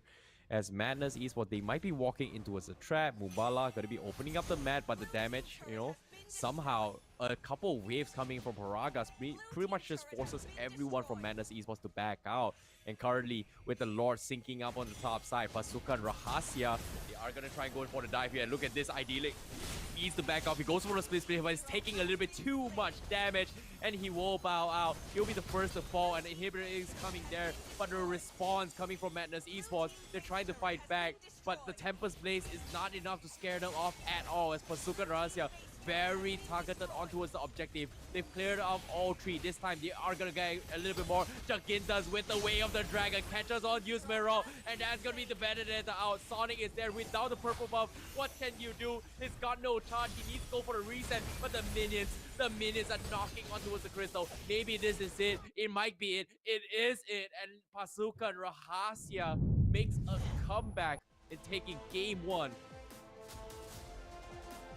I mean, they did a really great job here, but I wasn't expecting the style of which they would play here. I thought it would be a little bit more aggressive, but it looks like they've kind of, I don't want to say regress because that doesn't really describe it. It seems that they are really taking this nice and slow and steady. The pace and the tempo that they're playing at are making these newer teams feel uncomfortable because they're sitting there sweating thinking, hey, we need to make the play. We need to get ahead. We got to do something.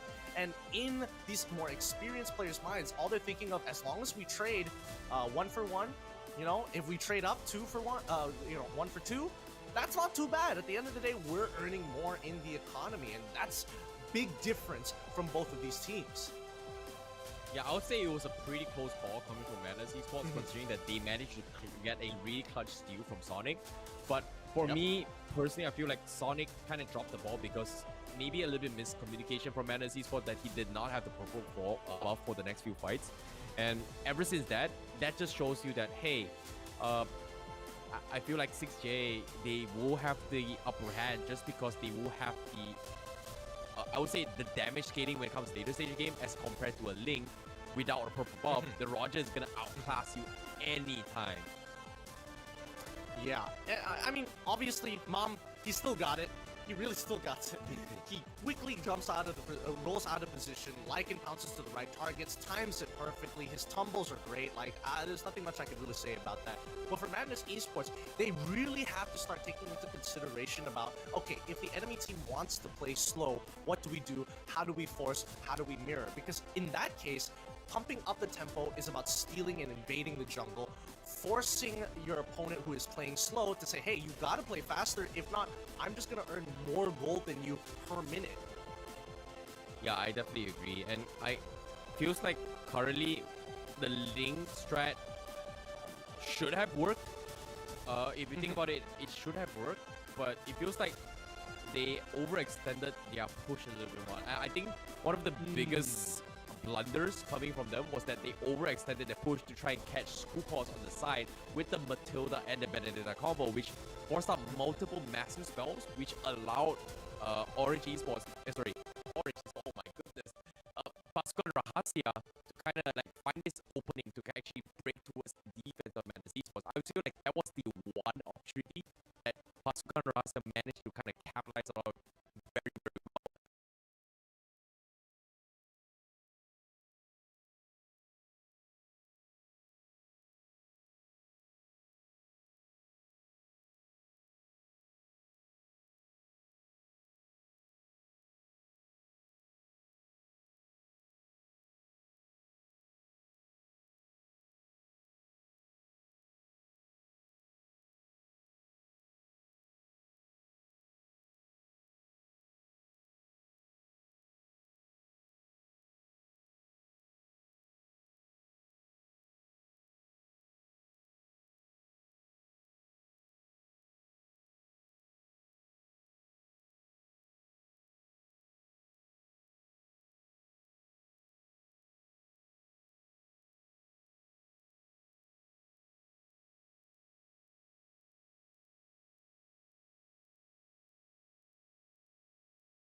way and the ways that the plays that these players have been doing. But with that being said, guys, this has been one hell of a day. Before we sign off, Icy Baby 1-2, you have any last words?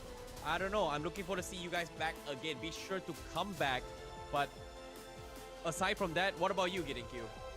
For me, I just want to say, if you guys are into MLBB trivia, come over and follow my page at the Fatal 5-Way. Hopefully, you can join us in playing some games at Big Brain, a show that I made. It's about MLBB, it's about trivia, and we have cool people on, so come and join and watch that tomorrow at 9. With that being said, boys and girls, we are going to be closing out the show. This is the MPL-MY Season 8 Qualifiers, powered by Munton, refreshed by Rexona, Men, the official digital telco Yudo, as well as our partners in Esports, TikTok, Secret Lab, Esports Charts. Thank you very much for joining us, and good night.